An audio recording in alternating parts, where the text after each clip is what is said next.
Figure TV. Revolutionary salute.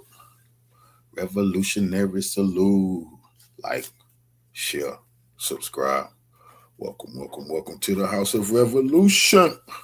You know I'm your humble host, the Yamin of Revolution. Why have the small hats been expelled from 190 countries?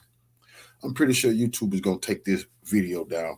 But before we get into that, be sure to wipe your feet. That means hit the like button. You in the House of Revolution. Like, share, subscribe, support the platform, y'all. Well, we finna get into some grown man business today. A lot of great information that YouTube won't like, but we don't give a damn.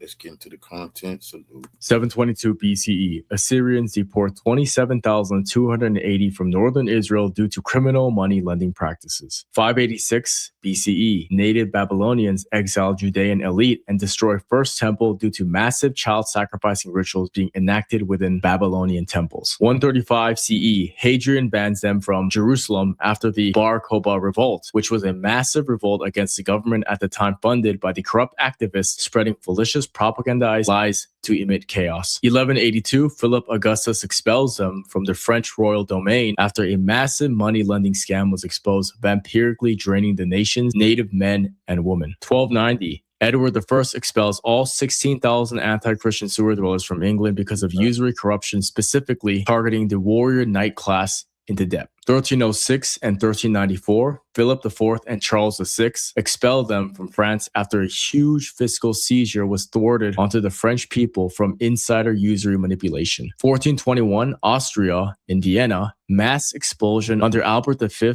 when massive child sacrificing rituals were exposed on top of organized plans to put the nation's middle class into a crippling debt. 1492, Spain, Alhambra decree expels 40,000 small hats after massive blasphemy against Jesus Christ was publicly exposed, including the mass targeting of Christian boys from working class families for blood libel trafficking. 1497, Portugal forces mass expulsion after desecration of their holiest Catholic reliquaries and meeting places were caught red-handed by the same usual suspects. 1670, Leopold I expels them from Vienna and Austria after illegal money lending practices and consistent plots to corrupt the youth were exposed. Between the 1948 to 1970s, apparently 850,000 reported expelled to flee Arab countries after World War II from Iraq, Egypt, Yemen, Libya, Syria, etc. via programs and asset seizures. And I'm not including several hundreds of smaller city-state expulsions that occurred all across Germany, Italy, and Eastern Europe. And notice the changing names to fit the cultural context and language syntax at that time, whether they call themselves Israelites, Judeans,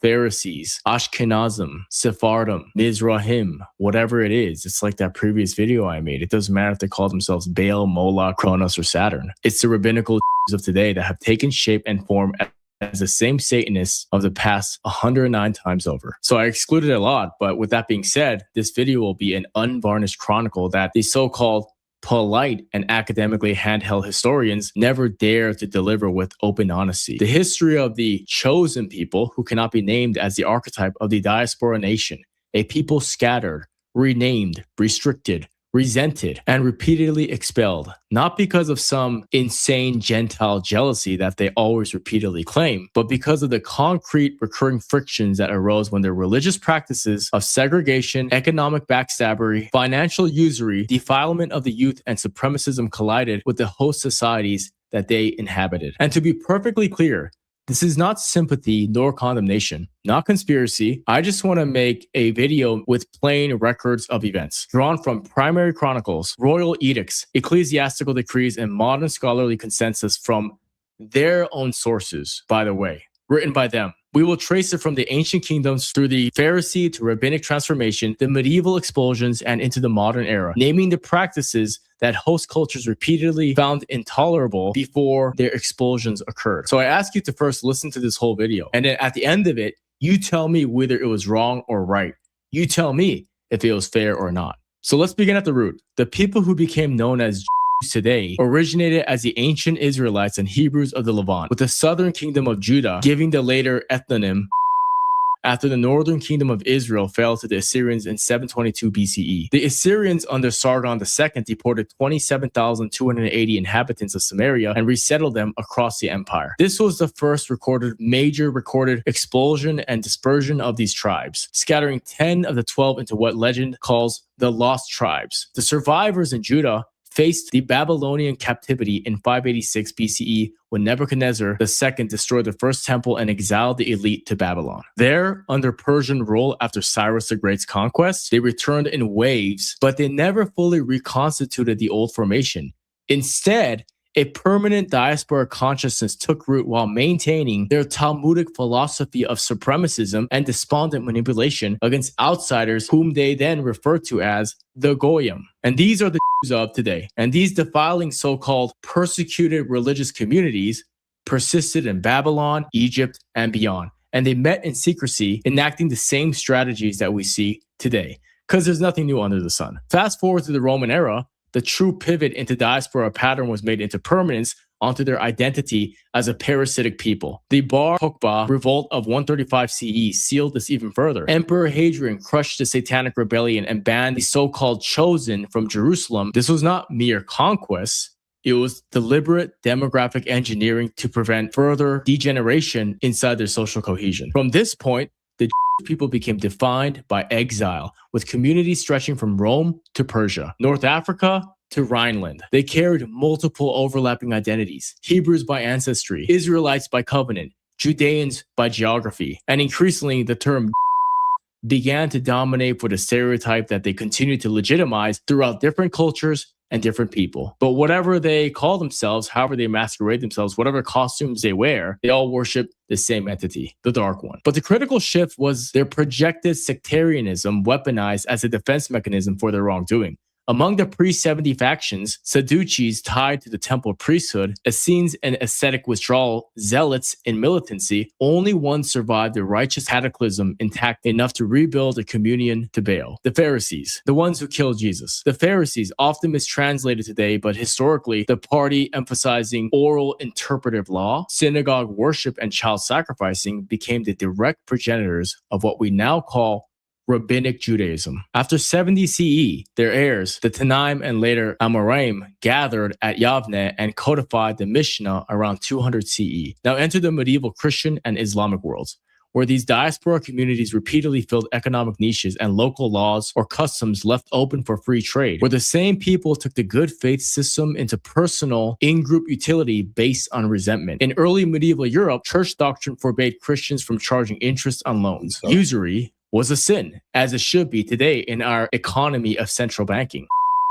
Unbound by that moral allegiance and prohibition, and often barred by guild and land laws from farming or most crafts because they don't create anything, they just manage and steal it, gravitated to money lending, tax farming, and trade. They even had a stipulation in the fine print where if a Gentile could not pay back the interest at a moment's notice, they could have sexual favor over their wives that ended up justifying the abduction of many women at that time. Rulers invited them in because they were proselytized themselves as experts in financial literacy to serve the Christian conscience, only to betray them. Yet this role, of course, bred friction. Debtors resented the interest, corrupted kings seized assets with the banker's excuse when their usury-based debts mounted, and popular preachers exposed the exploitation. This demographic slaughtered transparency and honesty in all of the trading markets, according to multiple 12th century Christian scholars. So the stage was again set for expulsion. Consider England in 1290. Had arrived with the Normans in 1066 as royal protégés to handle financial matters under the guise of, again, altruism and volunteering their expertise. By the 13th century, they dominated short-term credit against the people and chronic indebtedness among knights and nobles. Notice they always target the warrior class. Combined with blood libel accusations from constant missing children on high holy holidays, culminated in Edward I's edict of expulsion. So roughly 3,000 were expelled. Their property was confiscated, and the debts they loomed over the heads of Christian families were canceled. Money lending at selective interest for some and tax-free from others was the crime, which English Christians wanted to handle themselves once capital markets evolved, but the owners of the banks made it so it was illegal to work around them whatsoever. So the Christian populace was enslaved to banking once again. And you see a similar pattern in France. Philip Augustus expelled from the royal domain in 1182, and Philip IV did it again in 1306. Why?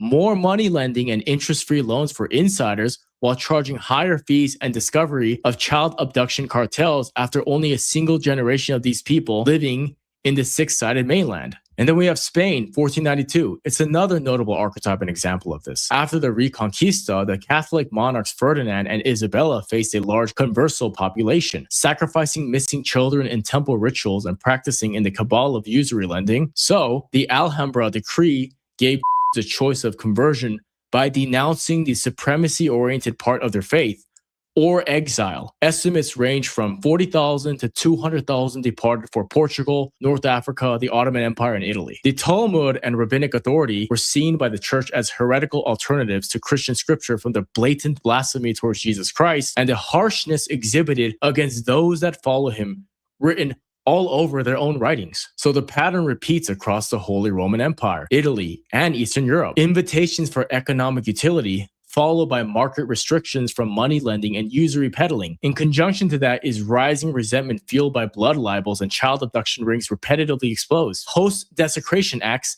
and constant statues and effigies of owls or bull-headed gods being surfaced from underground tunnels and secret forced meeting places. It's all over the history writings, on and on. By popular demand, King of Kings here will now be available as a fine art print at arthurquinley.com. The print itself is 24 by 30 inches, so it'll be my biggest print I've ever produced. It is printed on super premium William Turner watercolor paper. It's thick and archival, so it'll last you forever. The rippled effect onto the surface will allow the ink to print in such a way where it almost looks like its own painting in and of itself. But you have all inquired about this work. You've all wanted prints. You've all been interested in this image, and it is Jesus Christ returning in Revelations upon a stallion, coming back as a warrior with a beatific crown. So get it while it's hot.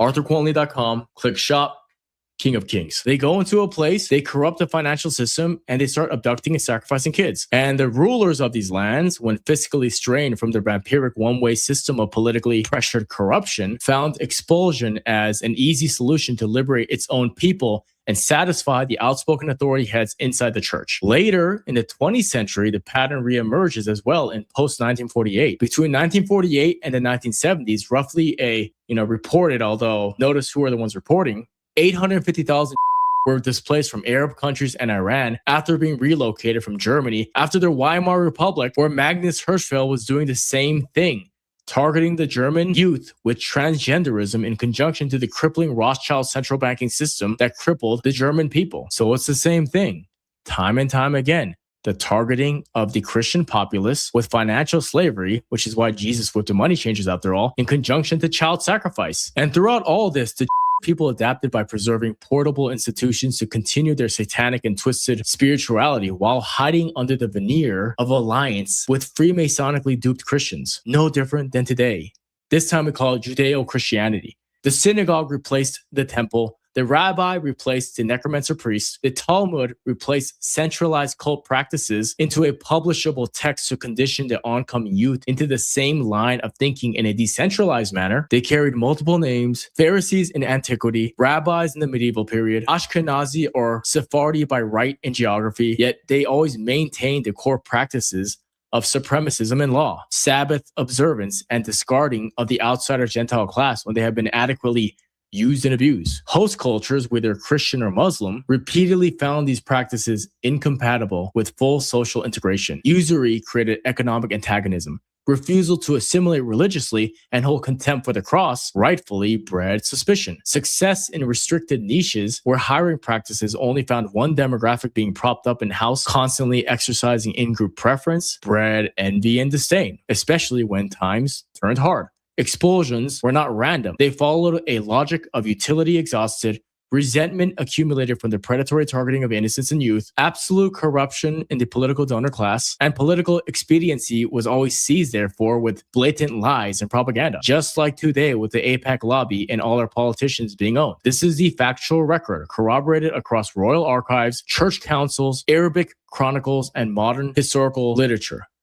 Just read Paul Johnson's A History of the which traces the continuity from ancient stubbornness that they always falsely rectify as their chosen resilience to its modern rabbinical rebirth of expanding their territory by any means necessary. Or read the virtual library and Britannica entries on expulsions that also corroborates this. Look at the Oxford's analysis of the 1290 English Edict, or look at mainstream Wikipedia compilations of documented expulsions and exoduses. The diaspora of people endured and survived this entire time, not through chosen morality of being upright and honorable, but by victimhood politics, narrative control, financial corruption, and trafficked blackmailing operations. The pattern is clear.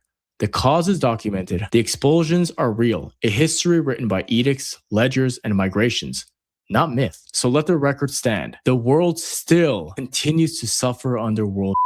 And until we unplug from the Judeo-Christian matrix backed by the two heads of the Muslim boogeyman and MAGA or Conservative Inc. bipartisan theater, the people of Jesus Christ will only continue to be sold out, poisoned, led astray, and predatorily targeted by the so-called chosen.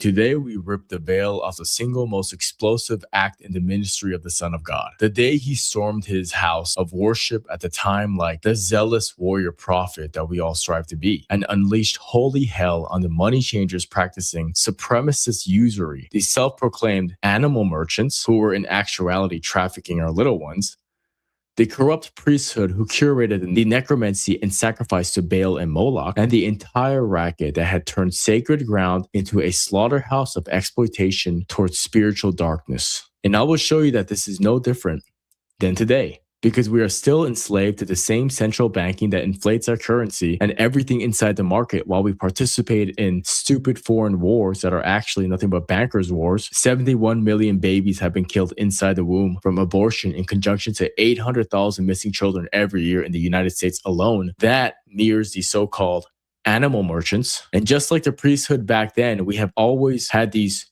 procurers of demonology, whether it was Aleister Crowley in the early 1900s or Marina Abramovich today. As written in Ecclesiastes, there is nothing new under the sun. Literally, just many different forms. And this is one of the mantras that I often repeat on this channel for a reason. So with that said, this wasn't some mild rebuke. This was Jesus, the Lion of Judah, our salvation, making a whip with his own hands, driving out beasts and thieves, flipping tables and exposing the deepest rot at the heart of first century corrupted religious power. This is the real deal here. He called them children of the devil and the synagogue of Satan for a damn good reason. And what we're going to do in this video is delve into every gruesome layer without apology. In other words, what were these rabbinic doing that caused the very embodiment of perfection, of unconditional love, into a state of righteous indignation? Why did they deserve whipping, cleansing, and expulsion? Well, you tell me if it was justified at the end of this video. The gospel records it in John 2, Matthew 21, Mark 11, and Luke 19. Jerusalem at that time was swollen with pilgrims, over 2.5 million by Josephus' census counts. And mainline biblical scholars will tell you that the outer court, where the so-called non-chosen inhabited, was a place meant for Gentiles to pray as outsiders. And with the massive child abduction towards sacrifice to effigies being so normalized by the banking elite in Rome, the everyday citizenry lived under a chaotic bazaar of bleeding sheep, fighting for scraps and clinking coins, and a survival based on haggling priest cronies. And Jesus, as a response, he doesn't negotiate. He doesn't preach the gentle sermon of receptiveness as the ears in mind were too arrogant, too corrupted. He fashions a whip of cords, deliberately, methodically braiding it himself, and drives them all out.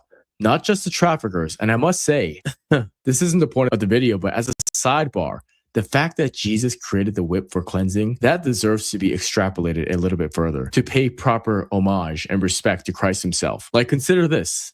In the Gospel of John, we encounter a striking and vivid image of Jesus cleansing the temple. It's written, "So he made a whip out of cords and drove all from the temple courts, both sheep and cattle. He scattered the coins of the money changers and overturned the tables." John 2nd, 15. And this passage, which is rich in both symbolism and action, demands our reflection and understanding, particularly regarding the significance of Jesus making a whip of cords with his own hands, even with a dozen loyal disciples willing to fall on the sword for his message. Like, they were all willing to do so, but he said, no, I want to do this alone. Consider the deliberate nature of making a whip of cords. It's not an act of impulsion. It requires time and intention, which means Jesus did not react in a moment of uncontrolled anger.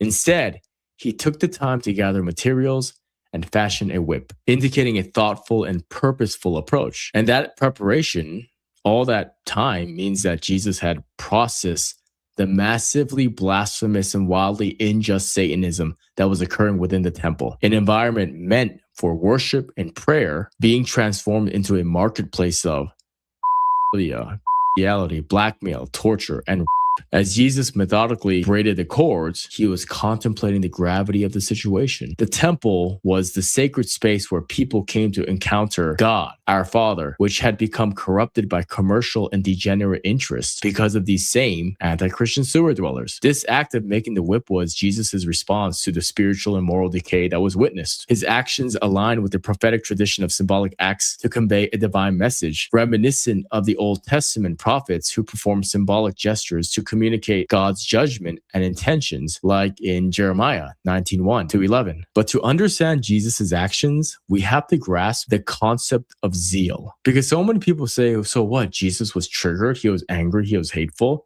No, there is a time for action.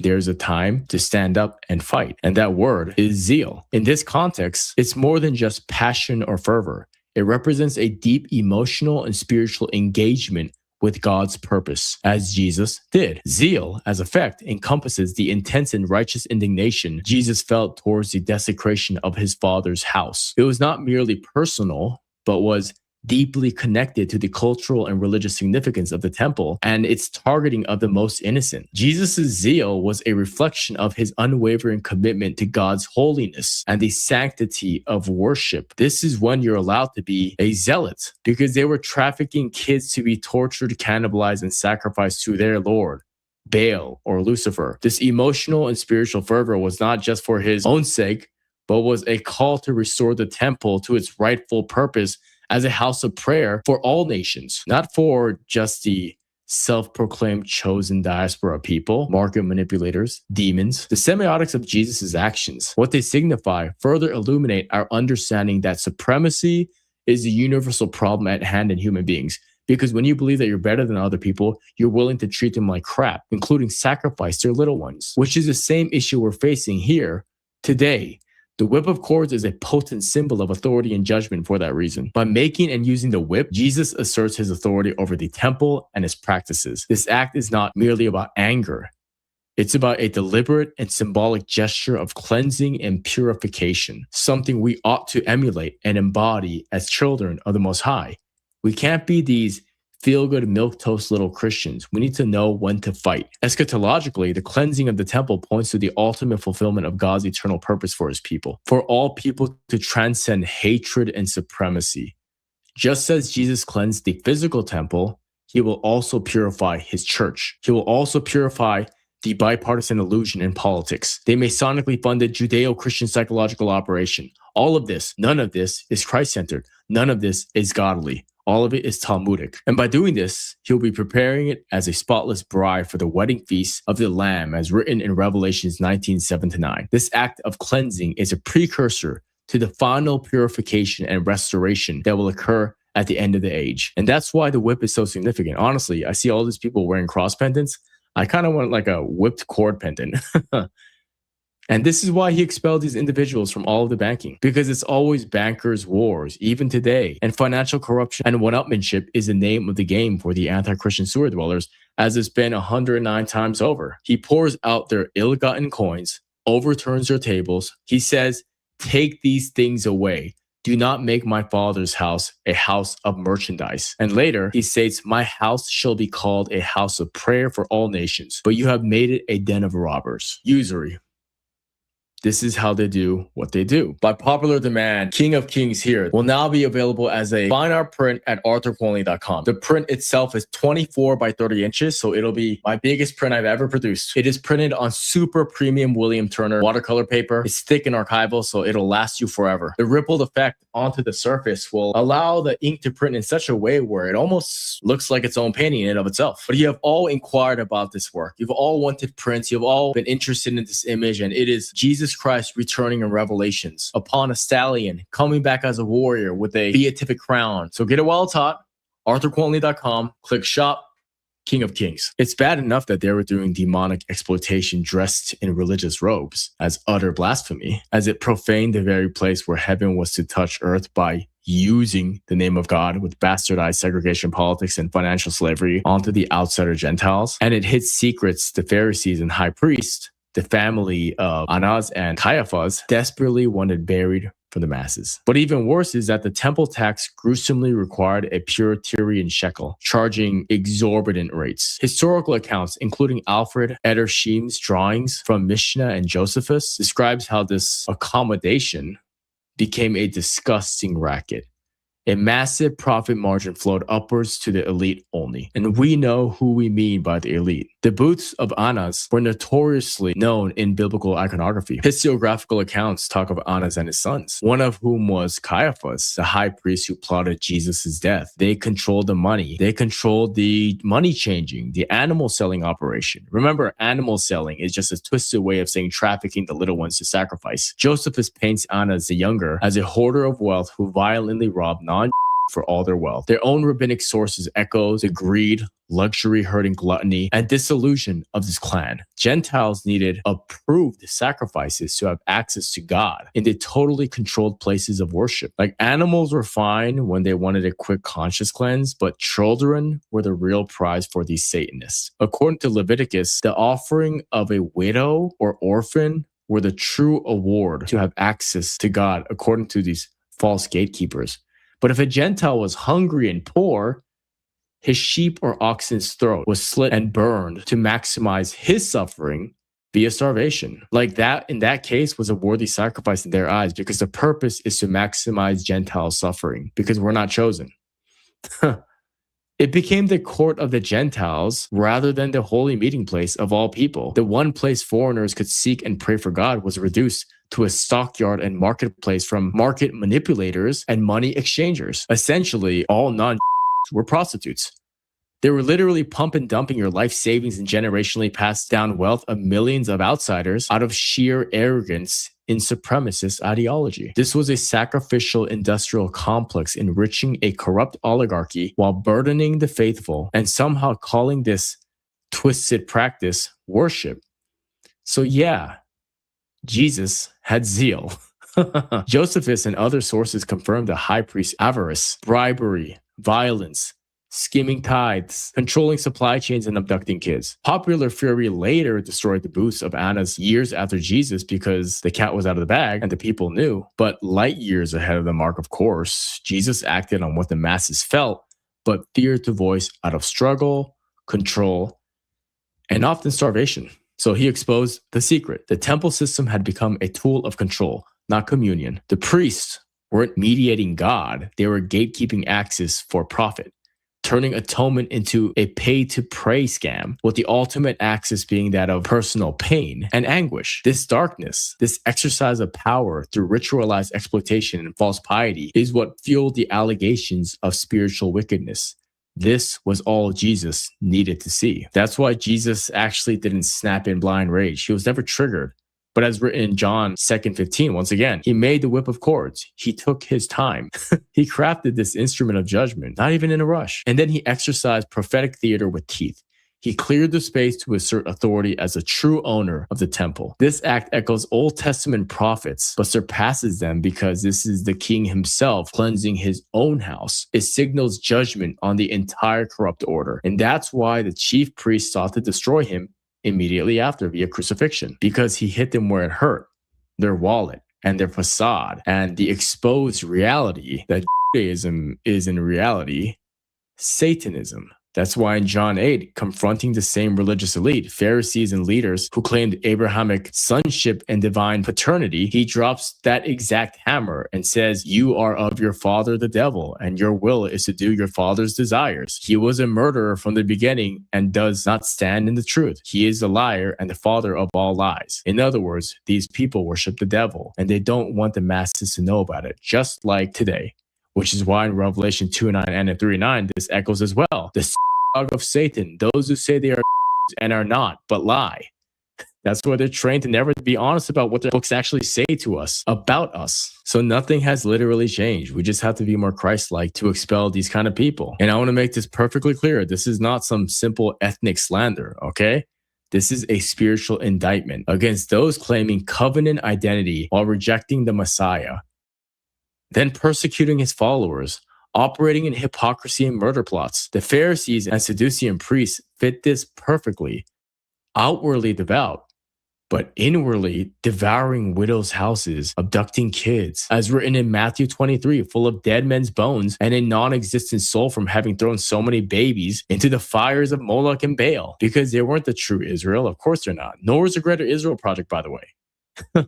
It's more bastardization from a messianic fever dream that is not remotely Semitic. These people are Satanists. That's all it is, after all. They were a gathering, a advancing Satan's agenda, lies, control, rejection of the light. And Jesus had exposed their secrets, their oral traditions nullifying God's words, their love of money, their fear of people while plotting death and trafficking consistently. That's why he did what he did. The temple purge revealed the rot. They weren't preserving holiness. They were merchandising it. The whole bloody system was corrupted. Pointing to a greater reality, they rejected that the Lamb of God, who takes away sin once and for all, had the same offering for all people, not just the so-called chosen. Thus says the Lord, he declared the temple's days outnumbered, prophetic of 70 AD destruction. By cleansing it, he claimed authority over it as the true temple, as written in John 2, 19-21, as his body. He opened access to God for all nations, bypassing the corrupt gatekeepers by ending the notion of sacrifice to God altogether, because he was the final sacrifice. That's what the cross represents, after all. Leave the innocent ones alone. Stop sacrificing kids to Baal. Leave our little ones alone. Stop enslaving people with central banking and financial manipulation. Stop going into wars for bankers and elites who meet in secrecy, laughing about the silly NPC class, debating about bipartisan politics. Worshipping isn't about profiteering rituals or blood money, but in spirit and truth. And by being fearless because you know in your heart that you're living in service to the good, the true, and the beautiful as God intended, Jesus exposed the darkness so humanity could be free from religious bondage and the sacrificial requirement from outsiders when holding any type of supremacist ideology or faith. And today, the same spirit operates. Merchants in God's name, exploiters twisting faith for gain, hypocrites claiming identity while serving lies. So I say, we must be unashamed. The king who made the whip still purges, and we should be inspired to have that same zealotry. Repent, seek the true temple in him. Don't hold back on speaking the unfiltered truth and exposing the same money changers, the same child sacrificers, and the dark master that should be getting exactly what they deserved that day, today.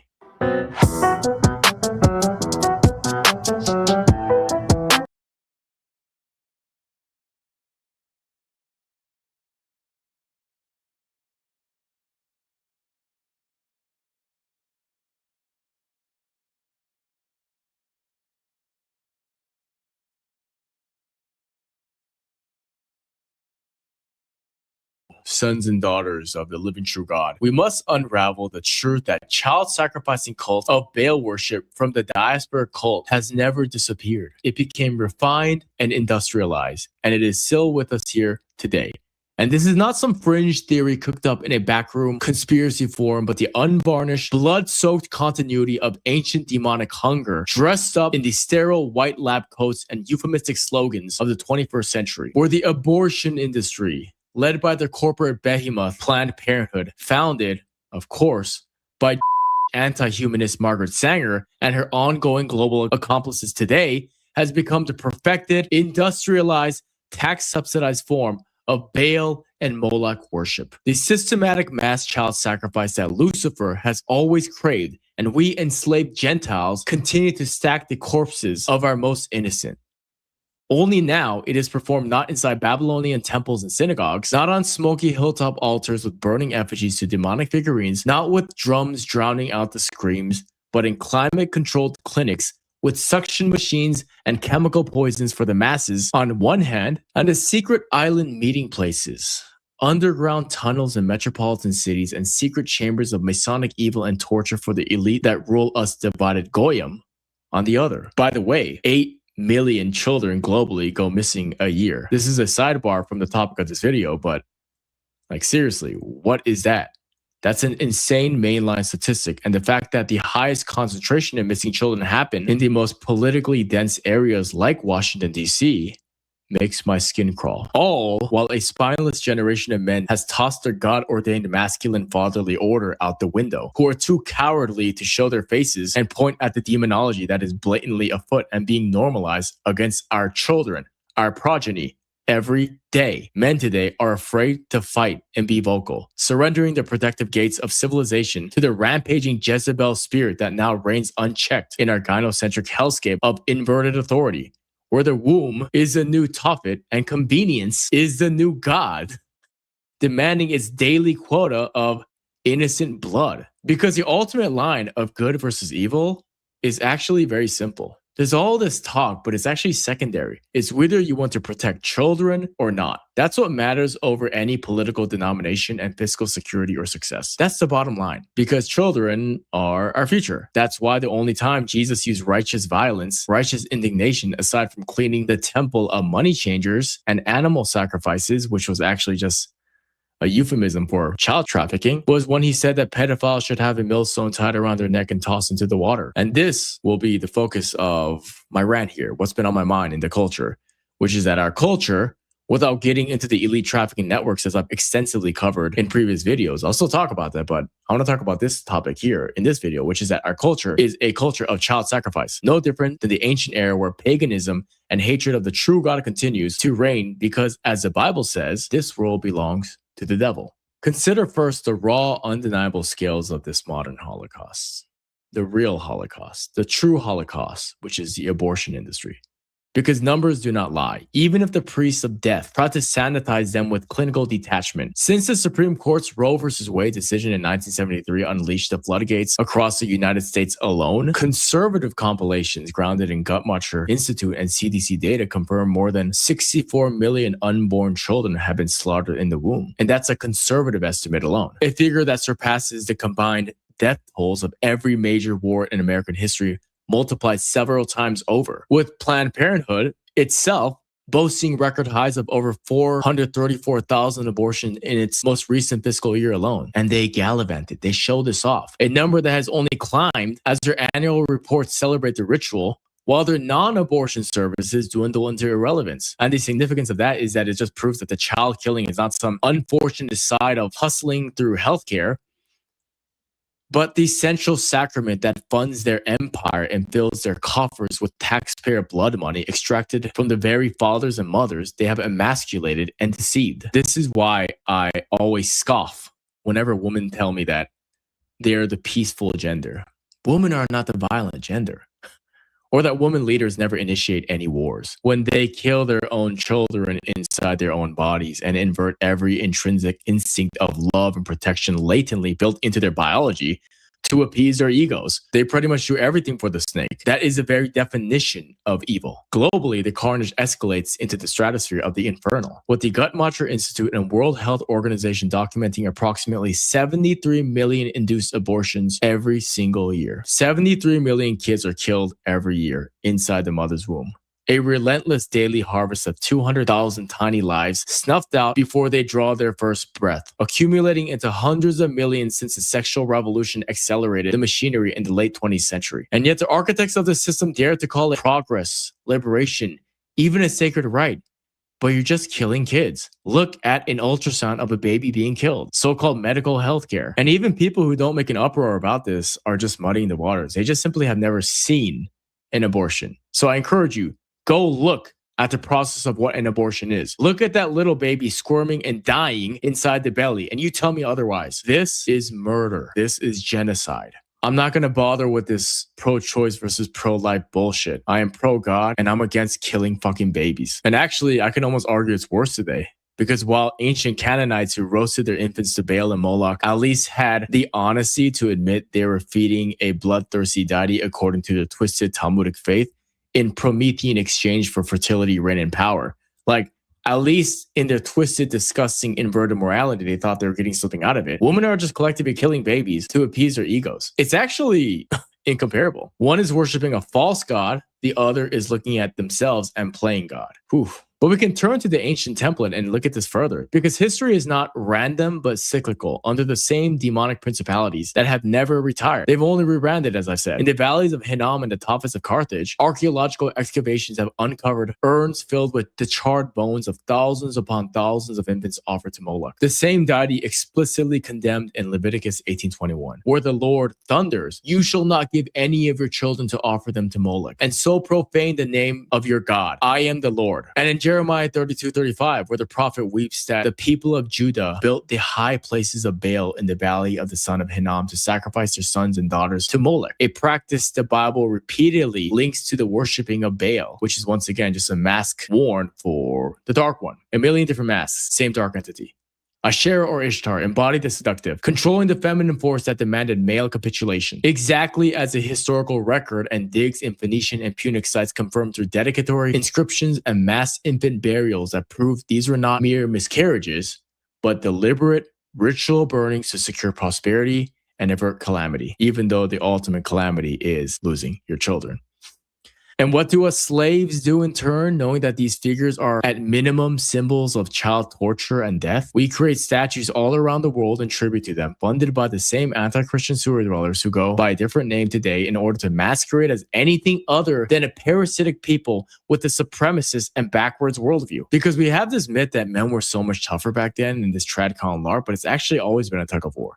The fathers in those days were also spineless men just like today. They had to first abdicate their masculine authority and fatherly covering, handing the reins of decision-making to the Jezebel archetype embodied in queens and priestesses who whispered that convenience and autonomy trumped covenant responsibility. By popular demand, King of Kings here will now be available as a fine art print at arthurquinley.com. The print itself is 24 by 30 inches, so it'll be my biggest print I've ever produced. It is printed on super premium William Turner watercolor paper. It's thick and archival, so it'll last you forever. The rippled effect onto the surface will allow the ink to print in such a way where it almost looks like its own painting in and of itself. But you have all inquired about this work. You've all wanted prints. You've all been interested in this image, and it is Jesus Christ returning in Revelations upon a stallion, coming back as a warrior with a beatific crown. So get it while it's hot.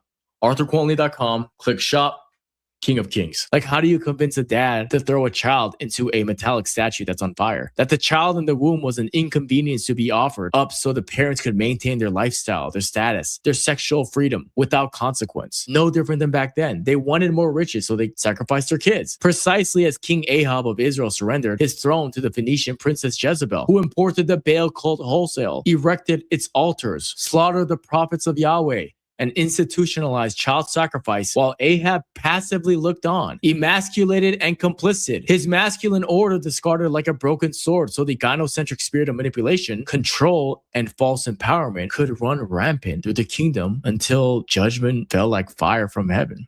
It is no different. Men are no longer ruling their houses. They're falling for the sexual degenerate trap, weaponized by the female ego. Because uncomfortable truth alert, there's a lot of beautiful, awesome women who follow and support me. I appreciate you all. But on average, there is a reason why the snake approached Eve first. Fast forward to our so-called enlightened age, and you see it is the exact same archetype. You witness the identical transaction playing out on a planetary scale. The modern Jezebel spirit, that demonic principality of seductive feminism and inverted authority, has so thoroughly permeated culture that men have been conditioned to cheer their own obsolescence, to celebrate the strong and independent woman who needs no protector, to fund and defend the very clinics that dismember their own offspring. Like, understand, your children are literally you. All while the abortion industry markets child killing as healthcare, empowerment, bodily autonomy, a direct echo of the ancient bargain where fathers and mothers tossed their progeny into the flames. So Baal or Moloch, same thing, would grant them unchecked pleasure and prosperity without the burden of legacy or accountability. After all, no different archetypally. Most people, they abort their kids because they still want to maintain their trivial and superficial freedoms. They don't want the weight of godly responsibility.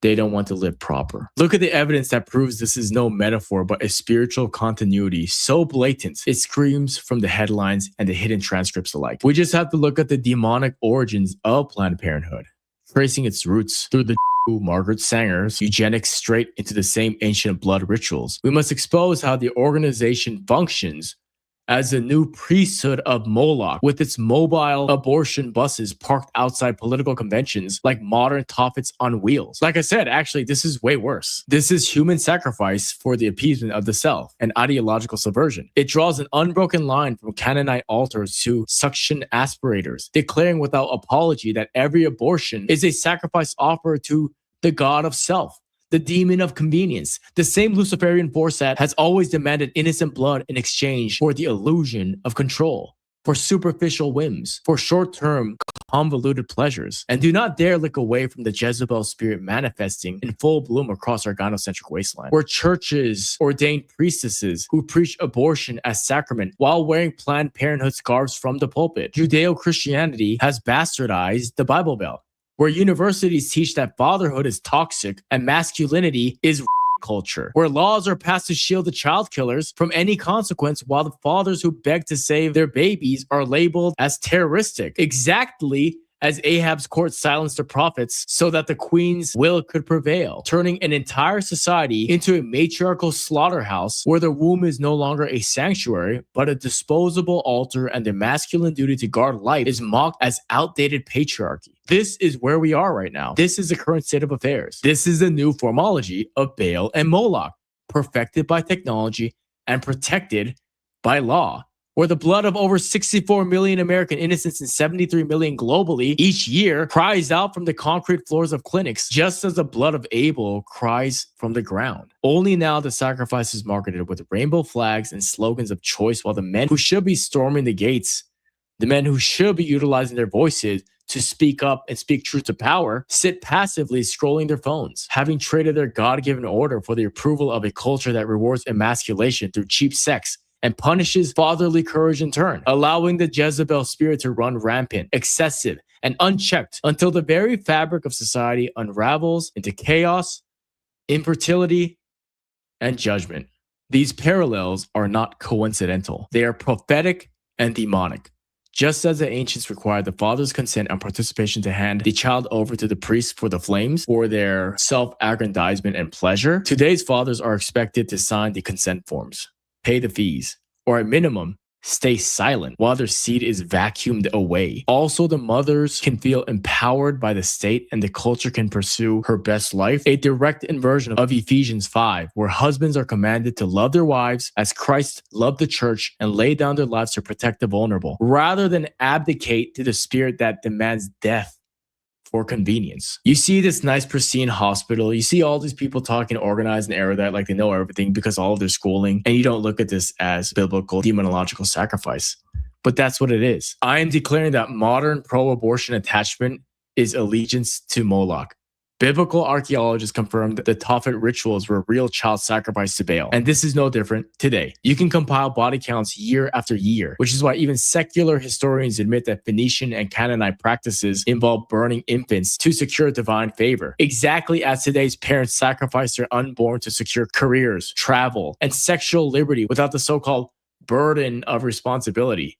These are absolutely anti-human, unnatural people. So I don't want to soften this. I'm not going to apologize for stating the plain truth that the abortion industry is the new formology of Baal and Moloch mass child sacrifice that to celebrate at the cost of Christian purpose and family creation. That Planned Parenthood is its central temple complex raking in hundreds of millions while performing record abortions. That the Jezebel spirit has so conquered the masculine heart of our age that fathers no longer stand as a hedge of protection, but as passive enablers or even celebrants of the slaughter. And that until we repent, tear down these altars, and restore biblical fatherly order under the lordship of Jesus Christ, the blood will continue, obviously, to flow, and the judgment of a holy God will continue to mount against a nation and a world that has chosen the fire of Moloch over the life of the cross. That's my unfiltered truth. This is what I've been meditating on a lot. I don't want to compromise here. I don't want to retreat the truth. The altar demands your repentance or your complicity. That's the reality. So you have to choose today who you will serve, because abortion is murder. This so-called healthcare is child sacrifice, and it is causing the synagogues to be full of laughter and delight. So wake up and do what is right. Christ is King.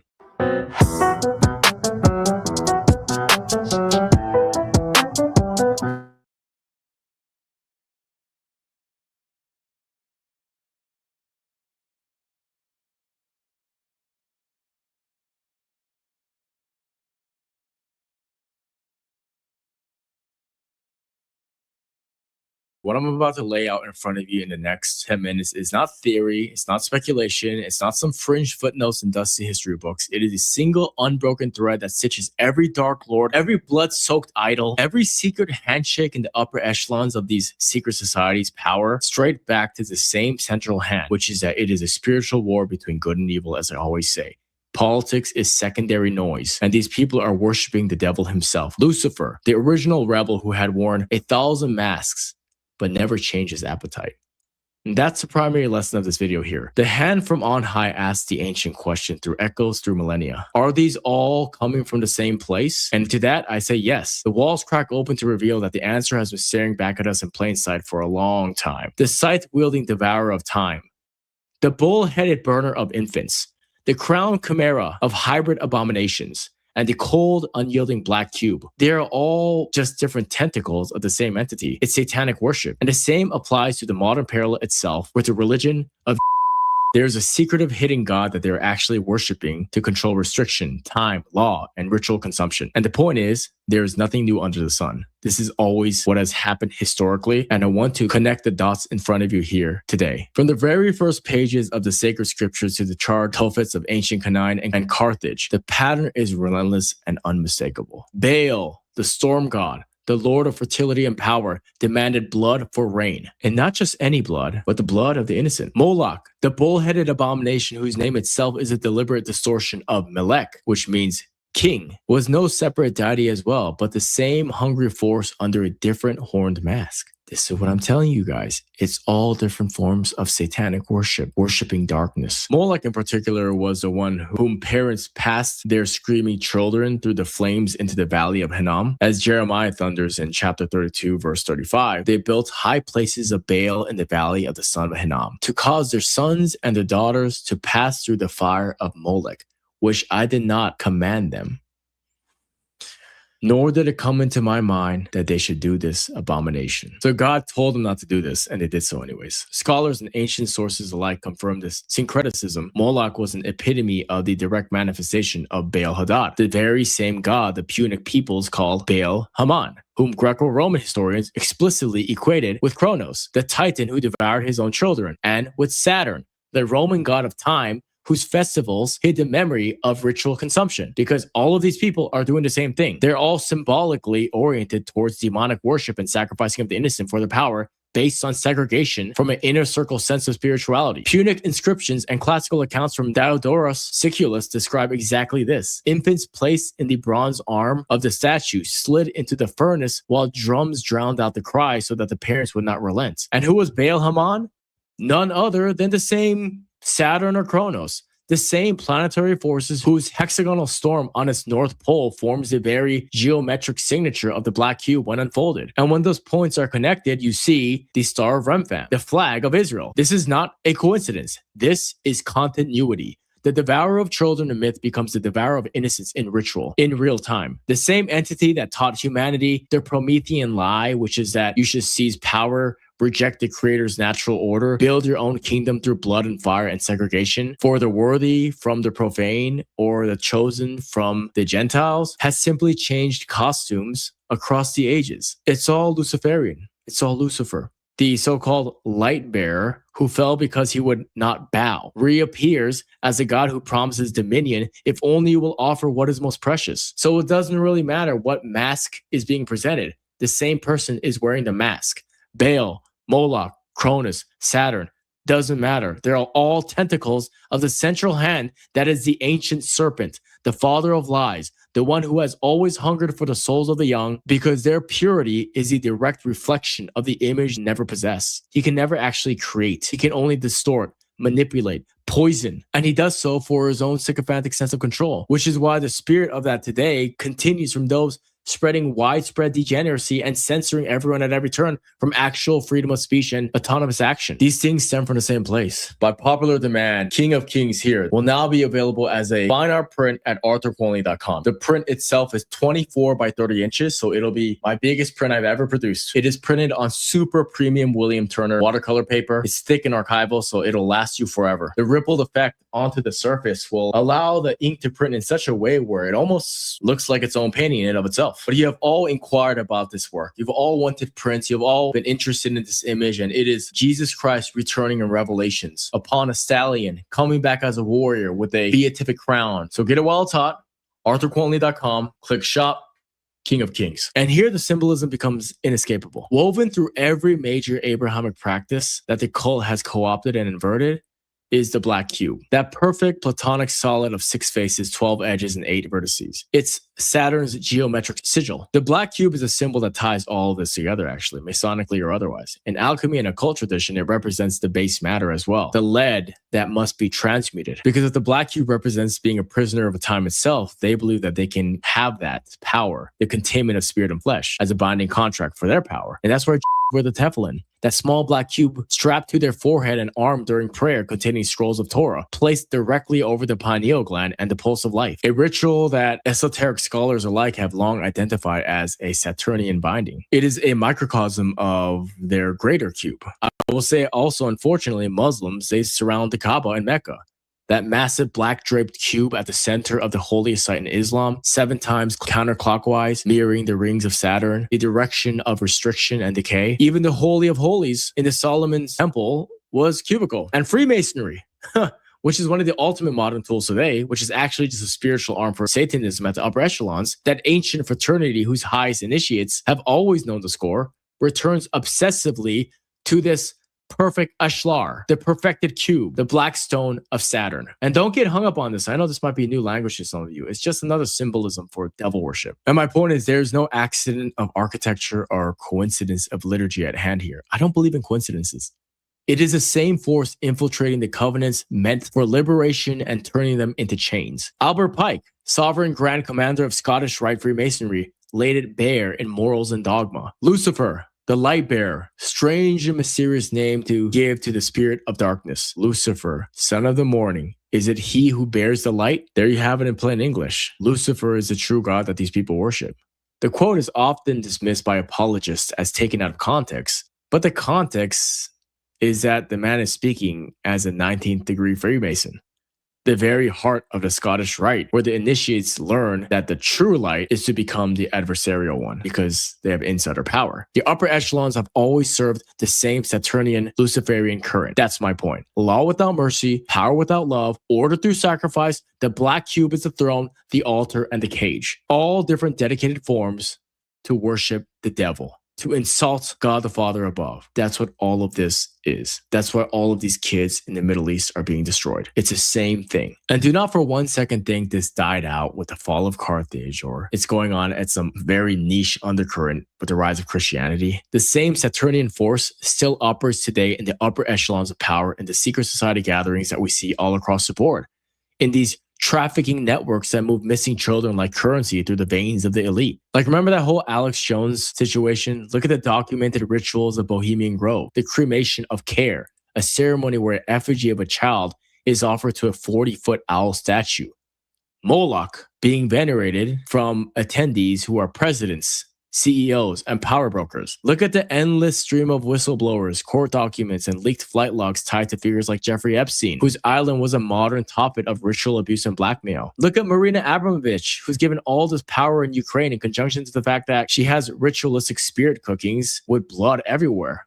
I mean, it's identical stuff that's been happening throughout history. It's their grip on temporal dominion. Masonic lodges in the highest tiers have long been accused with documented cases being investigated for ritual abuse of children for a reason, precisely because the symbolism that they venerate demands it. The black cube appears in corporate logos and city architecture, in the very geometry of power structures that enforce Saturnian matrix of debt, time, and control. Sounds a lot like central banking in conjunction to the fact that all this is banker wars at the end of the day.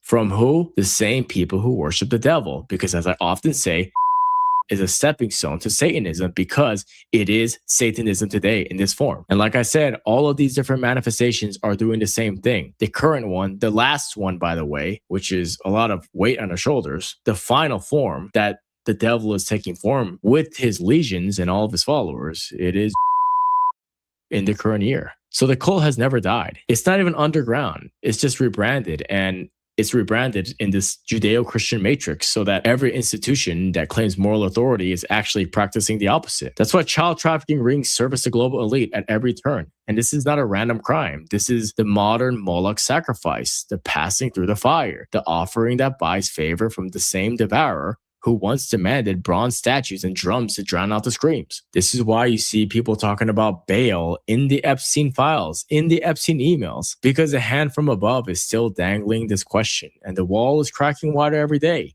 These people worship the devil, and they want you to be hyperfixated on political matters. In conjunction to that, the political people will call all the people who focus on spiritual matters as conspiratorial quacks.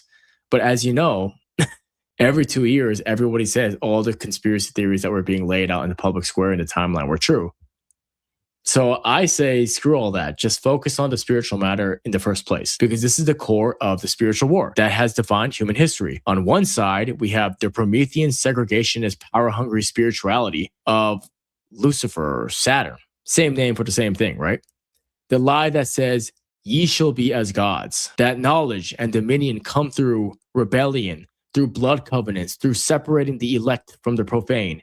By the way, this language is all over Freemasonic books and the Talmud. It's strangely parallel, right? Gentiles versus the chosen. Devouring the future, our children, all to secure the present. It is elitist to its rotten core. Only for the initiated, only for those who will offer the ultimate price may ascend the ziggurat of power. And on the other side stands the pure, natural, Christ-centered order.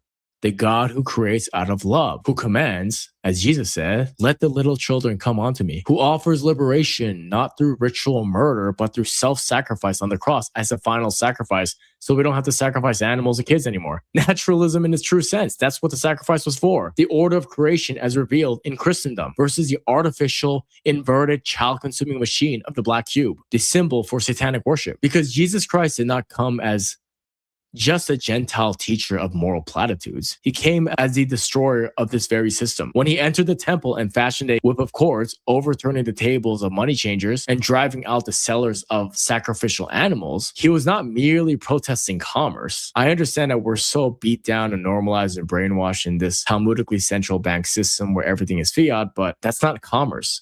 We don't live under commerce.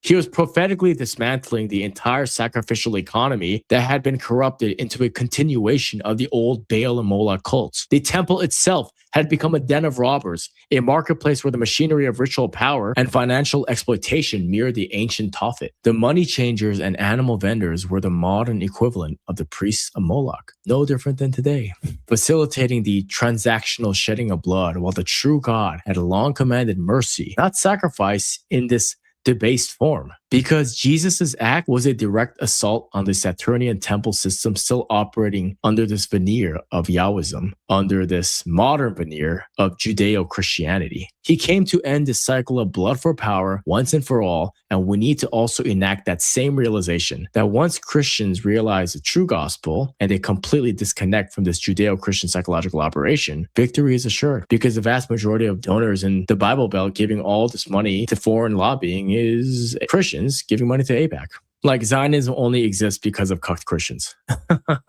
And when they nailed Jesus to the cross, the very shape of which, when the black cube is unfolded, becomes a Christian cross, see what I'm saying? He was not defeated. This means he was conquering the principalities and powers, the very Saturnian forces that had ruled through fear and ritual. Colossians 2:15 declares it. Having disarmed the powers and authorities, he made a public spectacle of them, triumphing over them by the cross. The materialists get it all wrong. They always say, yeah, see, the cross is what happens when you unfold the cube. So Christianity is also part of the problem, even though they're doing everything in their power to dismantle and destroy Christianity in its true sense. No, the cross represents what happens when you unfold it, when you deconstruct it. It represents destined power. Their arrogance didn't even realize that they were causing their own downfall. The empty tomb is the ultimate rebuke to the devourer of children and time. Christ's resurrection breaks the chains of the black cube, shatters the rings of restriction, and therefore offers every soul, not just the elite, direct access to the Father without need for blood-soaked intermediaries or secret handshakes, without having to kill chickens and put black cubes onto your head. This is why the cult has fought so viciously against Christendom ever since, because the true gospel blows all of this out of the water. It exposes their entire edifice as the same ancient lie repackaged for each generation. And that's what you have to understand. It doesn't matter if you see Baal sacrificing your Moloch or Hinduistic statues across Northern America, all these pagan forms of externalities of your ancestor worship, whatever. It's all bullshit. It's all satanic worship. None of it offers true liberation. It's all actually a pathetic coping mechanism because you do not have the gonads to actually seek atonement within and looking at yourself with true bare vulnerability in the spiritual form. And the most common form of coping with this is politics. All politics, I would say. All left-right theater. All culture war noise podcasts. All this crap. They're just coping mechanisms for the atheistic mind that cannot see past the veil. They are secondary, tertiary distractions from the primal spiritual war that has never changed, that has always existed with us. It's always a primal, universal spiritual war between good and evil. Good in the form of natural law written on the heart and fulfilled in Christendom versus evil in the form of child-sacrificing elitism that wears whatever mask grants it the next generation's innocence. Whether it's ancient Baal or modern sustainability population control rhetoric, whether it's Moloch's flames or today's trafficking pipelines feeding the insatiable hunger of the powerful, it is the same hand. It is satanic.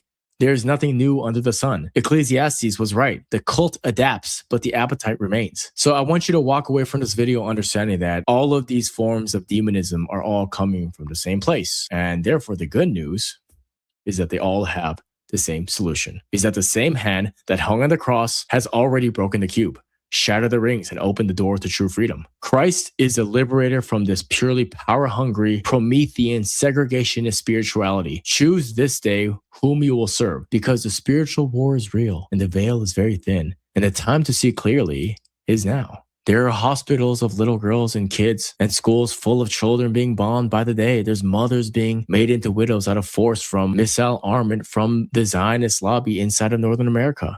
This is all sacrifice for their fever dream to make Satan happy. Understand that. Is not about some type of culture or connecting to their ancestral roots or whatever. It's about worshiping the devil. That is the script. And art history, archaeological context, Freemasonic literature, and Abrahamic deep dives will paint this with abundant clarity. There is nothing new under the sun. These are all different forms of Luciferian worship, and the desire for its continuation from the sacrifice of the innocents. But the victory can be won when you live it properly, by enacting it in your bones, by living in accordance to Jesus Christ. So go out and live it.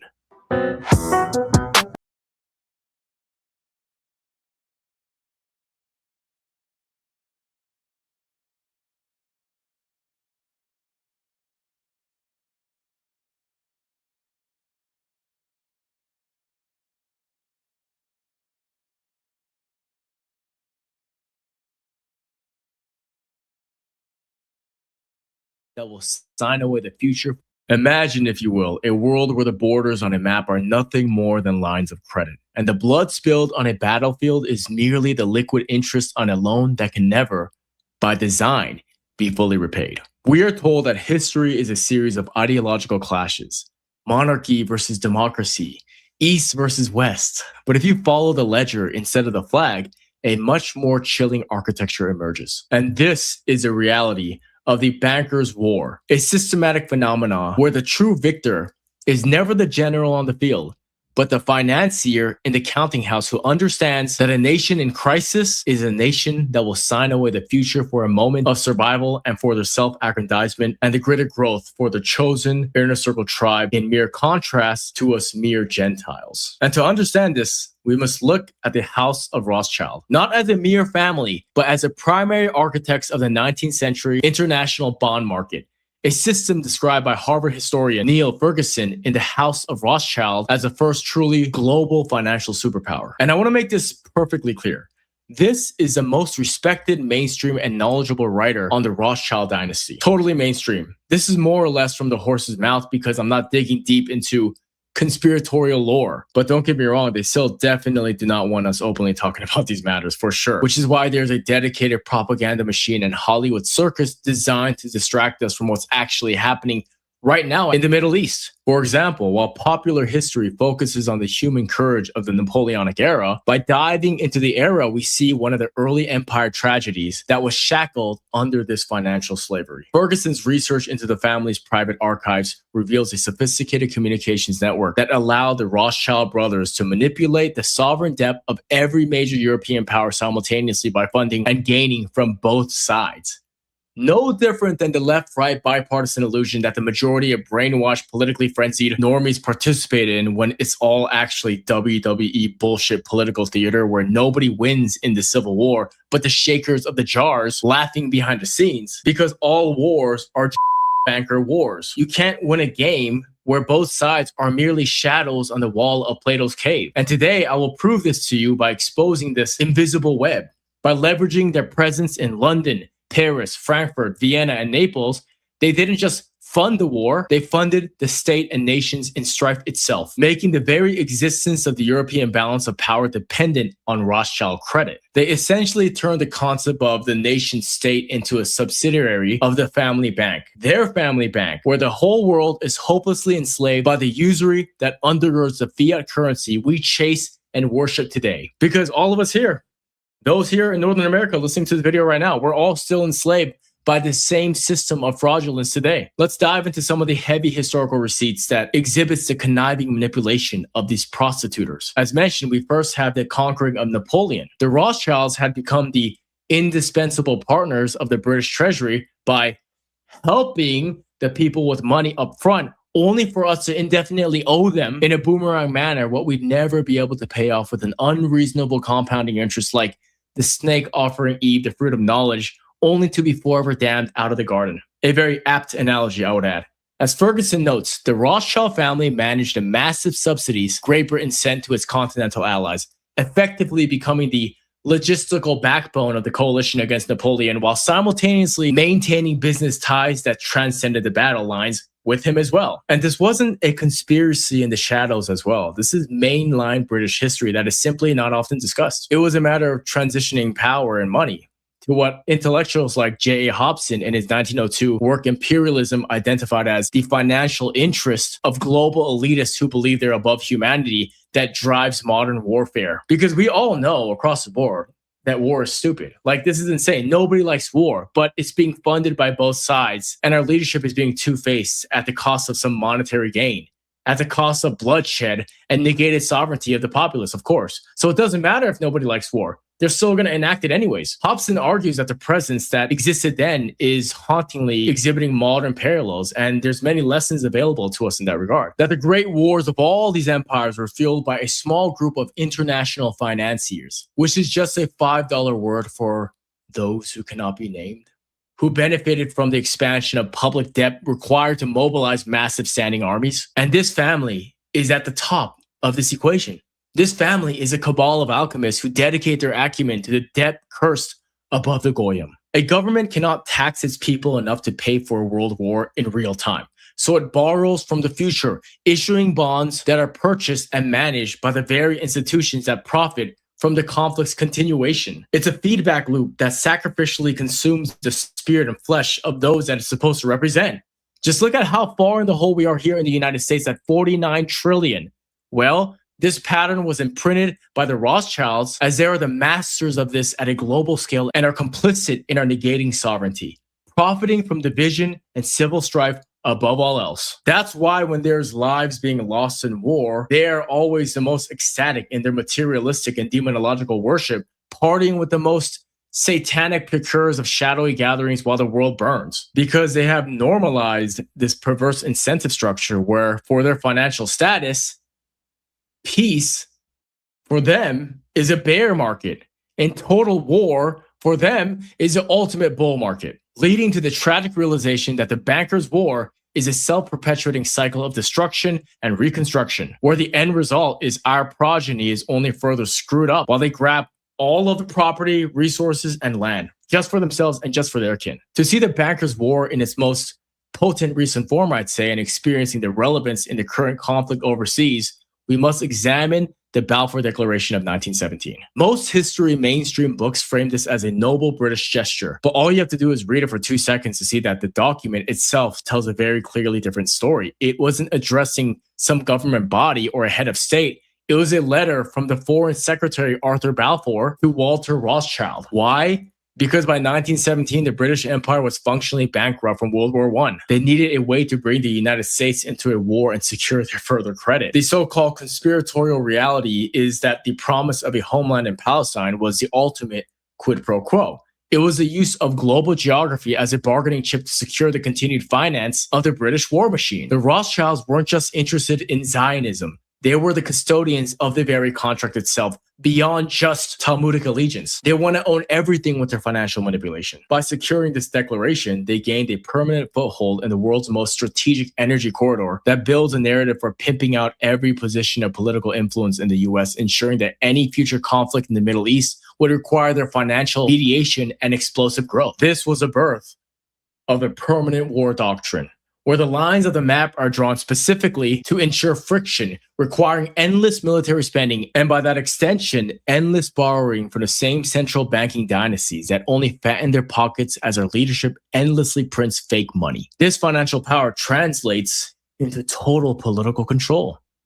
As they say, follow the money. But let's backtrack to avoid beating the abundantly dead horse, which is the obvious Judeo-Christian alliance that is poisoning our culture and cucking our national sovereignty altogether into oblivion.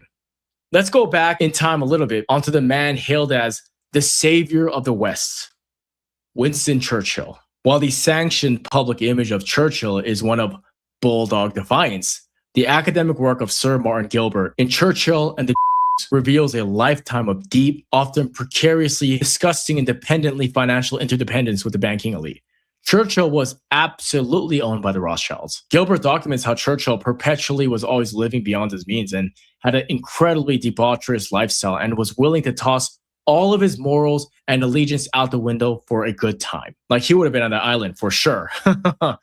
Therefore, he relied on the financial patronage of figures like Sir Ernest Cassell and Lord Natty Rothschild, who consistently bailed him out of personal debt and funded his political ascent as a perfect drunken puppet to be propped up as a hero for the stupefied masses. In 1899, as Churchill prepared for his career in Parliament, it was Lord Rothschild and Cassell who provided the thousands of pounds, an astronomical sum for the time, to secure his kit and provisions and invest his literary earnings. Later in his life, during his wilderness years in the 1930s, Churchill's home, Chartwell, was nearly lost to creditors, but then a mysterious group called The Focus, a coalition of financiers and businessmen, stepped in to clear his debts. He was always taken care of because he sold out. So the question is, to what extent does a statesman remain sovereign when his private lifestyle and political survival are underwritten by the world's most powerful creditors? And how is that any different than today when you simply look at the open source funding data on APEC? When Churchill spoke of war at all costs, we must ask who was collecting those costs and who is collecting the costs once again in the Israel-Iran conflict we find ourselves under right now. Because the control is actually not just financial and political. It is psychologically operated. If you want to rule a population forever, you must decouple them from their traditional values, their history, and their sanity by creating a frenzied materialism and culture that praises celebrity status worship over God the Father. And I think we understand the supremacist implications with a certain privileged demographic. So I'm going to turn my head and go a little bit deeper towards my experience as an artist to show the true face of intention behind this financial slavery of our entire system and political leaders by sharing what the Rothschild family does with the blood money they sacrificially make from our suffering. Because all you have to do is look at the underbelly of the art world. A very bizarre world, I would add, of this dark art patronage. Like, why do the most powerful banking families in the world, people like Jacob Rothschild, lavishly fund and photograph themselves with figures like Marina Abramovich, my nemesis? I often call myself the anti-Marina Abramovich. She is a grandmother of performance art, famous for her spirit cookings and occult-themed spectacles that has intimately personal relationships with his family. And to the uninitiated, it's just edgy art. To those who understand the history of power, it's cultural hegemony. And these aesthetic presentations close the gap, questioning how a satanic witch has literally endless funding to exhibit her predatory so-called art to normalize pedophilia and cannibalism. Like, this woman gets world tour exhibitions globally.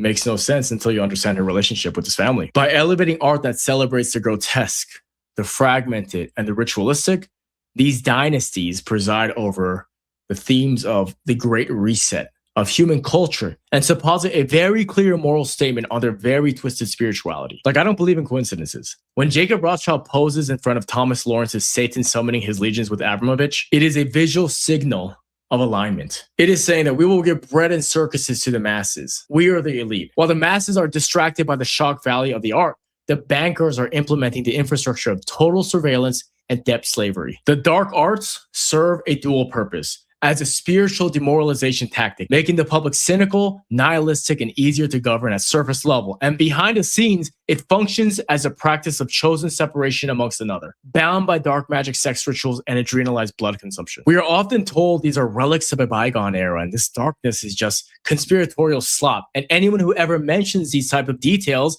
is endlessly shamed as an absolute quack who is chronically online.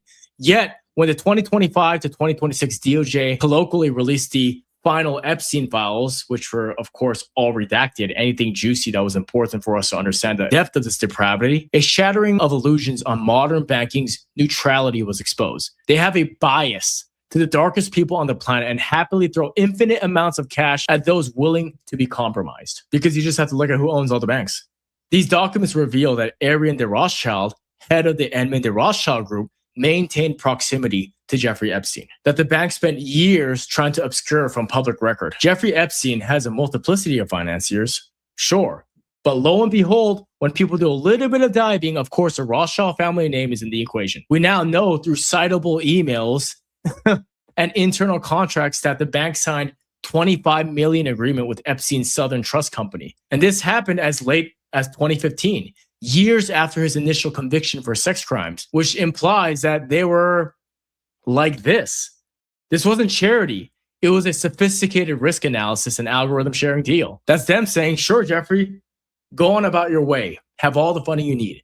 It points to Epstein's role not just as a socialite, but as a high-level intermediary for the transnational capitalist class who are being gradually groomed into the satanic cabal of pedophilia. Why would one of the oldest banking dynasties in human history risk its reputation for a man like Epstein after his child trafficking was exposed? Perhaps there is sheer arrogance here because they hold all these levers of power, but the deeper answer lies in the banker's war playbook. It's for leverage. Whether it was the black books or the little black book, the goal was the same: to collect the intelligence necessary to ensure that the political class remains subservient to the financial interests that govern the global debt. Because they don't care about who gets hurt. They don't care whose kids get shilled off to die for it. They don't care as long as it's not their own. Epstein was a recruiter and the banks were their treasurers. And we all know who I mean by they. Those anti-Christian sewer-dwelling Koreans. As usual, who else?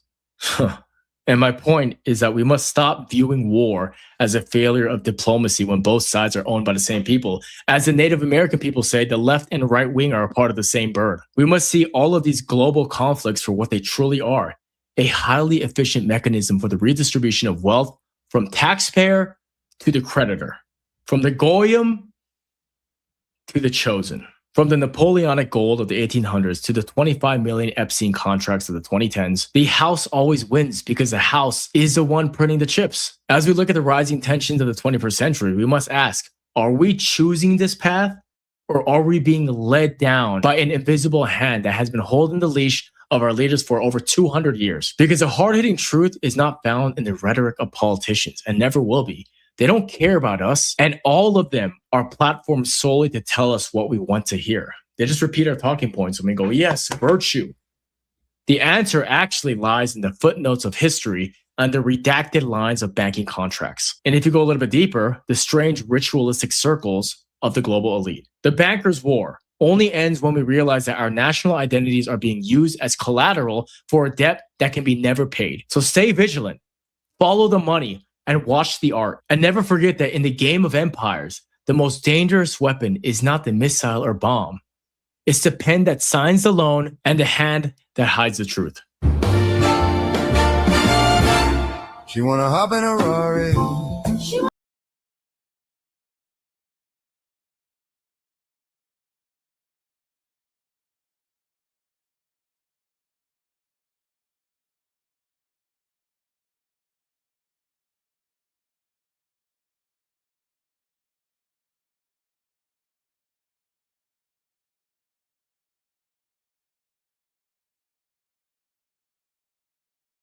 In modern geopolitics, a doctrine of not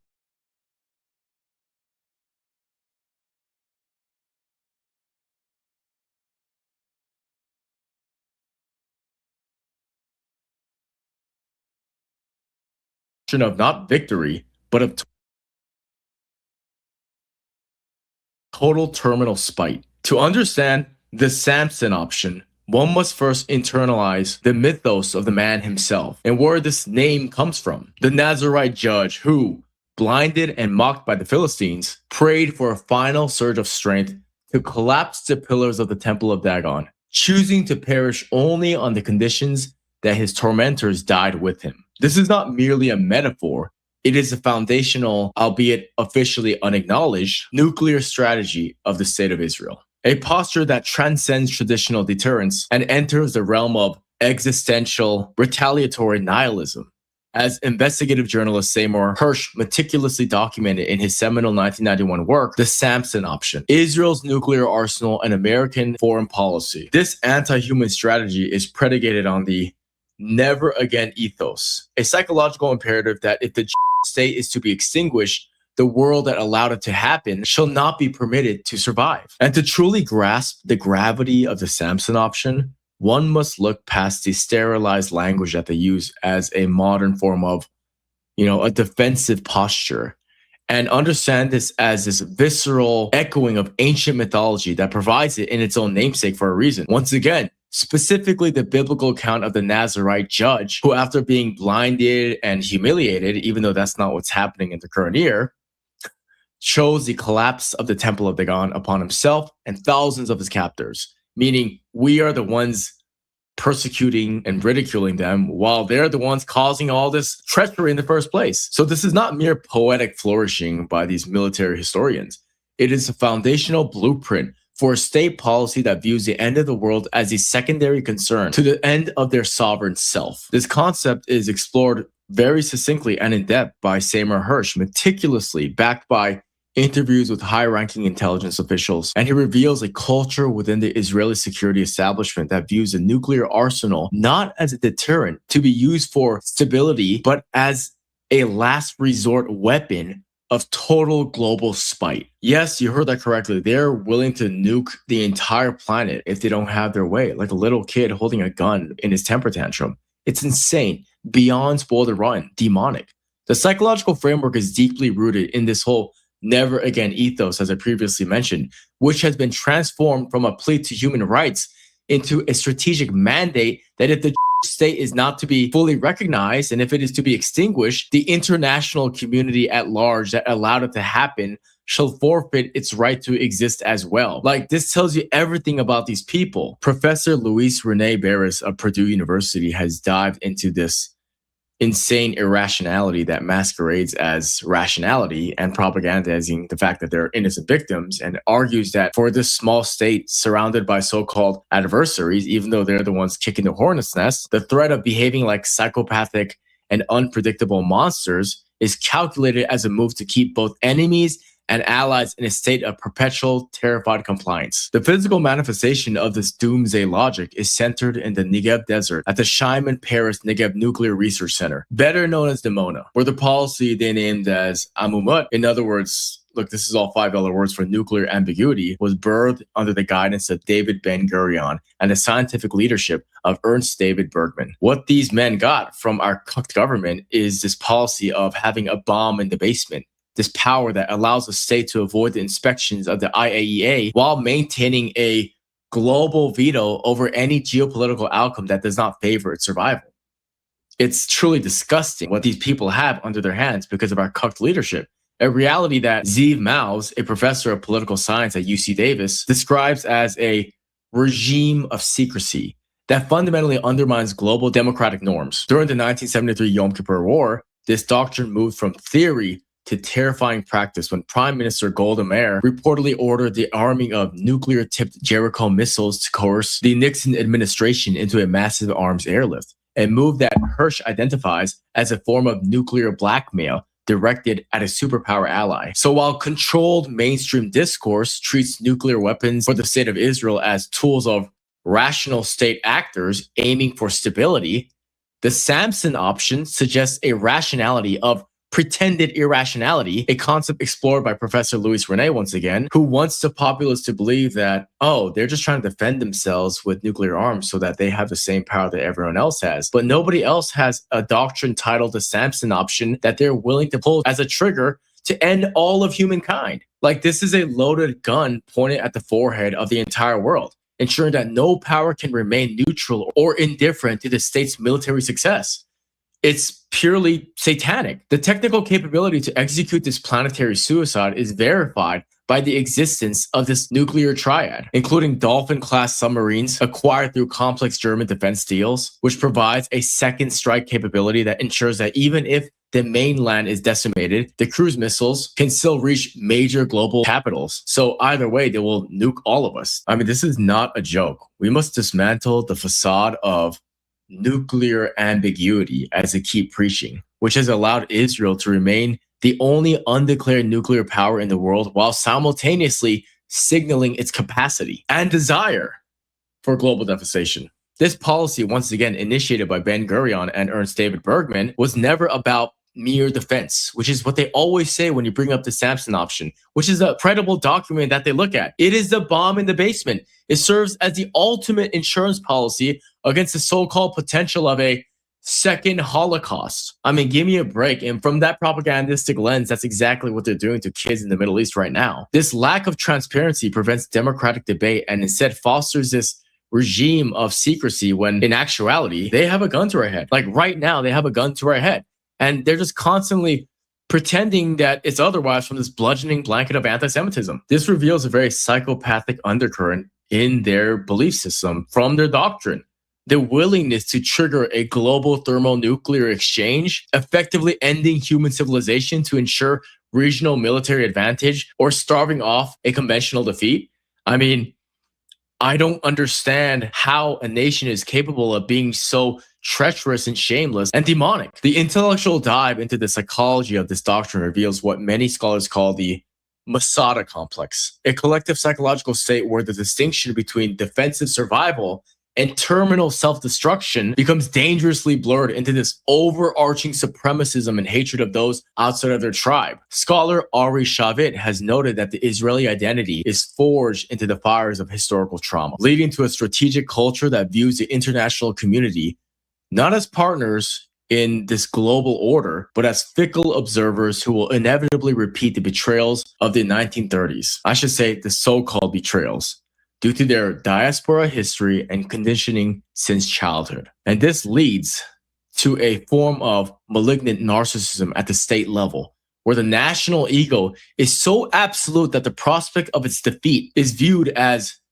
a cosmic injustice that justifies the termination of the entire species. The end of a human epoch is totally justified in these people's eyes. According to the late Zeev Jabotinsky, the founder of revisionist Zionism, the Iron Wall was necessary to prevent the destruction of the people. But the Samson option takes this so-called Iron Wall way further than it has to be and turns it into a final veto over human history itself.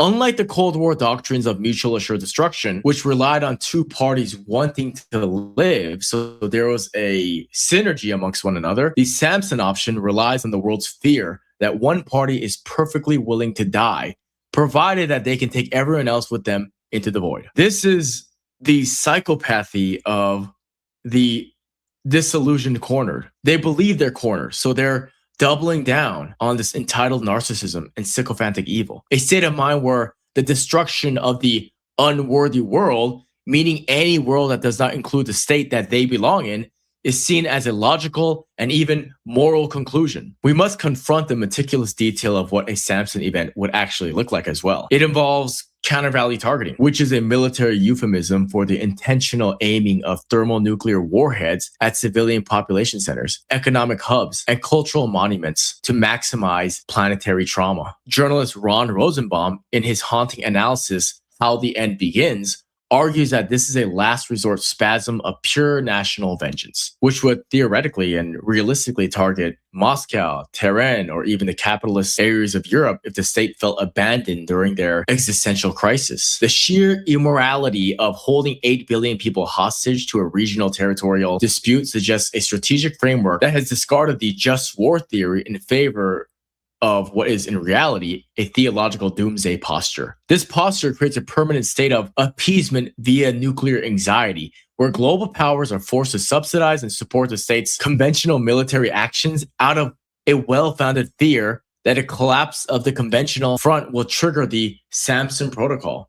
We're literally global hostages to these sycophantic demons. We're essentially living in a world where a small traumatized cabinet in a bunker has the power to pull the plug on human civilization, not because they hate the planet. No, let's get more dialed in. But because they believe the planet does not deserve to exist without them. They believe they are our masters, genuinely. This is not the mutual assured destruction of the Cold War once again. There's no seeking to maintain a status quo amongst one another. This is a unilateral assured destruction, where one party reserves the right to flip the table and break the dishes for everyone else not acknowledging them properly or for them not having their way. Pure evil. Ultimately, the Samson option represents the ultimate failure of international diplomacy and the height of human hubris, as it codifies the right of a single nation to decide the fate of the entire species based on its own perceived insecurity. If we do not demand the dismantling of this, let's call it what it is, doomsday machine, and an end to the culture of nuclear opacity that protects it, we remain complicit in a global hostage situation that is only one bad day away from its fruition. And to get archetypal here, or biblical, the blinded judge is already standing between the pillars here. He just has to knock them over. His hands are already on the stone. And the research of men like Hirsch, Maus, and Barris suggests that he will not hesitate to push it if he feels that the world has turned his back on him. And I say the time has come to recognize that the security of one nation cannot be built upon the guaranteed extinction of all others. And to continue ignoring the Samson option is to sleepwalk towards a terminal horizon that was scripted decades ago in the dark offices of the Defense Ministry. We must choose between a world of international law or a world where the final argument is a nuclear flash that erases the very memory of the dispute it was meant to settle in the first place. The sheer immorality of this posture, threatening the extinction of billions of innocent people who have no stake in this regional conflict, suggests a strategic framework that has discarded the just war theory in favor of their messianic doomsday of bringing back the making the entire world hate them. Disgusting. As regional tensions escalate, the Samson option is no longer a historical curiosity. This is a live wire, a threat that forces the United States and other powers into a permanent state of appeasement via nuclear anxiety and worship of this genocidal state. We are living in a world where a single cabinet's perception of Semitism could trigger the end of the human race, all because the doctrine of Samson demands that if the pillars fall, they fall on everyone. And this is the way they look at us. We're not deserving to be here in the first place. Don't forget, just read the So they're ready to pull the trigger at any turn, so long as they don't have their way. That's why we must demand an end to nuclear escalation in the hands of genuine racial supremacists and the enemies of God, and the dismantling of a doctrine that uses the entire planet as a human shield for a specific sycophantic political project. If we do not address these demons and the psychopathology of the Samson option, we remain complicit in a global hostage situation, waiting for the moment when these anti-humans decide that they've had enough. Because let's not forget, while they don't want this conversation happening, the question is not whether they can do it. The research shows that they can. They have all this power, they have all the ammunition. And the difference between every other global power that has nuclear power and Israel is that they desire the continuation of their own people and culture. Even after the passing of their leadership, when the torch is handed down, they want their people to go on forever. This is a totally different situation with a red button that will bring down the asteroid that killed the dinosaurs onto the entirety of the human race in a totally one-dimensional manner. They're saying we want it our way or Sahel way for the entire human species. So the question should no longer be about their intentions as a people. That has been open and shut as a case for multiple generations now. I would say times over historically. The question is whether we will continue to ignore the ticking clock in the basement of Demona and further our complicity onto a genocidal bullying nation that's existence is predicated on the destruction of all of the other tribes.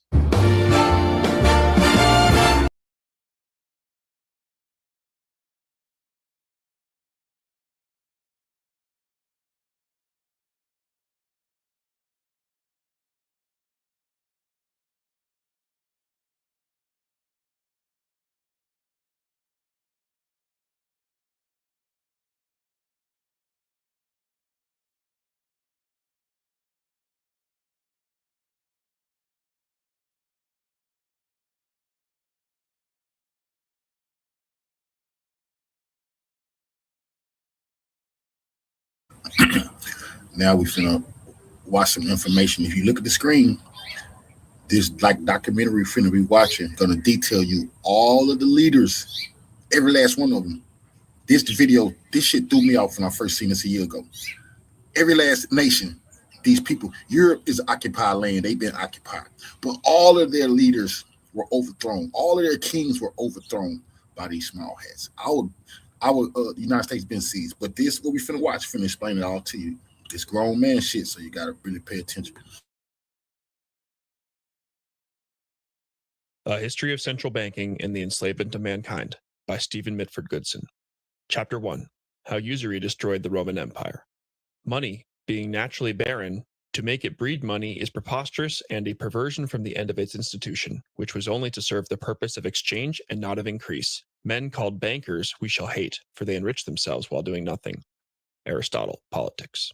The monetary systems of the Roman era, 753 BC to 565 AD, may be divided into three distinct periods where units of three different metals were used as the means of exchanging goods and services.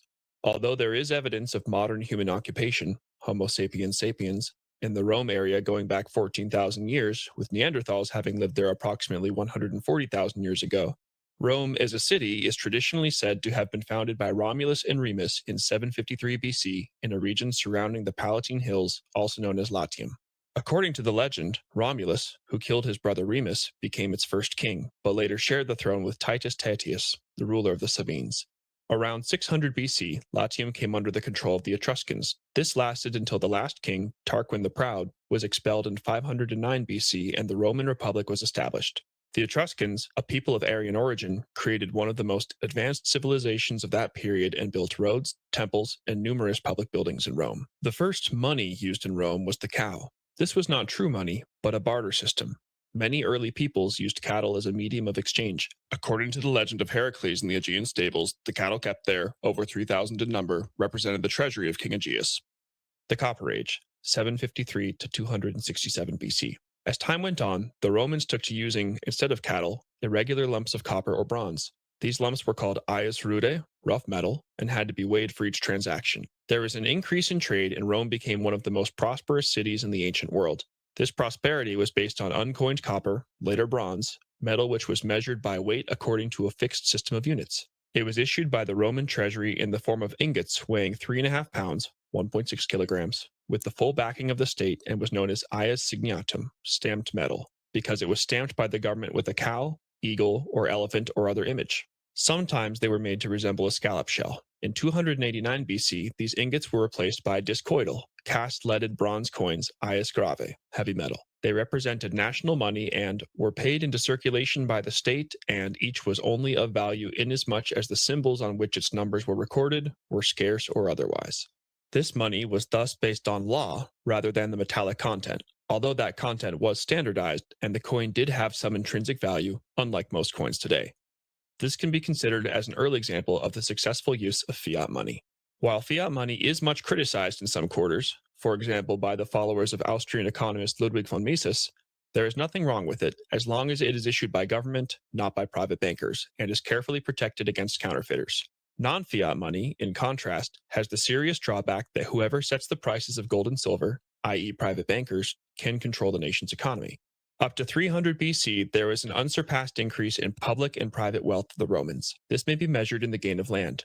After the conclusion of the Second Latin War in 338 BC and the defeat of the Etruscans, the Roman Republic increased in size from 2,135 square miles, 5,525 square kilometers, to 10,350 square miles, 26,805 square kilometers, or 20% of peninsular Italy. In tandem with the expansion of its land area, the population rose from about 750,000 to 1 million, with 150,000 persons living in Rome itself. A partnership was formed between the Senate and the people known as Senatus Populusque Romanus, SPQR, the Senate and people of Rome. The political leaders were renowned for their frugality and honest virtue. The means of exchange was strictly regulated in accordance with the increase in population and trade, and there was zero inflation.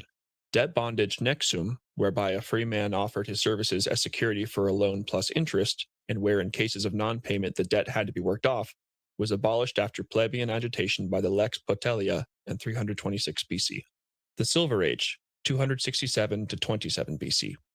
The traditional money system was destroyed in 267 BC when the patrician elite attained the privilege to mint silver coinage. This change was typified by a patrician who went to the temple of Juno Moneta, from which the word money is derived, and converted a sack full of silver denarii to 5 times its original value by the simple expedient of stamping a new value on the coins. He thus pocketed a very substantial difference in seigniorage for his own private account. The early Roman silver coin was known as the drachma, and was modeled on a coin used in the Greek south of the peninsula. It was later replaced with the smaller and lighter denarius. There was also a half denarius, called the quinarius, and a quarter unit called the sestertius. Still later, the system was supplemented with the victoriatus, somewhat lighter than the denarius and probably intended to facilitate trade with Rome's Greek neighbors. There were very few deposits of silver in the Italian peninsula, and as a consequence, the Roman army had to be expanded in order to conquer territories to obtain supplies. The Roman peasants, who had provided the Republic with food independence, were drafted in increasing numbers into the army. Agricultural production, especially corn, declined, and the peasant farms were replaced by latifundia, which were large estates worked by slaves. Wheat also had to be imported from North Africa. Tensions about granting citizenship and enfranchisement between Rome and her Italic allies resulted in the Social War from 90 to 89 BC. This lack of enfranchisement had led to the fragmentation of Roman society and the alienation of the working-class citizens, who were treated as chattel and who had no responsibilities and therefore no commitment towards the state. Until as late as the Second Punic War, from 218 to 201 BC, they were not allowed to serve in the army. This was a classic example of a society which had been monetarized. The Republic was weakened and there was increasing despotism. Piracy became a major problem, with raids taking place on the coast, villas being sacked, and travelers kidnapped. Violence became endemic and gangsters and terrorists were active in Rome, as there was no police force to maintain law and order. These are inevitable consequences of a society in which money had become the highest ethos. There was also political intrigue amongst the elite. Economic deprivation caused discontent amongst the poor, who were increasingly slaves from North Africa, and social unrest. This turmoil culminated in the revolt led by Spartacus in 73 to 71 BC. The first and second revolts were in 135 to 132 BC and in 104 to 100 BC. The Jewish role in the collapse. The first known Jews who arrived in Rome in 161 BC were Yehuda and Maccabee. These early Roman Jews employed themselves as craftsmen, peddlers, and shopkeepers. In the last occupation, they also indulged in money lending. As a community, they lived separately in apartments. They governed themselves according to their own laws and were exempt from military service. In 139 BC, the Jews, who were not Roman citizens, were expelled by Praetor Hispanus for proselytizing, but they soon returned. In 19 AD, by means of a senatus consultum, Emperor Tiberius expelled 4,000 Jews who had been involved in various scandals, but none of these expulsions was properly enforced, and their continued presence, in particular as usurers, would play a significant role in the decline and collapse of the Roman Empire. Julius Caesar. Julius Caesar, 100 to 44 BC, was born into an aristocratic family on July 12, 100 BC. He was tall and fair-headed and practiced briefly as a lawyer before becoming a brilliant military commander who conquered Gaul, France, in 59 to 52 BC. After his defeat of Pompey the Great in 48 BC at Pharsalus, Caesar became the undisputed leader of the Roman Republic. On his return to Italy in September 45 BC, Caesar found the streets and cities crowded with homeless people who had been forced off the land by usurers and land monopolists. 300,000 people had to be fed daily at the public granary. Usury was flourishing with disastrous consequences. The principal usurers, many of whom were Jewish, were charging interest rates as high as 48% per annum. As Lucius Annaeus Seneca, 4 BC to 65 AD, the philosopher, would later remark in De Superstitione, the customs of that most criminal nation have gained such strength that they have now been received in all lands. The conquered have given laws to the conqueror. At that time, there were two main political parties, the optimates, centered around the nobility, the Senate and the privileged few, and the populares, who represented the citizens. Caesar immediately assumed leadership of the latter. Caesar fully understood the evils of usury and how to counter them. He recognized the profound truth that money is a national agent, created by law for a national purpose, and that no classes of men should withhold it from circulation so as to cause panics, in order that speculators could advance the rates of interest, or could buy up property at ruinous prices after such panic. Caesar introduced the following social reforms. 1. Restoration of property was done at the much lower valuations which held prior to the Civil War, 49 to 45 BC. 2. Several remissions of rents were granted. 3. Large numbers of poor citizens and discharged veterans were settled on allotments. 4. Free housing was provided to 80,000 impoverished families. 5. Soldiers' pay was increased from 123 to 225 denarii. 6. The corn dole was regulated. 7. Provincial communities were enfranchised. 8. Confusion in the calendar was removed by fixing it at 365 1/4 days from 1st of January 44 BC. His monetary reforms were as follows. 1. State debt levels were immediately reduced by 25%. 2. Control of the mint was transferred from the patricians, usurers, to government. 3. Cheap metal coins were issued as the means of exchange. 4. It was ruled that interest could not be levied at more than 1% per month. 5. It was decreed that interest could not be charged on interest, and that the total interest charge could never exceed the capital loaned, the in duplum rule. 6. Slavery was abolished as a means of settling debt. 7. Aristocrats were forced to employ their capital and not hoard it. These measures enraged the aristocrats and plutocrats whose livelihood was now severely restricted. They therefore conspired to murder Caesar, the hero of the people. On that fateful morning of the 15th of March, 44 BC, only 4 years after assuming power, he arrived at the Senate building unarmed, having dismissed his military guard, who had previously been in constant attendance. Surrounded by 60 conspirators, he was stabbed to death and received 23 wounds. The Gold Age, 27 BC to 476 AD. In 27 BC, shortly after Caesar's death and his deification, the Romans adopted the gold standard, which would have far-reaching implications for the financial stability of the empire and lead directly to its demise. Previously, during the days of the Roman Republic, gold coins were issued only in times of great need, such as during the Second Punic War or the campaign of Lucius Cornelius Sulla. There were very few gold mines in Europe, except in remote places like Wales, Transylvania, and Spain, and therefore most of the supplies could only be secured from the east. This in turn required a large and expensive army, which became engaged in constant conflict at the empire's fringes. The gold coin was known as an aureus. Also in circulation were the silver denarius and the copper coins, the sestertius, dupondius, and the as. The scarcity of gold or commodity money frequently induced periods of deflation as a result of the lack of a circulating means of exchange. In 13 BC, a measure of relief was provided when the weight of the gold aureus was reduced from 122 to 72 grains, and this remained the standard weight until 310 AD. However, metals continued to flow eastwards in order to pay for luxury items, religious dues, and usury payments. Furthermore, wear and tear resulted in the loss of 1/3 of total coinage in circulation over a 100-year period. As gold was treated as a commodity, its debasement was not tolerated. Emperor Constantine, 275 to 337 AD, personally ordered death for counterfeiting and the burning of public minters who committed falsification. Money changers who did not report a counterfeit gold bezant, solidus, were immediately flogged, enslaved, and exiled. These regulations were effective for the bezant, which weighed 70 grains and was slightly more than the bezant, which was still circulating in 1025 AD and weighed 68 grains. In 313 AD, Christianity was tolerated by the Edict of Milan, and from 380 AD was established as the official religion by Emperor Theodosius I from 347 to 395 AD. From this time, monetary power resided in the religious authority of the Pontifex Maximus. A feature of the imperial era was social injustice and the undermining of the middle classes through excessive taxation. The Roman businessman was not a trader, but a looter of the provinces, as the homeland had a weak industrial production base, which was incapable of providing the required manufactured goods. As the monetarization of society continued, with the rich parasitizing the common man, the plebeians became more like slaves. The abolition of the jury system was symptomatic of the declining respect and importance for the common man in Roman society. Role of the church in the decline and fall. The tax that Emperor Constantine decreed, viz., that 1/10 of all income had to be tithed to the Christian church, hastens the destruction of the empire. Eventually, the church held 1/3 to 1/2 of all lands and accumulated wealth. This concentration of wealth produced a great scarcity of coinage. Money existed, but there was no circulation or distribution of goods and services. Instead of recycling the tithed money by means of investment in the community or charitable works such as construction of hospitals, schools, and libraries, vast hoards of gold were concentrated behind the 20-foot, 6.1 meter, thick walls of the fortress city of Constantinople and the Vatican fortress in Rome.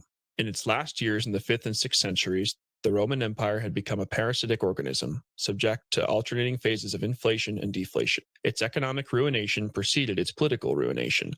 There was no industrial production, almost all food had to be imported, and usury was practiced on an unprecedented scale.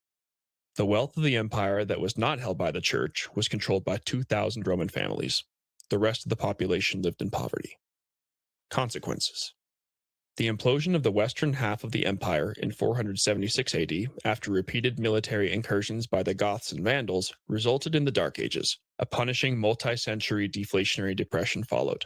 According to the United States Silver Commission of 1876, the metallic money of the Roman Empire at its height amounted to $1.8 billion, but by the end of the Dark Ages, it had shrunk to $200 million. Agriculture was reduced to subsistence level. Large sailing vessels vanished as there was no trade. Commerce stagnated. Arts and sciences were lost, and the knowledge of cement making disappeared. Major factors in the decline of the Roman Empire were the concentration of wealth, the absence of mining deposits for industrial production, and the vast importation of non-white slaves with the resultant degradation of the genetic value of the nation. By the 4th century AD, as a result of the continuing decline in Roman female fertility, slaves outnumbered citizens by 5 to 1. The most important economic reason was an inadequate supply of an inexpensive circulating medium of money and the false notion that money should be a commodity. Thus, from an economic perspective, the lessons from the fall of Rome are that of a dishonest economic system will inevitably contribute to the forces of dissolution. No society can survive a false economic system. For any society to function and prosper, it is absolutely fundamental that the means of exchange be issued free of debt and interest by the legal authority of the state as representatives of the people in perpetuity.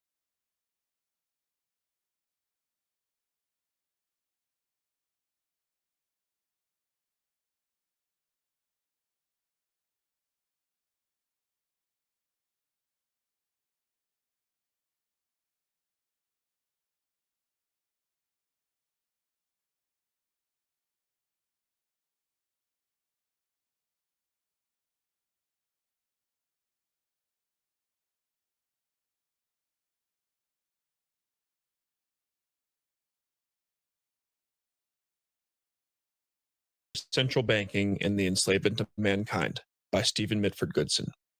Chapter 2. The Hidden Origins of the Bank of England. All great events have been distorted, most of the important causes concealed. If the history of England is ever written by one who has the knowledge and the courage, the world will be astonished. Benjamin Disraeli, Prime Minister of Great Britain. Ancient England. King Offa ruled the kingdom of Mercia, which was bounded by the rivers Trent and Mersey in the north, the Thames Valley in the south, Wales in the west, and East Anglia and Essex in the east, from 757 to 791 AD. It was one of the 7 autonomous kingdoms of the Anglo-Saxon Heptarchy. Offa was a wise and able administrator and a kind-hearted leader. He established the first monetary system in England. On account of the scarcity of gold, he used silver for coinage and as a store of wealth. The standard unit of exchange was a pound of silver divided into 240 pennies. The pennies were stamped with a star, Old English stara, from which the word sterling is derived. In 787, King Alpha introduced a statute prohibiting usury, viz., the charging of interest on money lent, a concept which dates back to the pagan era. The laws against usury were further entrenched by King Alfred, 865 to 899, who directed that the property of usurers be forfeited, while in 1050, Edward the Confessor, 1042 to 1066, decreed not only forfeiture, but that a usurer be declared an outlaw and be banished for life. First Jewish migration and expulsion. The Jews first arrived in England in 1066 in the wake of William I's defeat of King Harold II at Hastings on the 14th of October. These Jews came from Rouen, 75 miles, 121 kilometers, from Falaise in Normandy, where William the Conqueror was born illegitimately as William the Bastard. Although the historical record does not indicate whether they promoted the idea of a military invasion of England, these Jews had at the very least financed it. For this support, they were richly rewarded by being allowed to practice usury under royal protection. The consequences for the English people were disastrous. By charging rates of interest of 33% per annum on lands mortgaged by nobles and 300% per annum on tools of trade or chattels pledged by workmen, within 2 generations, 1/4 of all English lands were in the hands of Jewish usurers. At his death in 1186, Aaron of Lincoln was declared to be the richest man in England, and it was estimated that his wealth exceeded that of King Henry II. Furthermore, the Jewish immigrants undermined the ethos of the guilds and exasperated the English merchants by selling a large variety of goods under one roof. They also played a prominent role in the clipping of silver coins and the melting of them into bullion and the plating of tin with silver. The famous economist, Dr. William Cunningham, compares the activity of the Jews in England from the 11th century onward to a sponge, which sucks up all the wealth of the land and thereby hinders all economic development.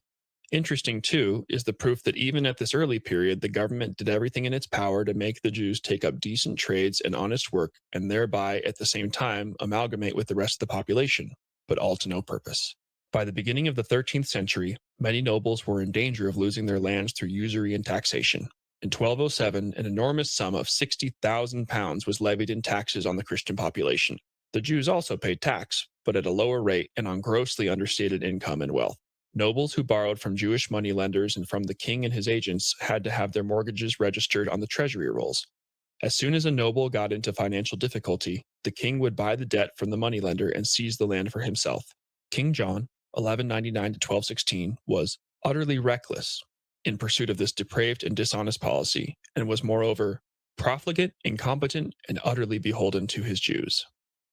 In 1215, the nobles revolted and forced King John to sign the Magna Carta on the 15th of June, 1215. This document consists of 61 clauses relating to the establishment of various constitutional and legal rights, but its principal purpose was to cancel the bonds of the Jewish moneylenders and to abolish usury and the privileged position of the Jews.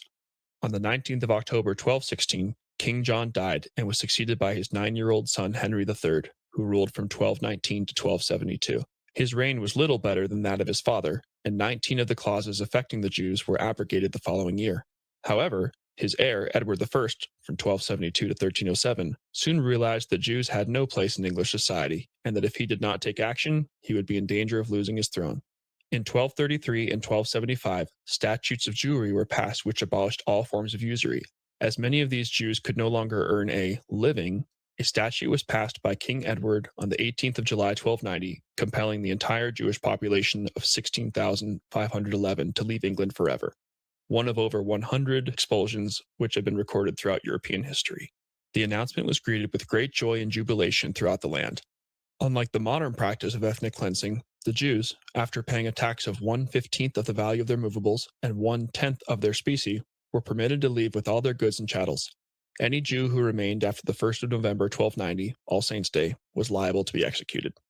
The glorious Middle Ages. With the banishment of the moneylenders and the abolition of usury, taxes were moderate and there was no state debt, as the interest-free tally stick was used for government expenditures. This ancient instrument of finance, known to the Saracens and possibly also to the Chinese, is derived from the Latin word talia, meaning a stick. A tally stick was made out of hazel, willow, or boxwood because these woods split easily. They were usually 8 inches in length, 20.3 centimeters, from forefinger to thumb, and half an inch, 1.3 centimeters wide, although they could be up to 8 feet, 2.44 meters long. The denominations were indicated by different sized cuts in the wood. 1,000 pounds were marked by cutting out the thickness of the palm of a hand. £100 by the breadth of the little finger, £1 that of a swelling barley corn, shillings somewhat less, and pence were marked by incisions. The payee was recorded on the flat sides. When all the details had been recorded on the tally, it was split nearly to the bottom so that one part retained a stump or handle on which a hole could be bored. This was known as the counter-tally or counterfoil and was held on a rod at the exchequer. The flat strip, without the stump, was given to the payee. As no two pieces of wood are identical, it was impossible to forge a tally stick. Tally sticks were first introduced during the reign of King Henry II from 1100 to 35 AD.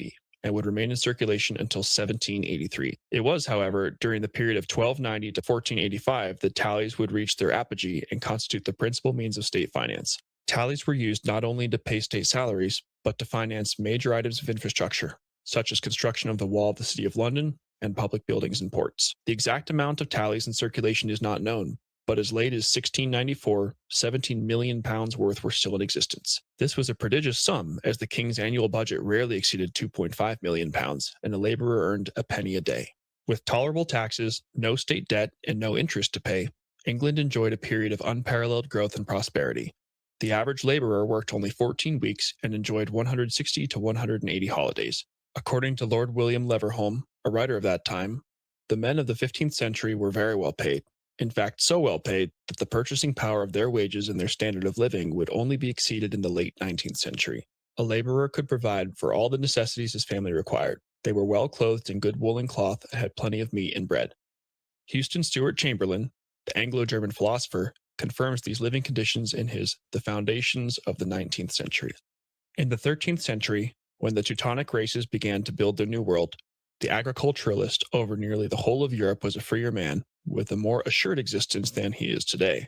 Copyhold was the rule, so that England, for example, today a seat of landlordism, was even in the 15th century almost entirely in the hands of thousands of farmers, who were not only legal owners of their land, but possessed in addition far-reaching free rights to common pastures and woodlands. During their spare hours, many craftsmen volunteered their skills in building some of England's magnificent cathedrals, which reinforces one of the basic tenets of Western civilization that, without leisure time, the fostering of culture is not possible. George Macaulay Trevelyan, the English social historian, describes these accomplishments as follows. The continuous but ever-moving tradition of ecclesiastical architecture still proceeded on its majestic way, filling England with towering forests of masonry of which the beauty and grandeur have never been rivaled either by the ancients or the moderns. In the newer churches, the light no longer crept but flooded in through the stained glass, of which the secret is today even more completely lost than the magic of the architecture. Although King Henry VIII, 1509 to 1547, relaxed the laws regarding usury in 1509, they were subsequently repealed by his son, King Edward VI, 1547 to 1553, by an act of 1552, whose preamble stated that usury is by word of God utterly prohibited as a vice most odious and detestable. End of a golden era. During the 17th century, this golden era came to a tragic end. Large numbers of Jews, who had been expelled from Spain in 1492 by Isabella I of Castile and Ferdinand II of Aragon on account of their persistent involvement in usury and unethical business practices, had settled in Holland. Although the Dutch were at that time an important maritime power, the Jewish usurers based in Amsterdam desired to return to England, where their prospects for expanding the operations of their money-lending empire were far more promising. During the reign of Queen Elizabeth I, 1558 to 1603, small numbers of Marranos, Spanish Jews who had converted to a sham form of Christianity, settled in London. Many of them practiced as goldsmiths, accepting deposits of gold for safekeeping, and then issuing 10 times the amount of gold received as gold receipts, that is, loans with interest. These receipts, a forerunner of the fraudulent fractional reserve system of banking, were initially lent to the Crown or Treasury at 8% per annum, but according to Samuel Pepys, the diarist and secretary to the Admiralty, the interest rate increased to as much as 20% and even 30% per annum. The rate of interest merchants paid often exceeded 33% per annum, even though the legal rate was only 6% per annum. Workmen and poor people bore the brunt of these extortionate rates of interest by having to pay 60%, 70%, or even 80% per annum. According to Michael Godfrey, the author of a pamphlet entitled A Short Account of the Bank of England, £2 to £3 million had been lost through the bankruptcies of goldsmiths and the disappearance of their clerks. Cromwell in the English Civil War. In 1534, by the Act of Supremacy, The Church of England was established as the official religion of England by King Henry VIII. During the 16th and 17th centuries, Puritan beliefs based on the teachings of John Wycliffe and John Calvin gained an increasing number of adherents. The Puritans considered the Bible to be the true law of God and emphasized Bible reading, prayer, and preaching, and the simplification of the ritual of the sacraments.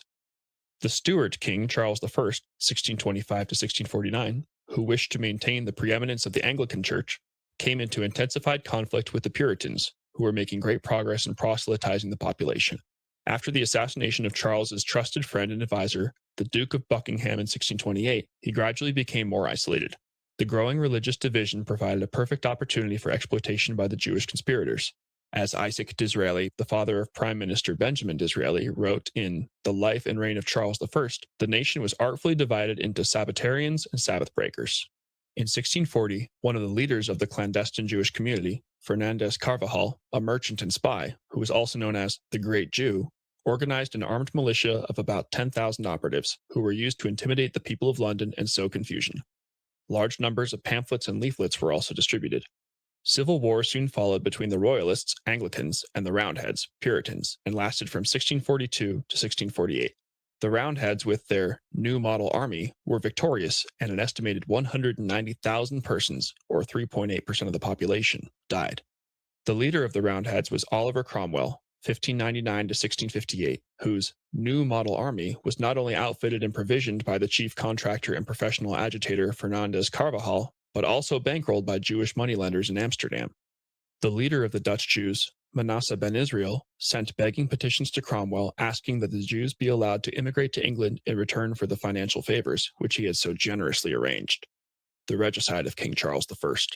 The treachery to which Cromwell descended is revealed in correspondence between himself and the Synagogue of Molheim, Germany, 16th of June 1647, from O.C. Oliver Cromwell to Ebenezer Pratt. In return for financial support, Will advocate admission of Jews to England. This, however, impossible while Charles living. Charles cannot be executed without trial, adequate grounds for which do not at present exist. Therefore, advised that Charles be assassinated, but will have nothing to do with arrangements for procuring an assassin, though willing to help in his escape. In reply was dispatched the following: 12th of July, 1647, to O.C. from Ebenezer Pratt. Will grant financial aid as soon as Charles removed and Jews admitted. Assassination too dangerous. Charles will be given an opportunity to escape. His recapture will make trial and execution possible. The support will be liberal, but useless to discuss terms until trial commences. King Charles was staying as a virtual prisoner in Holmby House, Northamptonshire. On the 4th of June, 1647, 500 revolutionaries seized the king, but then allowed him to escape to the Isle of Wight, where he was subsequently arrested. On the 5th of September, 1648, the House of Commons decided that the king's concessions were satisfactory to a settlement. Cromwell then purged the House of Commons with the assistance of Colonel Pride until there was only a rump of 50 members left, who then duly voted that the king be put on trial. Not a single English lawyer was prepared to draw up a charge sheet against the king. Eventually, it was provided by a Dutch Jew, Isaac Dorislaus. The king was forced to participate in a show trial in a high court of justice in which 2/3 of its members were levelers from the army. Charles refused to plead, but was found guilty and executed on the 30th of January, 1649. As the procession approached the scaffold, large numbers of the crowd shouted, "God save the king!" After the deed had been done, there was an enormous groan of anguish. Second Jewish migration. From the 7th to the 18th of December, 1655, Cromwell, who was called the Protector, held a conference in Whitehall, London, in order to obtain approval for the large-scale immigration of Jews. In spite of the conference being packed with Cromwell's supporters, the overwhelming consensus of the delegates, who were mainly priests, lawyers, and merchants, was that the Jews should not be permitted to enter England. In October 1656, the first Jews were surreptitiously allowed to land freely in England, in spite of strong protests having been lodged by the subcommittee of the Council of State, who declared that these Jews would be a grave menace to the state and the Christian religion. The merchants, without exception, spoke against the admission of the Jews. They declared that the proposed immigrants would be morally harmful to the state and that their admission would enrich foreigners at the expense of the English. Cromwell died on the 3rd of September 1658 and was succeeded by his son, Richard, who ruled for 9 months. Charles I's son, Charles II, 1660 to 1685, succeeded his executed father. Although he would be the last English monarch to issue money, banknotes, in his own right, he made 2 fatal errors of governance. On the 1st of August 1663, he passed the euphemistically sounding Act for the Encouragement of Trade, which enabled the export of all foreign coins or bullion or gold or silver, free of interdict, regulation, or duties of any kind. During the debate on the bill, the Earl of Anglesey presciently observed that it is dangerous to the peace of the kingdom when it shall be in the power of half a dozen or half a score of rich, discontented, or factious persons to make a bank and accumulation of our own coin and bullion beyond the seas and leave us in want of money when it shall not, no longer, be in the king's power to prevent it. 3 years later, by means of an act for the encouragement of coinage, he permitted private persons, i.e., bankers and goldsmiths, to mint the coins of the realm at the royal mint and thereby acquire the considerable benefits of the seigniorage, the difference between the face value of coins and their production costs, income for their own private account. Furthermore, it enabled them to increase or diminish the supply of money in circulation and to raise or lower prices at will to the great detriment of the general population. His brother, James II, 1685 to 1688, reign only lasted 3 years. He was a victim of unscrupulous pamphleteering and propaganda, which emanated mainly from Holland. A military expedition undertaken by Prince William of Orange eventually dethroned him. Although James's army was numerically superior, he was discouraged from attacking after John Churchill, 1st Duke of Marlborough, suddenly deserted him. According to the Jewish Encyclopedia, Churchill subsequently received an annual stipend of £6,000 for the Dutch Jew Solomon de Medina in payment for his treasonous conduct. These vast sums of blood money enabled Churchill to proceed with the construction of Blenheim Palace, which was completed at his death in 1722. William of Orange's military campaign, like that of the other William the Conqueror in 1066, was financed by Jewish bankers. In return for their support, William III, 1689 to 1702, would surrender the royal prerogative of issuing England's money free of debt and interest to a consortium known as the Governor and Company of the Bank of England. A. N. Field, in All These Things, summarizes these epical events known as the Glorious Revolution of 1688, but which was in effect the infamous revolution, as follows. 33 years after Cromwell had let the Jews into Britain, a Dutch prince arrived from Amsterdam surrounded by a whole swarm of Jews from that financial center. Driving his royal father-in-law, James II, out of the kingdom, he graciously consented to ascend the throne of Britain. A very natural result following on this event was the inauguration of the national debt by the establishment 6 years later of the Bank of England for the purpose of lending money to the crown. Britain had paid her way as she went until the Jews arrived. The pawnshop was then opened, and the resulting situation in which the nation finds itself today could not be better described than in the words put by Shakespeare with prophetic vision in the mouth of the dying John of Gaunt. This land of such dear souls, this dear, dear land, dear for her reputation through the world, is now leased out, I die pronouncing it, like to a tenement or pelting farm. England, bound in with the triumphant sea, whose rocky shore beats back the envious siege of watery Neptune, is now bound in with shame, with inky blots and rotten parchment bonds. That England, that was wont to conquer others, hath made a shameful conquest of itself. Richard II, Act 2, Scene 1. The history of the second Jewish settlement in Britain is one long trail of parchment bonds shackling the nation in debt. Every step of the ascent of the Jew in the nation's affairs has been marked by the increase and multiplication of debt. Establishment of the Bank of England. The need for a privately owned central bank was fronted by a retired pirate, William Paterson, when he wrote a pamphlet in 1693 entitled A Brief Account of the Intended Bank of England. He would later boast that this bank hath the benefit of interest on all moneys which it creates out of nothing. On Thursday, the 21st of June, 1694, subscription lists for the bank, which had a capital of £1.2 million, were opened. By the following Monday, this amount had been fully subscribed. The ostensible purpose of the bank was to lend King William unlimited sums at 8% per annum to enable the prosecution of war, and in particular, the conflict against Louis XIV of France, whose country was not on the usury system. The bank would thus receive from the crown interest of £100,000 per annum, the additional £4,000 being an administrative fee. The bank also acquired the right to issue £1.2 million in banknotes without any gold cover. Prior to its listing, the bylaws of the bank were carefully scrutinized by Sergeant-at-Law Cresswell Levins in order to ensure that the bank complied with its hidden purpose, viz., to fleece the English people in perpetuity by allowing the creation of the nation's money and means of exchange out of nothing at interest. All of this fake money was to be accompanied by compounding interest. Levins was a crypto-Jew, or Marrano, who practiced as an advocate and later served as a judge. There was much opposition to the establishment of the bank. Foremost were the goldsmiths and moneylenders, who correctly foresaw that it would bring an end to their usurious racket of fractional reserve banking based on their gold receipts. Landowners and country gentry feared an escalation in interest rates, as the bank would control the nation's money supply. There were allegations that the bank would favor certain merchants with low rates of interest. The biggest fear was that the bank would grow too powerful and would become the keystone of the commercial world. Unfortunately, this is exactly what happened, as the Bank of England became the model on which all subsequent central banks were replicated. At that time, the House of Commons had 514 members consisting of 243 Tories, 241 Whigs, and 28 members whose allegiance was unknown. About 2/3 of the members were country gentlemen, and it is believed that of the 514 members, approximately 20% were illiterate. The bill was debated in July 1694, the high point in summer, when most of the rural members were engaged in summer pursuits and the harvesting of their crops. On that fateful Friday, the 27th of July 1694, when the Charter of Incorporation was granted, only 42 members were present, all of them Whigs, as the Tories opposed the bill, who all voted in favor of it. This begs the question as to what a quorum consisted of in those days. The title of the bill made no mention of the proposed Bank of England, which is only described, or one might say, secreted, 2/3 down in the unintelligible verbiage, to the layman that is, of the bill.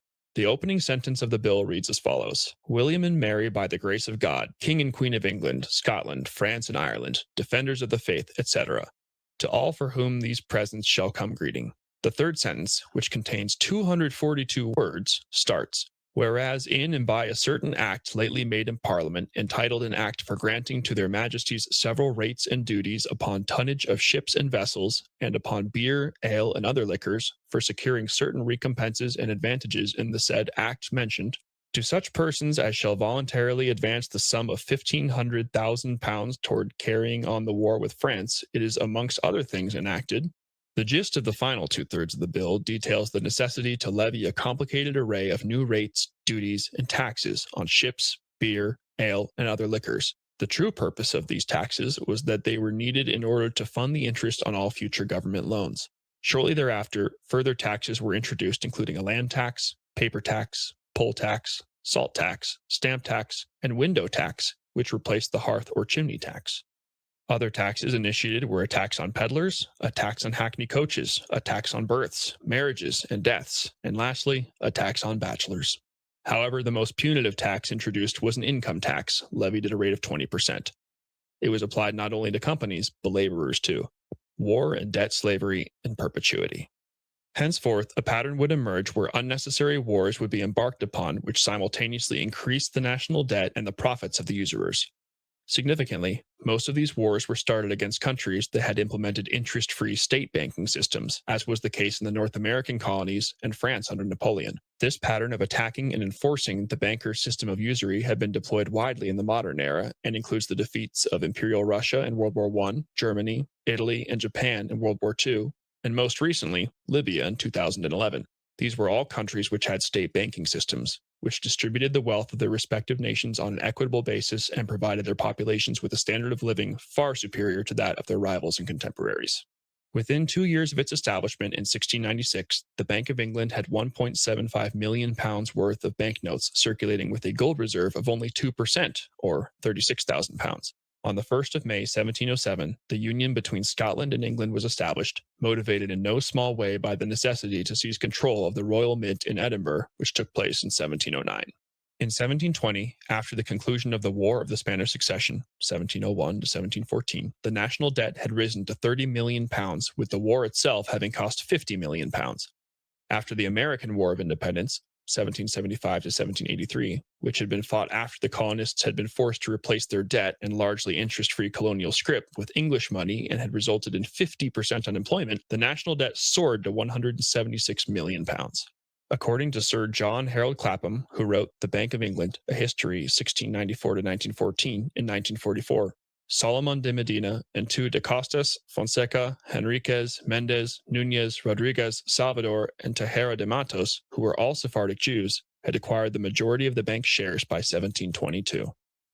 In 1786, Prime Minister William Pitt the Younger tried to abolish the national debt with a sinking fund which generated interest of £1 million per annum to repay the debt. This scheme was soon abandoned because of the enormous increase in loans incurred to finance the war against Napoleon. In 1797, in order to pay for the burgeoning interest burden, a system of graduated income tax had to be introduced, which by 1815 was yielding £70 million per annum. The war against France lasted from 1792 until 1815. Among the principal objectives of this pointless bloodletting was to destroy Napoleon's debt and interest-free system of finance. See Chapter 3. During this period, England also waged a war against the United States from 1812 until 1814. This war, as was the case with the war against France, was instigated by England at the behest of banker Mayer Amschel Rothschild, real name Bauer, after the United States Congress refused to renew the charter of the Rothschild-controlled Bank of the United States, which had been the central bank of America from 1791 until 1811. Mayer Amschel Rothschild is famously credited with having said, "Give me control of the economics of a country, and I care not who makes her laws. The few who understand the system will either be so interested from its profits or so dependent on its favors that there will be no opposition from that class." British Prime Minister Spencer Perceval, 1809 to 1812, tried to stop this completely futile war, but was assassinated on the 11th of May 1812 in the lobby of the House of Commons by John Bellingham, a political radical who had been set up by Rothschild. By 1815, the national debt had ballooned to £885 million. This completely unnecessary war resulted in approximately 3 million military personnel and at least 1 million civilians losing their lives. In order to destroy Napoleon's state bank, it cost the deluded British public a staggering £831 million, of which over £2.5 billion were still outstanding in 1914. The principal of £504 million had over the intervening period increased fivefold as a result of the compounding effect of interest. An astute agrarian and parliamentarian, William Cobbett, 1763 to 1835, at that time perceived what was afoot and wrote as follows: "I set to read the Act of Parliament by which the Bank of England was created. The investors knew what they were about. Their design was to mortgage by degrees the whole country, lands, houses, property, labor. The scheme had produced what the world never saw before: starvation in the midst of abundance." In 1800, a member of Parliament, Sir William Pulteney, proposed the formation of a national bank after having made vigorous attacks against the bank. In 1824, another member of Parliament, David Ricardo, submitted a detailed plan to convert the Bank of England into a national bank. Both attempts failed. The affairs of the Bank of England remained secret, and it was not until 1833, 139 years later, that a sanitized version of its accounts were presented to Parliament by means of the Act of 1833. At the start of World War I in 1914, the national debt stood at £650 million. On March 31, 1919, it had increased to £7.434 billion, of which £3 billion is still outstanding after 95 years at an interest rate of 3.5% per annum.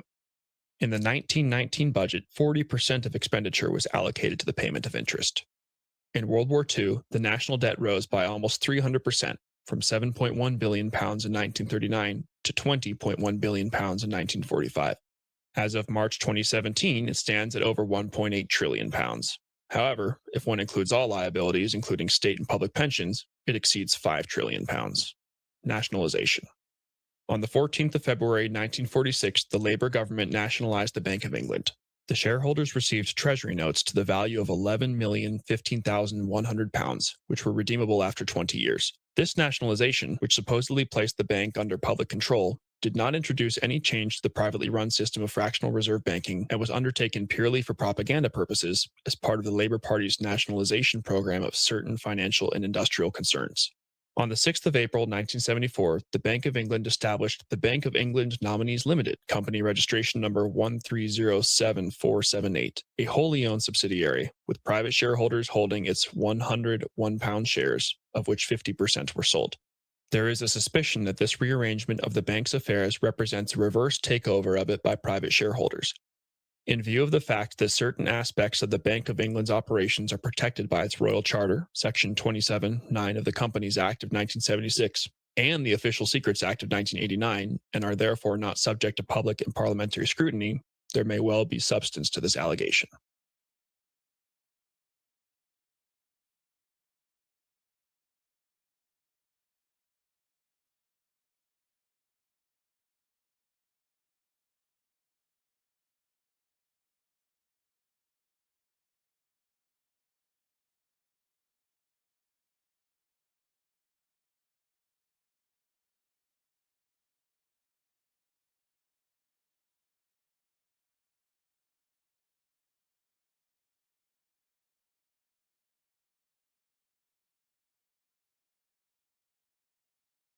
A History of Central Banking and the Enslavement of Mankind by Stephen Mitford Goodson.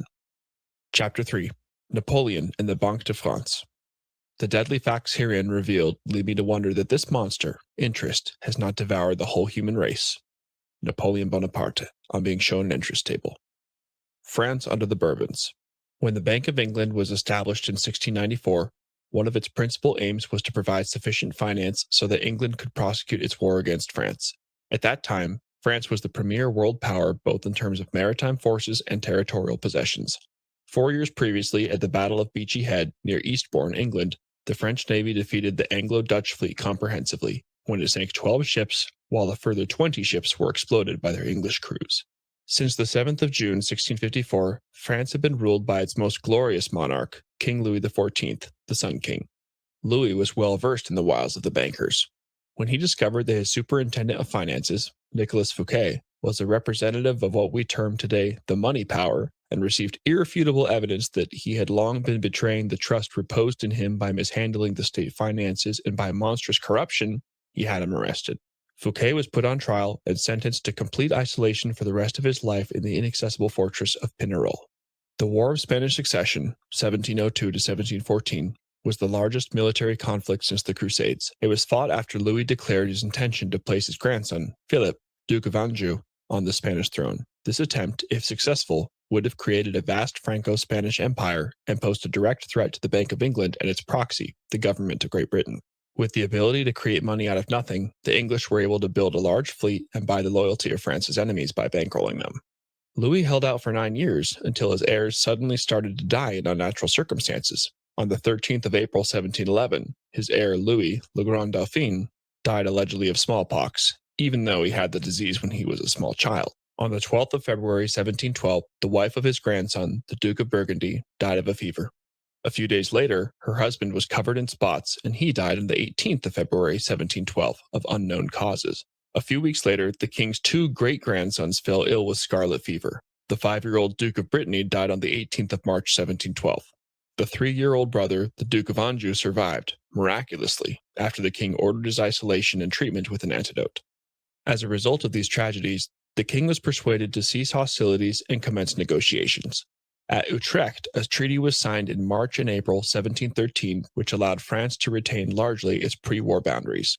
Thereafter, the heirs to the French throne stopped dying, although this did not prevent the other grandson of Louis, the Duke of Berry, who was the regent of the future Louis XV, dying in an unusual riding accident. A broken man, the Sun King died of natural causes on the 1st of September 1715.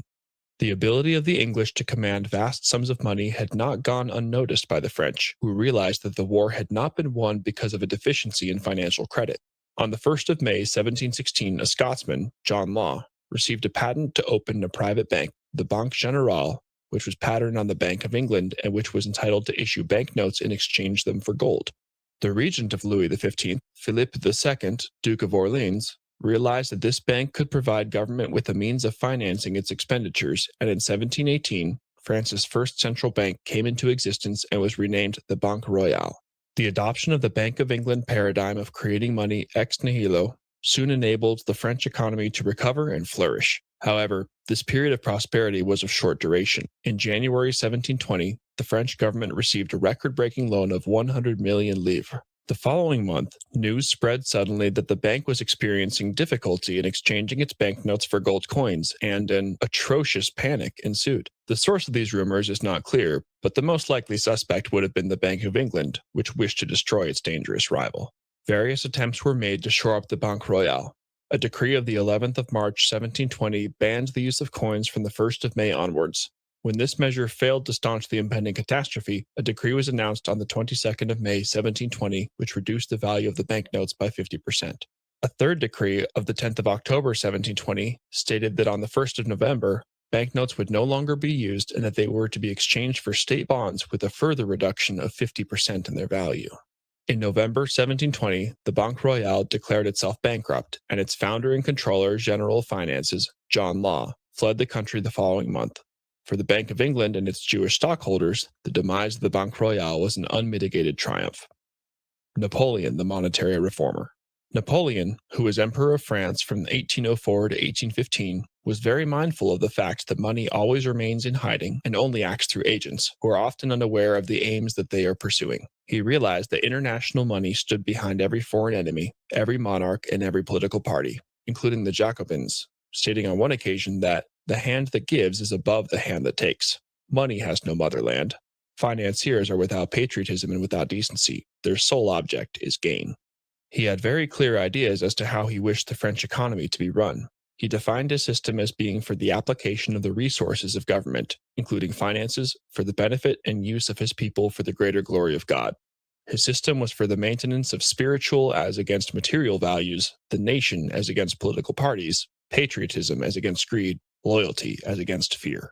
The bedrock of the economy was to be agriculture, for that is the soul of the people, the foundations of the kingdom. Next in importance was industry, which ministers to the comfort and happiness of the population.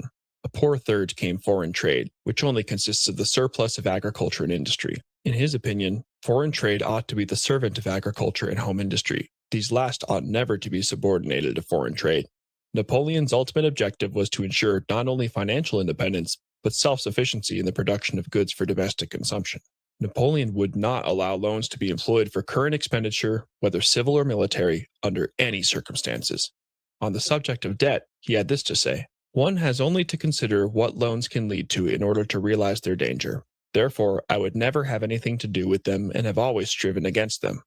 At one time, people asserted that I did not issue loans because I possessed no credit and could find nobody who would lend me anything. That is quite false. That surely implies a very scanty knowledge of human nature and an ignorance of stock exchange methods if people imagine that I could find no one ready to lend. It was not part of my system." The State Bank of the French Empire. Napoleon's first act on assuming power as First Consul on the 9th of November 1799 was to establish the Banque de France on the 18th of January 1800 as a joint stock company, which commenced operations on the 20th of February of that year. This bank replaced the 15, mainly Jewish, private banking houses which had been deeply involved in the events leading up to the Jewish Revolution against the French people, commonly, but incorrectly, known as the French Revolution from 1789 to 1799. These banks had increased the national debt to £170 million and had charged rapacious rates of interest on loans to the French crown, to the extent that, prior to 1789, it was allocating over 50% of its budget expenditure to interest. The bank was set up with a share capital of 30 million francs, divided into 30,000 shares of 1,000 francs each, of which a portion was subscribed by Napoleon, his family, and members of his entourage. The dividend of the shareholders was initially limited to 6% per annum, but was increased in 1806 to 2/3 of the bank's profits, with the remaining 1/3 being allocated to the bank's reserves. The 200 largest shareholders elected 15 regents, or directors, who sat on the general council administering the bank, and 3 censors, or inspectors, who supervised management of the bank. The general council, in turn, elected a central committee consisting of 3 members, one of whom was chairman. Napoleon made himself president of the bank, declaring that the bank does not belong to the shareholders only. It also belongs to the state, since the state has entrusted to it the privilege of issuing money. I wish the bank to be in sufficient measure in the hands of the state, but not too much so. On the 14th of April, 1803, by means of an act of parliament, Napoleon abolished the right of 2 rival banks, the Caisse des Comptes de Commerce and the Comptoir Commercial, to issue banknotes. As he remarked at that time, "Have you not told me that, in order to preserve credit, it is a general practice that artificial money, like that of the Bank of France, shall issue from only one source? I adopt that idea. A single bank can be more easily watched than several concerns, both by the government and the public. With a view to emergencies, I cannot see any virtue in competition of this kind." On the 22nd of April, 1806, a new act was passed, which replaced the 3-member Central Committee with a governor and 2 deputy governors. These appointments were personally vetted by Napoleon. The new act also increased the bank's capital to 90 million francs. Napoleon was so suspicious and distrustful of bankers that he personally supervised the operations of the treasury, lest the secrets of his monetary policies leak out and be exploited by speculators. He was thus his own banker, who controlled both the creation and distribution of money and credit, to the chagrin of the international bankers, particularly the Rothschilds, who were virtually excluded from operating in continental markets. Napoleon made the franc the most stable currency in Europe. After France had abandoned the loan markets of the city of London, a fog of depression settled on its fraternity of bankers and usurers. In typical fashion, the English press began to stir up trouble for Napoleon. He was accused of having not observed the conditions of the Treaty of Amiens, which had been signed between England and France on the 25th of March, 1802. Relations broke down when Napoleon refused to sign a trade treaty, which would promote free trade and a modern-day version of globalization, and thereby force him to diminish the autarky and isolationism of his continental policy. England, under the direction of her international bankers, proceeded to bankroll Austria, Prussia, Russia, Spain, and Sweden, and duly declared war on France. The coalition forces exceeded 600,000. Napoleon could not muster even a third of that number, and would under normal circumstances have been compelled to secure a banker's loan in order to arm and feed them. On the 20th of December, 1803, he trumped the warmongers by selling Louisiana to the United States of America for £3 million. A brief period of peace and prosperity ensued. However, in 1806, a new coalition consisting of England, Russia, and Prussia, at the initiative of the last named country, took to the field. Although the coalition forces were defeated at Jena on the 14th of October, 1806, Napoleon was forced to engage in a series of needless and senseless wars for the next 9 years in order to protect France and her new economic dispensation. He promulgated the Continental Blockade, whose objective was to destroy England's export trade, as he realized that England could not finance her imports and fund her allies at the same time. At the Treaty of Tilsit, signed on the 7th of July, 1807, on a raft in the middle of the Neman River in East Prussia, Napoleon and Tsar Alexander I agreed to an alliance which made them the masters of continental Europe. Alexander agreed to join Napoleon's continental blockade of England and to provide each other with mutual support in the event of disputes with other nations, and in particular the British Empire. At that time, France and Russia were the only two countries in Europe which were not on the usury system and were furthermore not indebted to the Rothschilds. They were therefore the only free and independent nations. However, a few years later, Russia started to violate the blockade. This action was premised on the fact that Russia, a producer of mainly raw materials, had very little industrial capacity and had been dependent on England for the importation of industrial products. Alexander was only prepared to continue with the blockade, subject to France supplying him with the industrial goods, which he had previously imported from England. France could not supply these goods, as England commanded the seas and there was no road or rail infrastructure in Europe at that time. Therefore, in order to enforce the blockade, Napoleon decided to invade Russia on the 24th of June, 1812, with an army of over 500,000 soldiers. Although he reached Moscow on the 14th of September, 1812, he found that it had been abandoned, and the subsequent winter retreat turned into a major disaster, with only 110,000 of his original army surviving. The following year, Napoleon was defeated at the Battle of the Nations, east of Leipzig, on the 19th of October, 1813. On the 11th of April, 1814, he abdicated at Fontainebleau.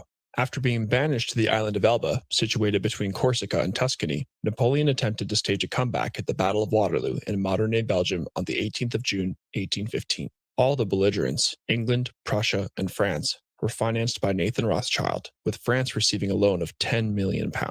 After his defeat, Napoleon was exiled to the British island of St. Helena in the South Atlantic, where he died under suspicious circumstances when he was still a fit man at the age of 51, on the 5th of May, 1821. An examination of Napoleon's remains has indicated that he almost certainly died of cyanide poisoning following chronic arsenic intoxication.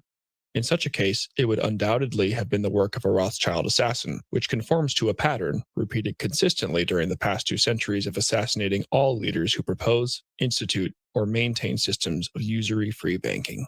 As part of Napoleon's plan to assimilate Jews into French society, he issued a decree in 1808 ordering all Jews to adopt surnames and to use those names on all documents. Napoleon, in a letter to his younger brother Jerome, written in 1808, states, "I have undertaken to reform the Jews, but I have not endeavored to draw more of them into my realm. It is necessary to reduce, if not destroy, the tendency of Jewish people to practice a very great number of activities that are harmful to civilization and to public order in society in all the countries of the world. It is necessary to stop the harm by preventing it. To prevent it, it is necessary to change the Jews. Once part of their youth will take its place in our armies, they will cease to have Jewish interests and sentiments. Their interests and sentiments will be French." Achievements of the French state banking system. As part of the Code Napoleon, Code Civil de France, Napoleon introduced a new commercial code on the 21st of March, 1804. These economic reforms, which included substantially reduced taxes, quickly turned the French economy around and resulted in increased trade and the development of new industries such as cotton making and sugar beet, which were assisted by tariffs against foreign goods and low interest rate loans. The infrastructure was upgraded on a vast scale not only in France, but throughout Western Europe, with the construction of 20,000 miles, 32,186 kilometers of imperial roads and 12,000 miles, 19,312 kilometers of regional roads, almost 1,000 miles, 1,609 kilometers of canals, bridges, and dredging, and expansion of harbors such as Cherbourg and Dunkirk, waterworks and public buildings such as the Gallery at the Louvre, all financed with interest-free money from the Banque de France. Napoleon also established an industrial board, which provided data and information to French industry, the Imperial University, which administered French education, specialized schools, or lycée, for the study of engineering, science, and technology, and professional schools devoted to midwifery, obstetrics, and veterinary science. Napoleon described these accomplishments to his Irish doctor, Barry O'Meara, on the island of St. Helena, and said that they were his most enduring monument. The Allied powers cannot take from me hereafter the great public works I have executed, the roads which I have made over the Alps and the seas I have united. They cannot place their feet to improve where mine have not been before. They cannot take from the code of laws which I formed, and which will go down to posterity. In conclusion, we may consider some of Napoleon's achievements, which he communicated to his former chamberlain and constant companion for 18 months on St. Helena, Comte de las Casas. I inspired France and Europe with new ideas which will never be forgotten. France's finances are the best in the world. To whom does she owe them? If I had not been overthrown, I would have made a complete change in the appearance of commerce as well as of industry. The efforts of the French people were extraordinary. Prosperity and progress were growing immeasurably. Enlightenment was making giant strides. New ideas were everywhere heard and published, for I took pains to introduce science among the people. If I had been given time, there would soon have been no more artisans in France. They would all have become artists.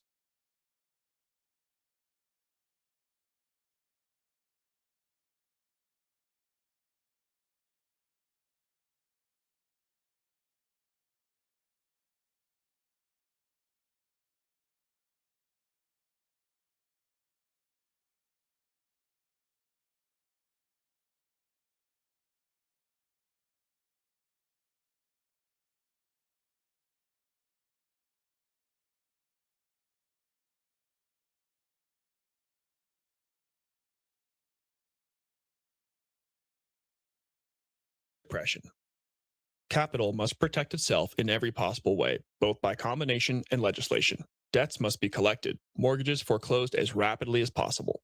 When, through process of law, the common people lose their homes, they will become more docile and more easily governed through the strong arm of the government applied by a central power of wealth under leading financiers. These truths are well known among our principal men, who are now engaged in forming an imperialism to govern the world. By dividing the voters through the political party system, we can get them to expend their energies in fighting for questions of no importance. It is thus, by discreet action, we can ensure for ourselves that which has been so well planned and so successfully accomplished. Montague Norman, Governor of the Bank of England, addressing the United States Bankers Association, New York, Idaho Leader, 26th of August, 1924.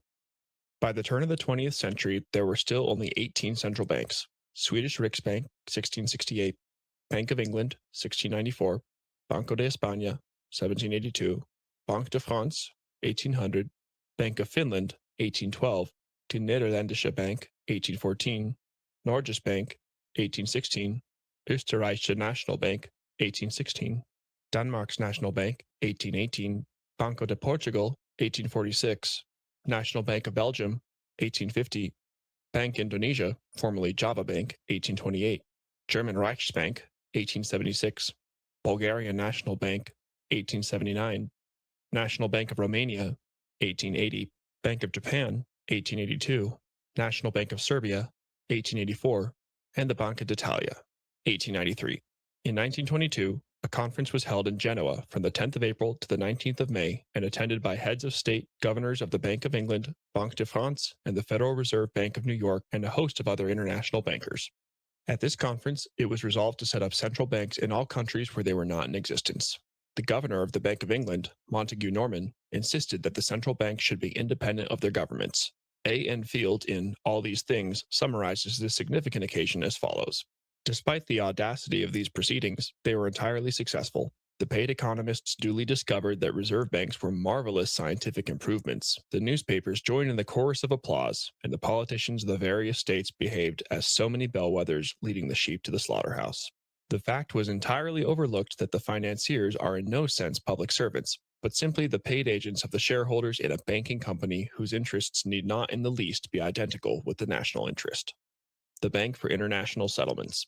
The number of new central banks increased, particularly after the establishment of the Bank for International Settlements at Basel early in 1930, when central reserve banks, more or less independent of the governments of the countries in which they were situated, sprang up like mushrooms all over the world amid a chorus of approval from deluded governments and people whom these banks were intended to reduce to servitude. The original purpose of the BIS was to facilitate German reparations payments in terms of the Treaty of Versailles. But once the artificially contrived Great Depression started to take effect and the National Socialists assumed power in January 1933, all payments ceased and the BIS had to find a new direction, viz., the fostering of monetary cooperation. In reality, the BIS guides and directs the centrally planned global financial system through the central banks of each country, of which 60 are affiliated to it. The headquarters of the bank are in Basel, Switzerland, and they are currently housed in an ugly 18-story building which looks like the cooling tower of a power station. It is an unelected, unaccountable central bank of the central bankers, which has complete immunity from national laws and taxation, and has its own private police force. Furthermore, in terms of rights granted by an agreement with the Swiss Federal Council, all of the bank's archives, documents, and electronic data are inviolable at all times and in all places. This agreement dates back to Article 10 of Paragraph 2 of the Hague Protocol, which was signed on the 31st of August 1929, and states that the bank, its property and assets, and also the deposits of other funds entrusted to it on the territory of or dependent on the administration of shall be immune from any disabilities and from any restrictive measures such as censorship, requisition, seizure, or confiscation in time of peace or war, reprisals, prohibition or restriction of export of gold or currency and other similar interferences, restrictions, or prohibitions. Bi-monthly meetings, where the global economy is discussed, are held in absolute secrecy. There is no written agenda unless one of the statutes of the bank requires revision, and minutes are not kept. The principal functions of the bank are ostensibly 1. Facilitating collaboration amongst central banks by means of accords. 2. Promoting financial stability. 3. Research on policy issues. 4. Acting as a counterparty for central banks in their financial transactions. 5. Serving as an agent or trustee in connection with international financial operations. However, the true nature of the BIS was revealed in the book Tragedy and Hope, written by insider Professor Carol Quigley of Georgetown University, who wrote as follows. In addition to these pragmatic goals, the powers of financial capitalism had another far-reaching aim, nothing less than to create a world system of financial control in private hands, able to dominate the political system of each country and the economy of the world as a whole. This system was to be controlled in a feudalist fashion by the central banks of the world acting in concert, by secret agreements arrived at in frequent private meetings and conferences. The apex of the system was to be the Bank for International Settlements in Basel, Switzerland, a private bank owned and controlled by the world's central banks, which were themselves private corporations. Each central bank, in the hands of men like Montague Norman of the Bank of England, Benjamin Strong of the New York Federal Reserve Bank, Charles Rist of the Bank of France, and Hjalmar Schacht of the Reichsbank, sought to dominate its government by its ability to control treasury loans, to manipulate foreign exchanges, to influence the level of economic activity in the country, and to influence cooperative politicians by subsequent economic rewards in the business world. As Professor Quigley predicted back in 1966, the ultimate aim of the BIS is a single world currency, a one world economic system, and a global government, where national laws are no longer applicable or relevant. Control of the bank lies with the House of Rothschild through its investments in various central and private banks. After World War II and the dissolution of the European colonial empires, because they were no longer financially sustainable and offered far greater prospects for exploitation and plunder by means of international loans, there was a further proliferation of central banks, and currently their number stands at 157. 8 of these banks are in private ownership: National Bank of Belgium, Bank of Greece, Banca d'Italia, Bank of Japan, South African Reserve Bank, Swiss National Bank, Central Bank of the Republic of Turkey, and the United States Federal Reserve Bank.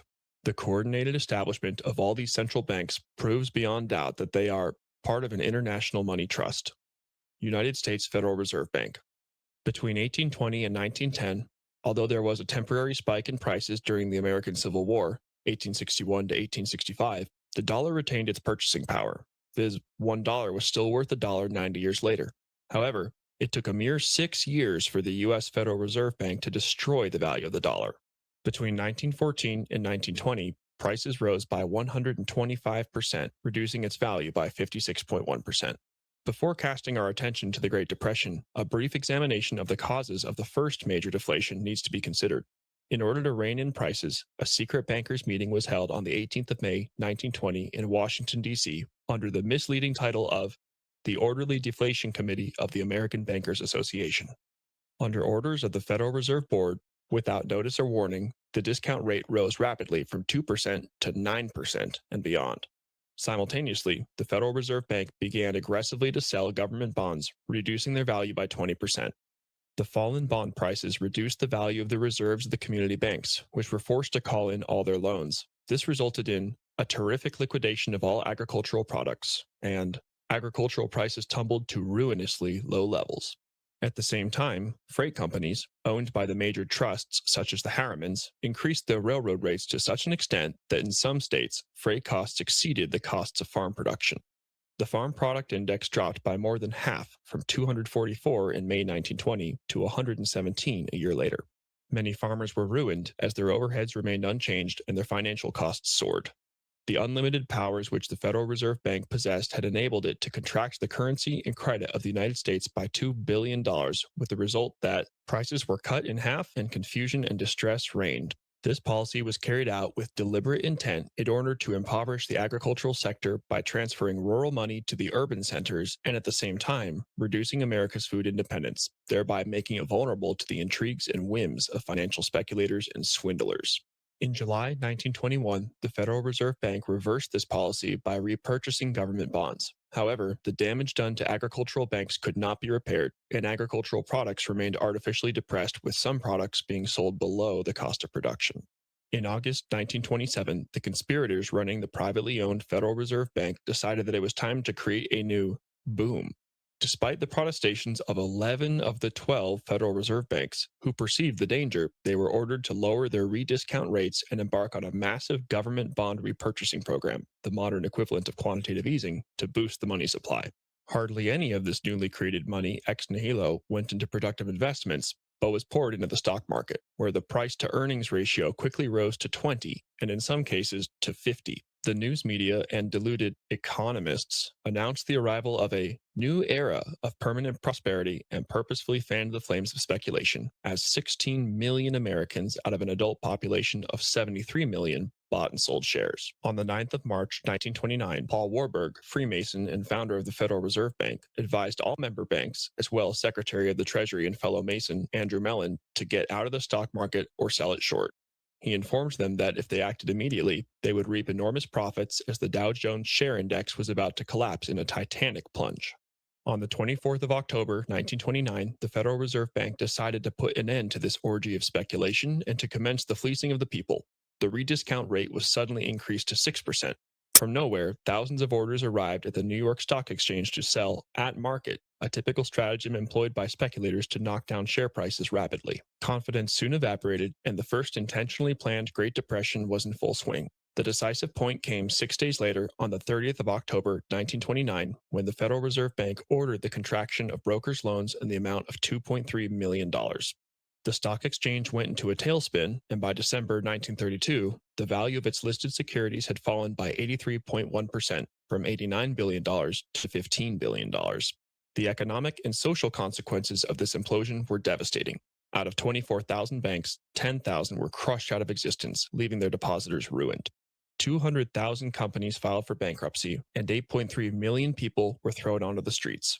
Within 3 years, 24.9% of the working population was unemployed. The total national income of the United States declined by 40.7%, from $81 billion in 1927 to $48 billion in 1932. During the Depression years, an estimated 3 million people died of starvation. The main causes were malnutrition, infectious diseases, starvation, and suicide. When referring to the New York Stock Exchange collapse, which initiated the Depression, Congressman Louis T. McFadden stated with precision, "It was a carefully contrived occurrence. The international bankers sought to bring about a condition of despair so that they might emerge as the rulers of us all." A.N. Field condemned the worthlessness of central banks and the perverted purposes for which they had been consistently utilized as follows.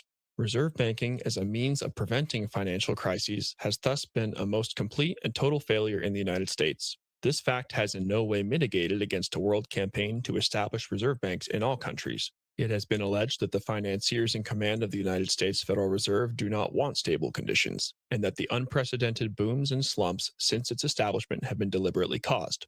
It is at least certain that those in control of the system have raised the strongest objections to every one of the numerous attempts made in Congress to write an instruction into the law directing the Federal Reserve to use its tremendous powers to maintain the purchasing power of its money at a stable level. In a newspaper article in the Financial Times written in 1930, Professor Carl Gustav Kassel of Stockholm University, Sweden, remarked, "Practically absolute power over the welfare of the world has been placed in the hands of the Federal Reserve Board, and one is appalled to see the apparently haphazard manner in which the board uses this power, how ignorant it is of the aim which ought to dictate American monetary policy."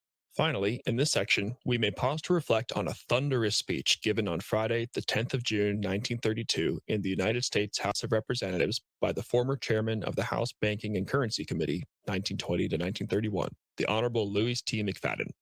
Mr. Chairman, we have in this country one of the most corrupt institutions the world has ever known.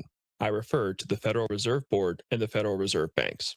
The Federal Reserve Board, a government board, has cheated the government of the United States and the people of the United States out of enough money to pay the national debt. The depredations and the iniquities of the Federal Reserve Board and the Federal Reserve Banks acting together have cost this country enough money to pay the national debt several times over. This evil institution has impoverished and ruined the people of the United States, has bankrupted itself, and has practically bankrupted our government. It has done this through the defects of the law under which it operates, through the maladministration of that law by the Federal Reserve Board, and through the corrupt practices of the moneyed vultures who control it. Some people think the Federal Reserve Banks are United States government institutions. They are not government institutions.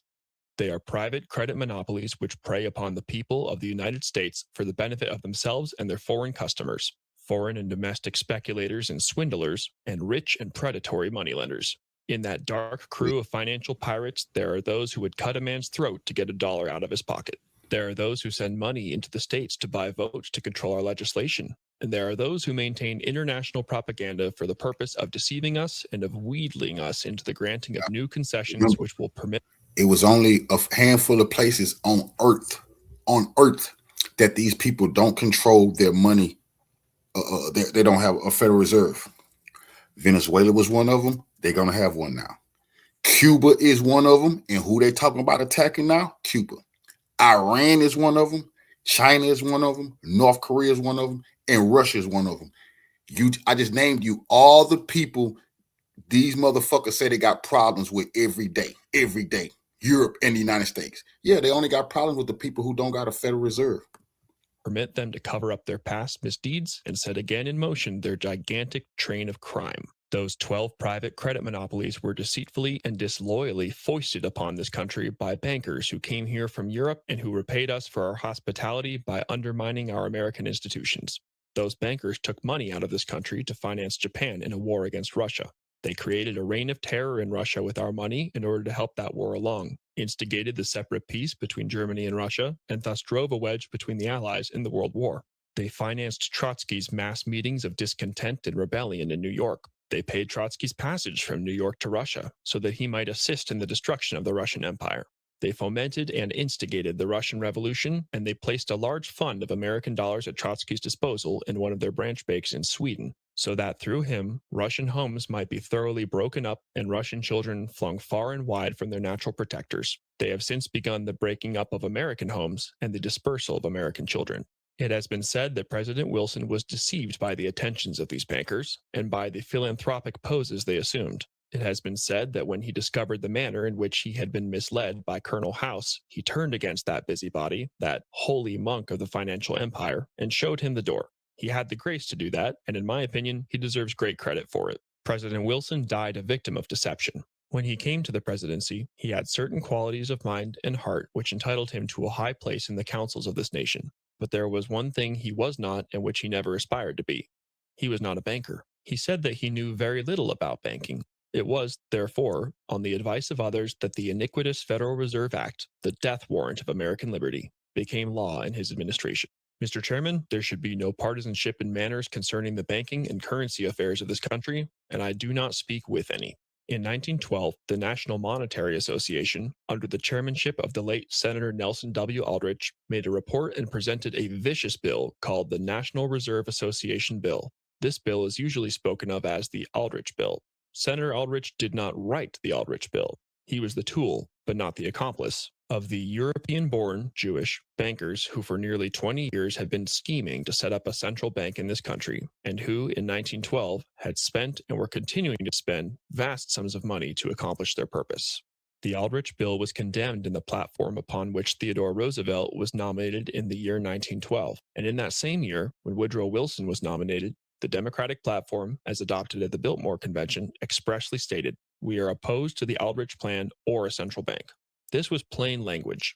The men who ruled the Democratic Party then promised the people that if they were returned to power, there would be no central bank established here while they held the reins of government. 13 months later, that promise was broken, and the Wilson administration, under the tutelage of those sinister Wall Street figures who stood behind Colonel House, established here in our free country the worm-eaten monarchical institution of the King's Bank to control us from the top downward and to shackle us from the cradle to the grave. The Federal Reserve Act destroyed our old and characteristic way of doing business. It discriminated against our one-name commercial paper, the finest in the world. It set up the antiquated two-name paper, which is the present curse of this country, and which has wrecked every country which has ever given it scope. It fastened down upon this country the very tyranny from which the framers of the Constitution sought to save us. One of the greatest battles for the preservation of this republic was fought out here in Jackson's day, when the Second Bank of the United States, which was founded upon the same false principles as those which are exemplified in the Federal Reserve Act, was hurled out of existence.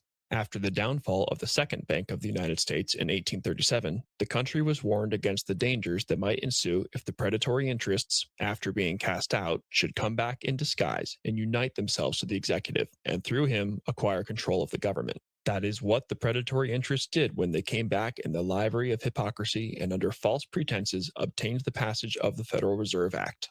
The danger that the country was warned against came upon us and is shown in the long train of horrors attendant upon the affairs of the traitorous and dishonest Federal Reserve Board and the Federal Reserve Banks. Look around you when you leave this chamber, and you will see evidences of it on all sides. This is an era of economic misery, and for the conditions that caused that misery, the Federal Reserve Board and the Federal Reserve Banks are fully liable. This is an era of financed crime, and in the financing of crime, the Federal Reserve Board does not play the part of a disinterested spectator. The people of the United States are being greatly wronged. If they are not, then I do not know what wronging the people means. They have been driven from their employments. They have been dispossessed of their homes. They have been evicted from their rented quarters. They have lost their children. They have been left to suffer and to die for the lack of shelter, food, clothing, and medicine. The wealth of the United States and the working capital of the United States has been taken away from them and has either been locked in the vaults of certain banks and great corporations or exported to foreign countries for the benefit of the foreign customers of those banks and corporations. So far as the people of the United States are concerned, the cupboard is bare.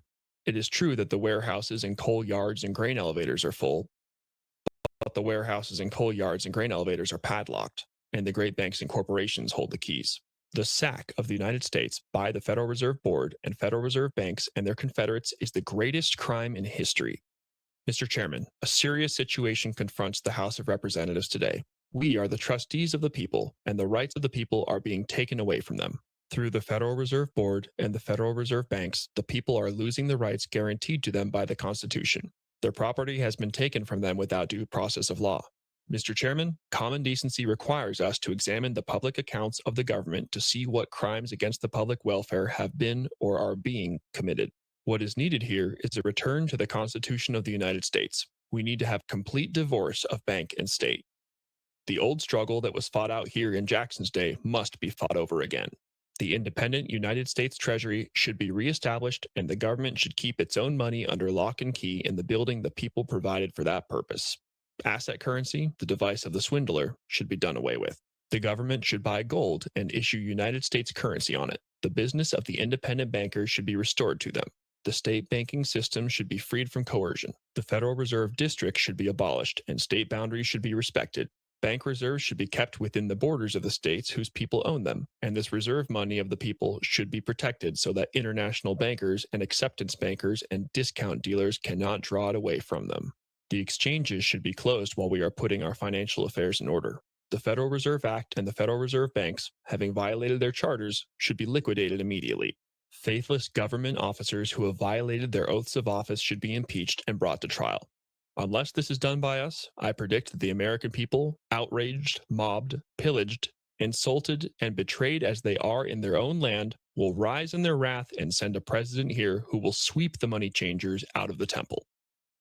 From the above speech, it may be noted that the concerns raised by the Labour Party in South Africa during the debate on the South African Banking and Currency Bill that what had been done in the USA was not in the interests of the public but of the banks were fully justified. That the naive and foolish legislators of 1920 allowed the South African Reserve Bank to be established as a replication of the U.S. Federal Reserve Bank, which Congressman McFadden described as being one of the most corrupt and evil institutions in the world, is a matter of deep regret and must be censured in the strongest terms.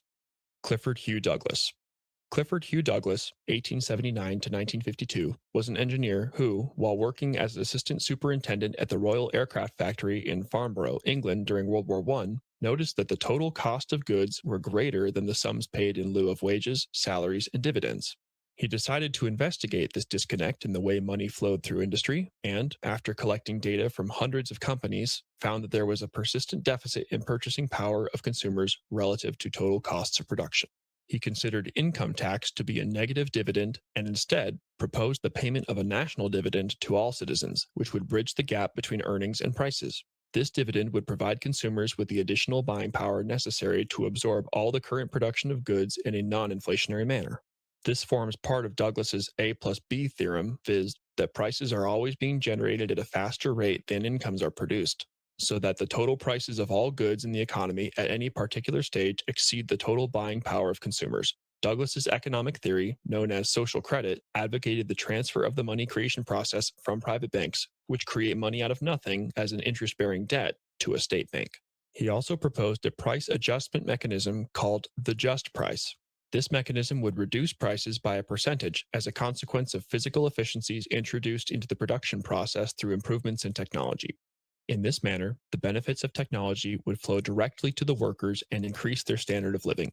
Douglas was very aware of the fact that these increasing technological advances would make the attainment of full employment an impossibility. Hence, his insistence on the payment of a national dividend, which was calculated by adding to a basic income the increase in national production and consumption data. After World War I, Douglas devoted the rest of his life to the promotion of his ideas and gave lectures in many countries, including Australia, Canada, Japan, New Zealand, and Norway. He achieved two notable successes. 1. The Social Credit Party obtained control of the provincial government of Alberta, Canada, in 1935. 2. After a lecture tour in Japan in 1929, his policies were adopted by the Japanese government in 1932. Douglas's policies were very much feared by the international bankers, and in the 1930s, they put up a very considerable sum of £5 million in order to counter his highly successful program of public enlightenment. Douglas had nothing but disdain for central banking, and on one occasion, while delivering a speech in Newcastle upon Tyne in 1937, he described the Bank of England as being a mental institution. Irving Norton Fisher. Irving Fisher, 1867 to 1947, was a famous professor of economics at Yale University who adopted a mathematical approach to resolving economic problems. He is well known for his utility theory, which juxtaposed the measurability of the utility function to demand theory. In his treatise, The Theory of Interest, he observed the changes in the value of goods relative to changes in time and interest rates. This later became known as the quantity theory of money. Throughout his life, he was active in the eugenics movement. In March 1913, Senator Robert L. Owen, chairman of the Senate Banking Committee, tried to introduce an alternative bill to the fraudulent Rothschild-Rockefeller banking and currency proposal. The bill would have allowed for the inclusion of staple commodities as part of the monetary base, in addition to gold and silver, and would thereby have prevented the possibility of either inflation or deflation, and would have created true freedom of employment. Irving Fisher assisted Owen in the drafting of this bill, but was subsequently blackmailed into withdrawing his support. The following illuminating paragraph, extracted from Emanuel Josephson's The Federal Reserve Conspiracy and Rockefeller, Their Gold Corner, describes what transpired. The conspirators determined to block the adoption of the Owen Bill. They had Professor Fisher summoned before the Yale officials and confronted with the charge that he was so foolish as to advocate money based on commodities other than gold. He was warned, related Senator Owen, that there would be no place at Yale or in any other university for anyone so foolish.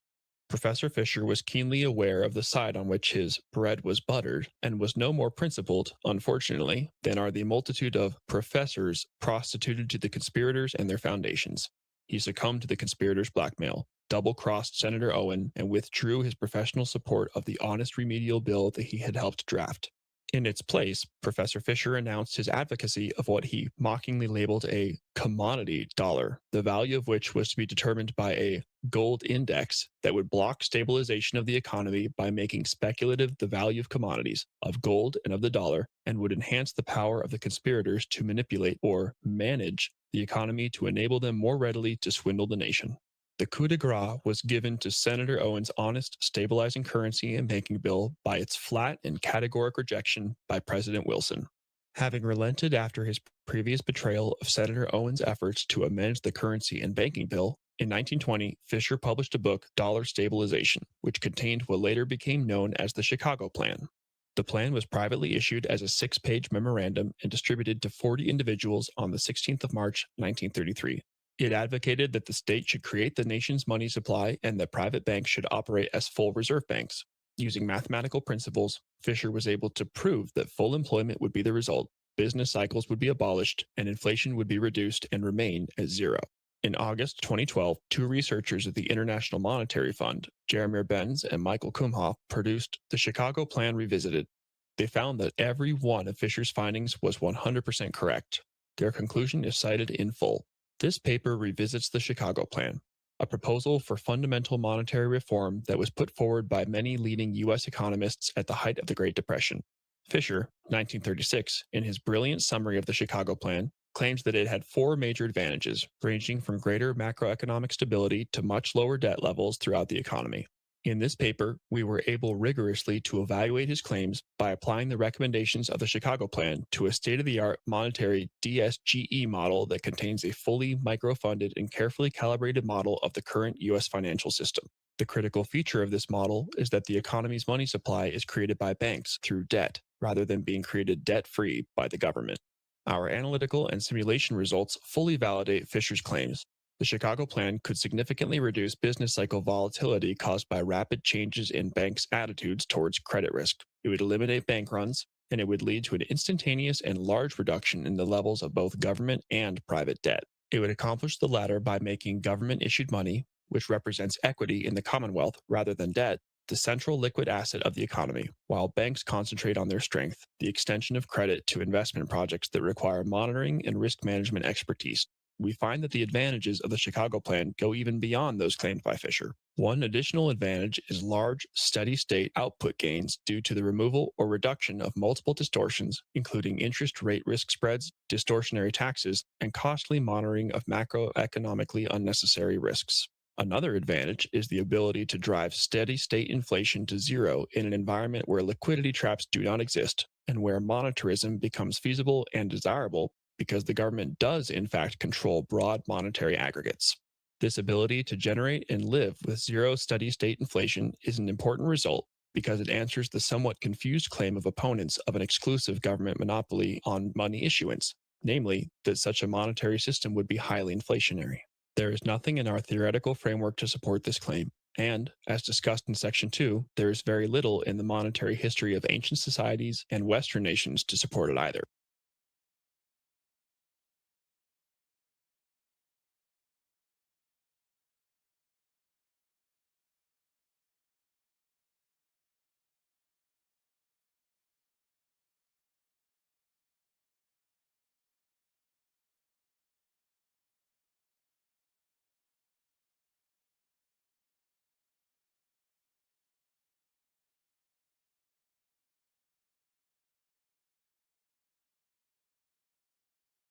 A History of Central Banking and the Enslavement of Mankind by Stephen Mitford Goodson. Chapter 6, The Rise and Fall of State Banking, 1932 to 1945. You are aware that the gold standard has been the ruin of the states which adopted it, for it has not been able to satisfy the demands for money, the more so that we have removed gold from circulation as far as possible. Protocol number 20.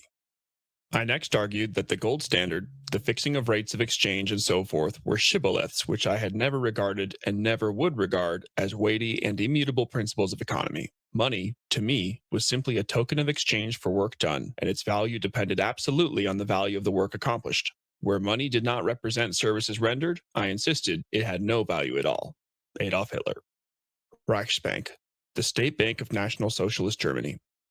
Out of the worldwide chaos and economic havoc of the 1930s, which had been induced by the Rothschild-controlled/owned central banks, three phoenixes would arise. In May 1919, an insignificant soldier attended a lecture given by a former construction engineer turned economist, Dr. Gottfried Feder, 1883 to 1941, entitled The Abolition of Interest Servitude. The purpose of this course of lectures was to provide the soldiers with a background in politics and economics, which would enable them to monitor the many revolutionary and political movements active in Munich at that time. The following quotations taken from Mein Kampf reveal the decisive influence that Feder would have on Adolf Hitler's thinking.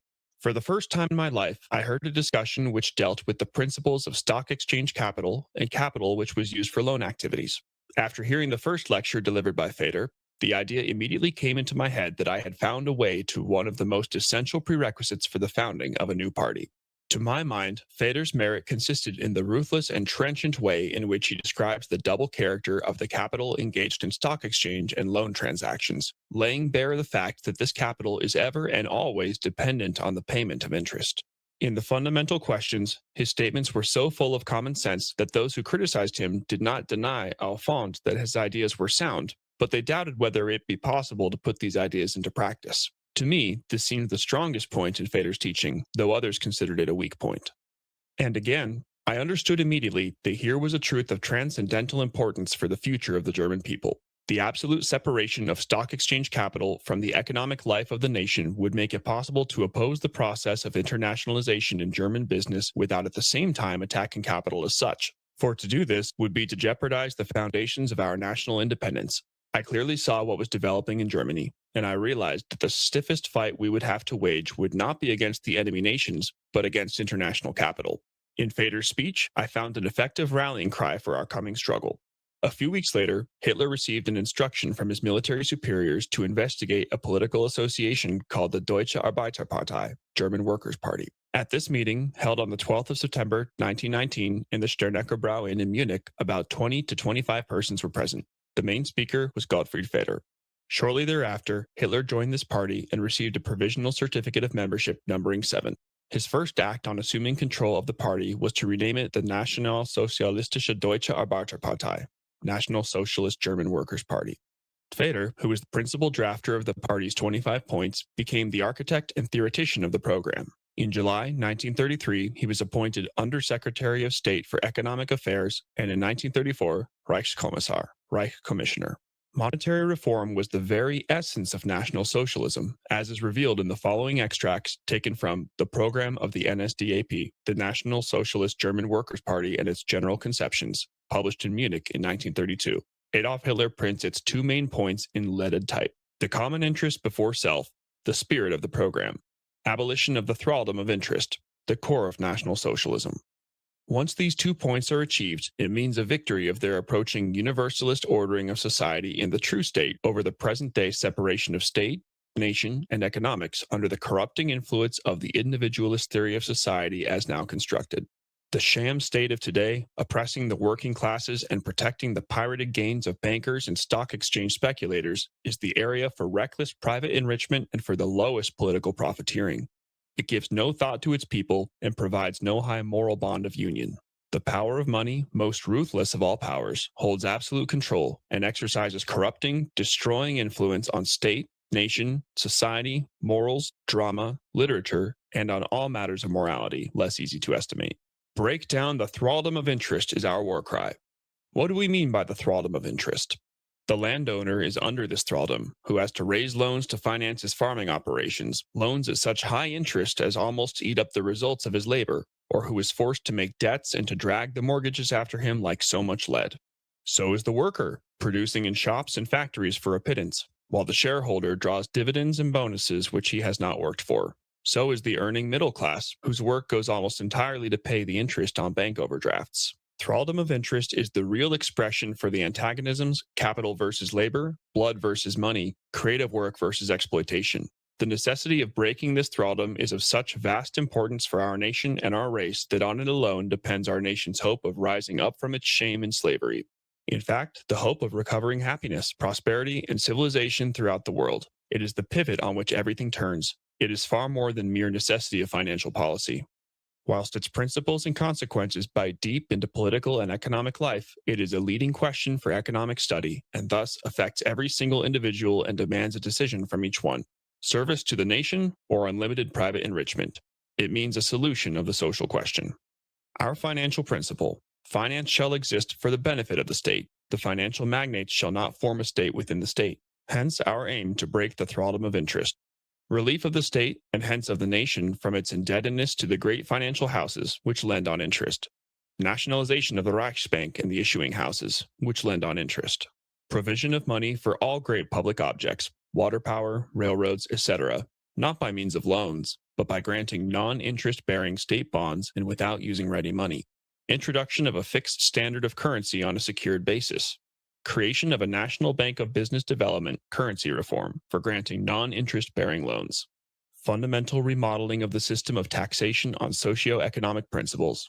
Relief of the consumer from the burden of indirect taxation and of the producer from crippling taxation. Fiscal reform and relief from taxation. Wanton printing of banknotes without creating new values means inflation. We all lived through it. But the correct conclusion is that an issue of non-interest-bearing bonds by the state cannot produce inflation if new values are at the same time created. The fact that today great economic enterprises cannot be set on foot without recourse to loans is sheer lunacy. Here is where reasonable use of the state's right to produce money which might produce most beneficial results. On the 30th of January, 1933, the National Socialists were swept to power by means of a coalition, or Regierung der nationalen Konzentration, Government of National Concentration, with the Deutsche Nationale Volkspartei, German National People's Party. A somewhat attenuated version of monetary reform was introduced. In order to finance the state's work in rearmament programs, two dummy corporations called Gesellschaft für öffentliche Arbeiten, OFA, and Metallforschungsgesellschaft, MEFO, were established. These corporations accepted bills of exchange from suppliers who fulfilled state orders. These bills of exchange were then discounted at the Reichsbank at a rate of 4%. They were issued for 3 months only, which was clearly unsatisfactory in view of the long-term nature of the various projects they were financing. They could, however, be extended at 3 monthly intervals for up to 5 years. In January 1939, matters came to a head when the president of the Reichsbank, Hjalmar Schacht, refused extension of 3 billion Reichsmarks worth of OFA and MEFO bills because of fears of inflation. On the 7th of January 1939, Schacht sent Hitler a memorandum signed by himself and the 8 other board members of the Reichsbank, which contained the following main points. 1. The Reich must spend only that amount covered by taxes. 2. Full financial control must be returned to the Ministry of Finance, then forced to pay for anything the army desired. 3. Price and wage control must be rendered effective. The existing mismanagement must be eliminated. 4. The use of money and investment markets must be at the sole discretion of the Reichsbank. This meant a practical elimination of Göring's 4-year plan. Schacht concluded his memorandum with the ambiguous words, "We shall be happy to do our best to collaborate with all future goals, but for now, the time has come to call a halt." By these means, Schacht intended to collapse the German economy, which during the period of 1933 to 1939 had increased its gross national product by 100%. From being a ruined and bankrupt nation in January 1933, with 7.5 million unemployed persons, Hitler had transformed Germany into a modern socialist paradise. He was justifiably angry and rejected the recommendations of the Reichsbank as mutiny. 2 weeks later, Schacht was sacked. Roger Ellison described this momentous event as follows. On the 19th of January, 1939, Schacht was summarily dismissed, and the Reichsbank was ordered to grant the Reich all credits requested by Hitler. This decisive action essentially emasculated both the Reichsbank's control over domestic monetary policy and the German power base of international Jewry. It had the effect of removing from Jewish bankers the power to deflate and destroy the German economy. Excluding the implications of the interest rate paid on the MEFO bills, Germany could now be viewed as being on a Feder system rather than a Schacht system. The Reichsbank effectively became an arm of the government, with the only real change being in the fact that bills were now monetized or discounted under the auspices of the state rather than some Jewish lackey in the Reichsbank presidency. Thus, only in January 1939 did the Reichsbank become an authentic state bank. Schacht's dismissal also terminated the transfer of confidential information regarding all of Germany's economic developments, which he had been deviously giving without interruption to Montague Norman, a fellow Mason and governor of the Bank of England, 1920 to 1944. A new Reichsbank law, which was promulgated on the 15th of June 1939, made the bank unconditionally subordinated to the sovereignty of the state. Article 3 of the law decreed that the bank, renamed the Deutsche Reichsbank, should be directed and managed according to the instructions and under the supervision of the Führer and Reichschancellor. Hitler was now his own banker, but having departed from the fold of international swindlers and usurers, he would, like Napoleon Bonaparte, who in 1800 had established the Banque de France as a state bank, suffer the same fate, an unnecessary war followed by the ruination of his people and country. It was this event which triggered World War II, the realization by the Rothschilds that universal replication of Germany's usury-free state banking system would permanently destroy their evil financial empire. In order to provide the Poles with the... You see how they destroyed Napoleon, sent his ass into Russia. You see how they destroyed Hitler when he got on their nerves, sent his ass into Russia. Do you understand what they're doing to the U.S. right now?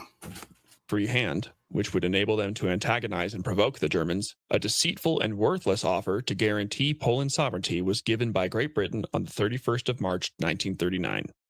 During the next 5 months, the Polish government progressively intensified the oppression, harassment of, and attacks on the remaining 1.5 million ethnic Germans living in Poland. These attacks, in which over 58,000 German civilians were killed by Poles in acts of wanton savagery, culminated in the Bromberg massacre on the 3rd of September 1939, in which 5,500 people were murdered. Initially, these provocations and atrocities were stoically ignored. Eventually, Hitler was compelled to employ military intervention in order to protect the Germans in Poland. On the 30th of August 1939, in an act of great statesmanship, Hitler again offered to the Polish government the Marienwerder proposals. The four main proposals were as follows. 1. Retention of the existing 1919 borders as determined by the Treaty of Versailles. 2. The return of Danzig, population 370,000, to Germany, which was 97% German. 3. Construction of a 60-mile, 96-kilometer, Autobahn and rail link connecting West and East Prussia, from Schönlanke to Marienwerder. 4. An exchange of German and Polish populations.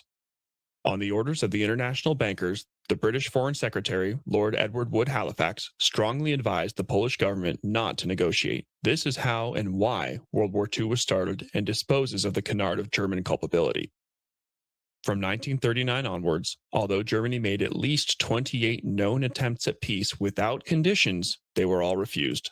The ensuing forced war resulted in victory for the international financiers and defeat and slavery for the people of Europe and indeed the world.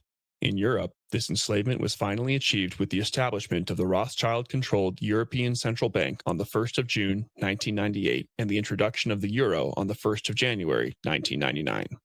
Achievements of the German state banking system. One of the primary benefits which state banking and monetary reform conferred on the German people was the provision of adequate housing. During the period 1933 to 1937, 1,458,178 new houses were built to the highest standards of the time. Each house could not be more than 2 stories high and had to have a garden. The building of apartments was discouraged, and rental payments on housing were not permitted to exceed 25 Reichsmarks per month, or 1/8 of the income of an average worker. Employees earning higher incomes paid a maximum of 45 Reichsmarks per month. Interest-free loans of 1,000 Reichsmarks, about 5 months of gross pay, known as Ehestandarlehen, marriage loans, were paid in certificates to newlywed couples to finance the purchase of household goods. The loan was repayable at 1% per month, but for each child born, 25% of the loan was canceled. Thus, if a family had 4 children, the loan would have been considered repaid in full. The same principle was applied in respect of home loans, which were issued for a period of 10 years at a low rate of interest. The birth of each child also resulted in cancellation of 25% of the loan. Education in schools, technical colleges, and universities was free, while the universal healthcare system provided everyone with free medical care. During the period 1933 to 1937, imports increased by 31%, from 4.2 billion Reichsmarks to 5.5 billion Reichsmarks, while exports, particularly to Southeast Europe, rose by 20.4%, from 4.9 billion Reichsmarks to 5.9 billion Reichsmarks. This increased trade is reflected in the 76.9% rise in inland shipping, from 73.5 to 130 million tons conveyed, and the 69.4% rise in ocean shipping, from 36 million to 61 million tons transported. During this period, trade was greatly enhanced by barter, which bypassed the international payment system and the requirement of having to pay commission and interest on bills of exchange. By the late 1930s, 50% of all foreign trade was being conducted by means of barter transactions using offset accounting. There were 25 countries, mainly located in the Balkans and Latin America, participating in such barter agreements. In the same period, expenditure on roads and in particular the Reichsautobahn, of which 2,400 miles, 3,862 kilometers, were completed by September 1939, rose by 229.5% from 440 million Reichsmarks to 1.45 billion Reichsmarks. This construction, which besides having symbolic value representative of the new Germany, was necessary in order to accommodate the substantial increase in licensed vehicles, which rose by 425% from 41,000 to 216,000 vehicles, and the even higher increase of 622% in licensed commercial vehicles from 7,000 to 50,600.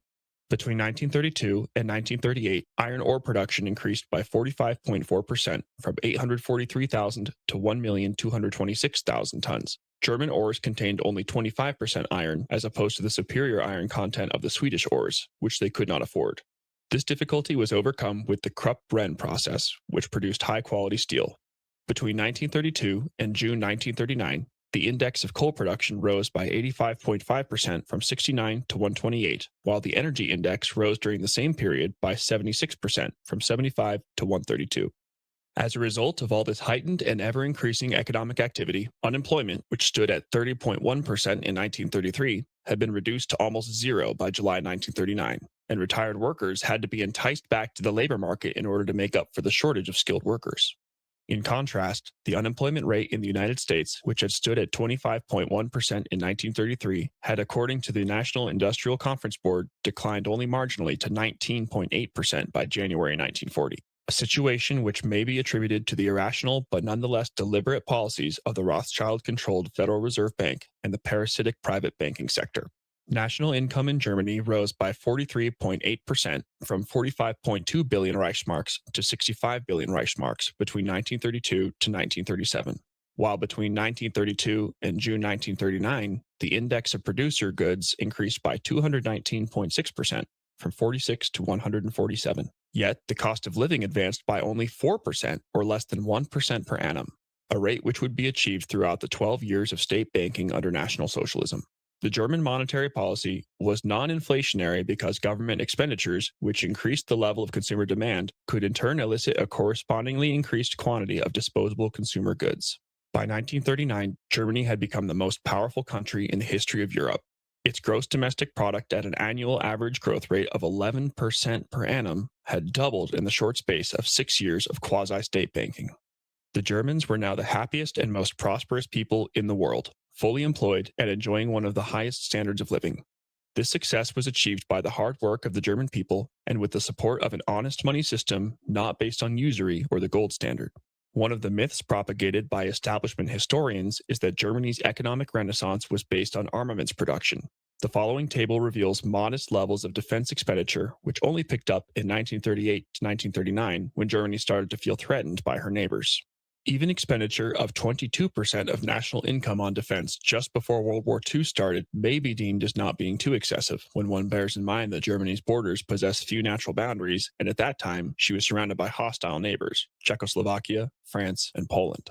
Germany also had to replenish the armaments which she had been forbidden to possess in terms of the Treaty of Versailles. The English historian A.J.P. Taylor writes that the state of German armament in 1939 gives the decisive proof that Hitler was not contemplating general war, and probably not intending war at all. Post-World War II developments. In May 1945, the Deutsche Reichsbank ceased operations, although its affairs were only wrapped up in 1961, and was succeeded in the western half of the country by the Bank Deutscher Länder, Bank of German States, on the 1st of March 1948. This bank introduced the Deutsche Mark on the 21st of June, 1948, and later became known as the Deutsche Bundesbank, which was established on the 26th of July, 1957. Although legally independent and modeled on the U.S. Federal Reserve Bank, the Bundestag, or federal parliament, exerted considerable control and influence over its policies, and it was not as fully independent during that time as most central banks are today. During 2001, as a result of its membership of the European Central Bank, the Deutsche Bundesbank ceded most of its authority to that organization. Its remaining responsibilities, which are shared with the ECB, are the issuing of banknotes, managing the clearinghouse, bank supervision, and management of currency reserves. The principal objective of the ECB, as laid down in Article 127(1) of the Treaty of the Functioning of the European Union, is to maintain price stability. This obsession is largely responsible for the record levels of unemployment and low levels of growth in GDP currently being experienced and the ongoing collapse in the birth rate. The ECB was established on the 1st of January 1998 and formally became operational on the 1st of January 1999 with the introduction of the euro. This Rothschild-controlled bank is ironically situated at Kaiserstrasse 29, Frankfurt am Main, not too far from the Judengasse, Jews Lane, where Mayor Amschel Rothschild and his brother Kalman set up a shop peddling coins and medals in the 1780s. For those 18 countries which have foolishly adopted the euro and joined the ECB, their subjugation and enslavement are a fait accompli. Fascist Italy. On the 28th of October, 1922, Benito Mussolini and his National Fascist Party came to power. Fascism should be more appropriately described as corporatism, as it symbolized a merger of state and corporate power. In 1936, the Chamber of Deputies was replaced by a National Council of Corporations with 823 representatives from industry, labor, and the states, who guided industry and settled labor disputes. In the 1920s, by means of deficit spending, a program of public works was instituted, which was unrivaled in modern Europe at that time. Bridges, canals, autostrada of 2,485 miles, 4,000 kilometers, hospitals, schools, railway stations, and orphanages were built. Forests were planted and universities were endowed. The Pontine marshes were drained, and 310 square miles, 802 square kilometers, were reclaimed. As part of the program of national self-sufficiency, or autarky, agriculture was subsidized and regulated. The State Bank of Italy. In 1926, Mussolini first intervened in the banking sector by granting the Banca d'Italia jurisdiction over the issue of banknotes and the management of minimum requirements for bank reserves, including gold.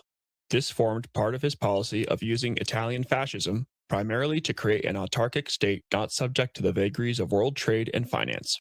In 1927, Italy received a loan from J.P. Morgan of $100 million to meet a special emergency. Thereafter, Mussolini refused to negotiate or accept any more foreign loans, as he was determined to keep Italy free from financial subservience to foreign banking interests. In 1931, the state arrogated to itself the right to supervise all major banks by means of the Istituto Mobiliare Italiano, Institute of Italian Securities. In 1936, the process was completed when, by means of the Atto Riforma Bancaria Banking Reform Act, the Banca d'Italia and the major banks became state institutions. The Banca d'Italia was now a fully fledged state bank, which had the sole right to create credit out of nothing and advance it for a nominal fee to other banks. Limits on state banking were lifted, as was the case with the Bank of Japan, see Infra, and Italy abandoned the gold standard. The State Bank of Japan.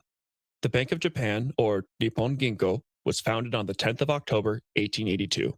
Although the Japanese imperial household was the largest shareholder, it functioned as a typical central bank, i.e., for the benefit of private banks to the detriment of public interest.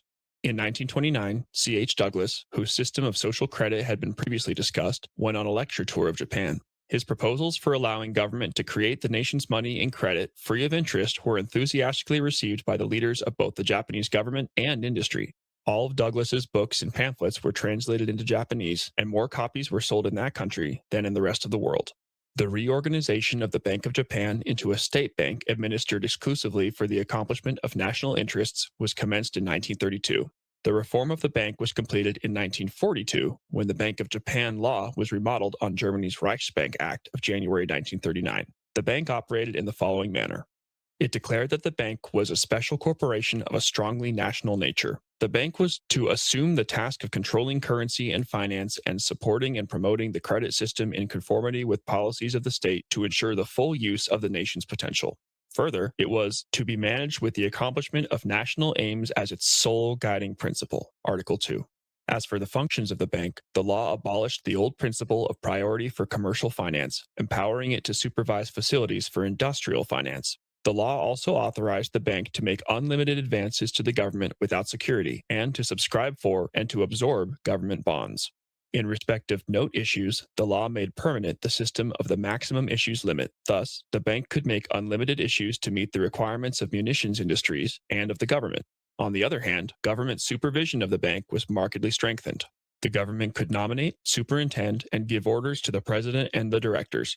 There was also a clause giving the government more comprehensive powers to give so-called functional orders to the bank, to direct it to perform any function it deems necessary for the attainment of the bank's purpose. Moreover, the law made a wide range of the bank's business subject to government approval, including such matters as the alteration of bank rate, note issues, and accounts. Japan had been experiencing the same traumatic difficulties caused by the artificially created Great Depression. However, the conversion from a central to a state banking methodology produced results which were both swift and sustained. The above table illustrates the progressive improvement which took place in the Japanese economy once the shackles of usury had been removed. During the 1931 to 1941 period, manufacturing output and industrial production increased by 140% and 136% respectively, while national income and the gross national product were up by 241% and 259% respectively. These remarkable increases exceeded by a wide margin the economic growth of the rest of the industrialized world. In the labor market, unemployment declined from 5.5% in 1930 to 3% in 1938. Industrial disputes decreased, with the number of stoppages down from 998 in 1931 to 159 in 1941. By the late 1930s, Japan had become the leading economic power in East Asia, and her exports were steadily replacing those of America and England. In August 1940, Japan announced the formation of the Greater East Asian Co-Prosperity Sphere. The fear that these countries would adopt Japan's state banking methods posed such a serious threat to the Rothschild-owned and controlled U.S. Federal Reserve Bank that a war was deemed to be the only means of countering it. How Japan was forced into World War II. From July 1939, relations with America rapidly deteriorated after the USA unilaterally abrogated the Treaty of Commerce of 1911 and thereby restricted Japan's ability to import essential raw materials. These measures were imposed avowedly because of the war in China and were followed in June 1940 by an aviation fuel embargo and a ban on the export of iron and steel to Japan in November 1940. On the 25th of July, 1941, all Japanese assets in England, Holland, and America were frozen after Japan, with the permission of Vichy France, had peacefully occupied Indochina in order to block off China's southern supply routes, and all trade between Japan and America was summarily terminated. At the same time, President Franklin D. Roosevelt closed the Panama Canal to all Japanese shipping, and a rubber and oil embargo was enforced, which resulted in the latter case of the loss of 88% of all supplies. Without oil, Japan could not survive. General Hideki Tojo, Prime Minister, October 1941 to July 1944, explains in his diary how the United States continually thwarted Japanese efforts at maintaining peace. Japan's peaceful commercial relations were being persistently undermined by the USA and posed a grave threat to her future existence. By means of the economic blockade, a noose was being placed around Japan's neck. Not only were the United States, England, China, and Holland encircling Japan through economic pressures, but naval forces throughout the region in the Philippines, Singapore, and Malaya were being redeployed and strengthened. American battleships were observed steaming through the seas surrounding Japan. An American admiral claimed that the Japanese fleet could be sunk in a couple of weeks, while British Prime Minister Churchill declared that England would join America's side within 24 hours.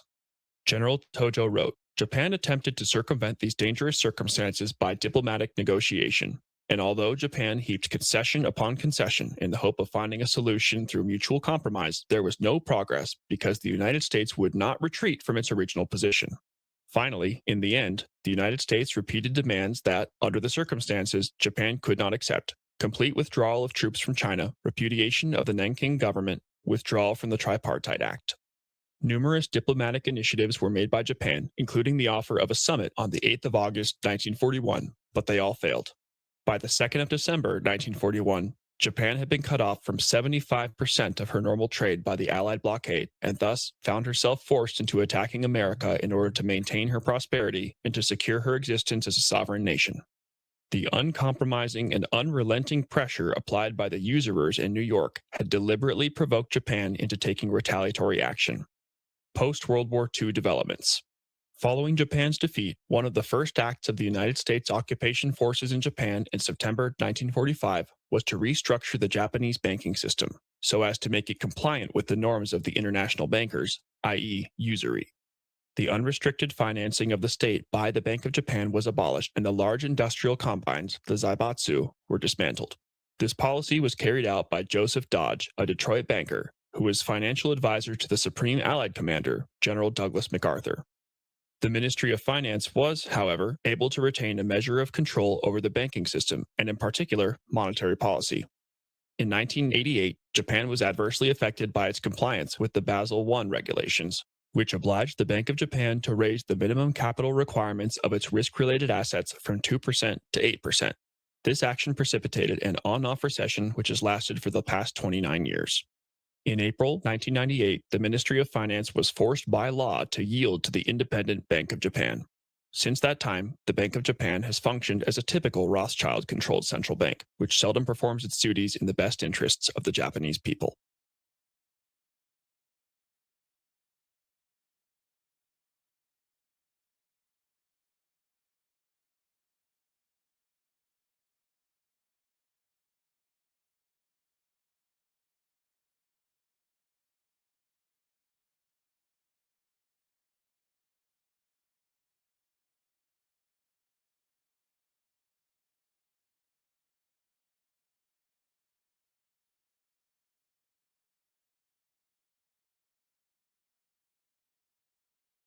A History of Central Banking and the Enslavement of Mankind by Stephen Mitford Goodson. Chapter 7. Modern Forms of State Banking. Banking was conceived in iniquity and was born in sin. The bankers own the earth. Take it away from them, but leave them the power to create deposits, and with a flick of the pen, they will create enough deposits to buy it back again. However, take it away from them, and all the great fortunes like mine will disappear, and they ought to disappear, for this would be a happier and better world to live in. But if you wish to remain the slaves of the bankers and pay the cost of your own slavery, let them continue to create deposits.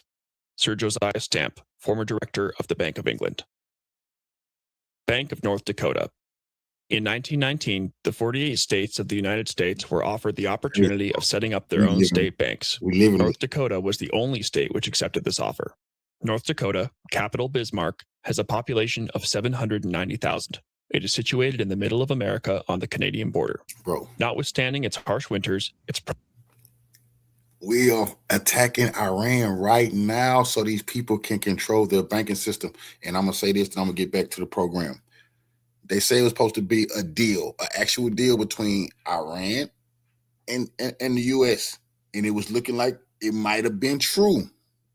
Well, it's all over the news today.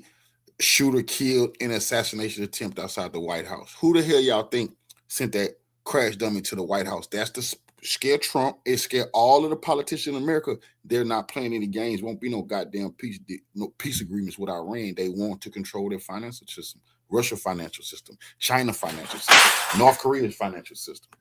Its primary source of both direct and indirect income is agriculture.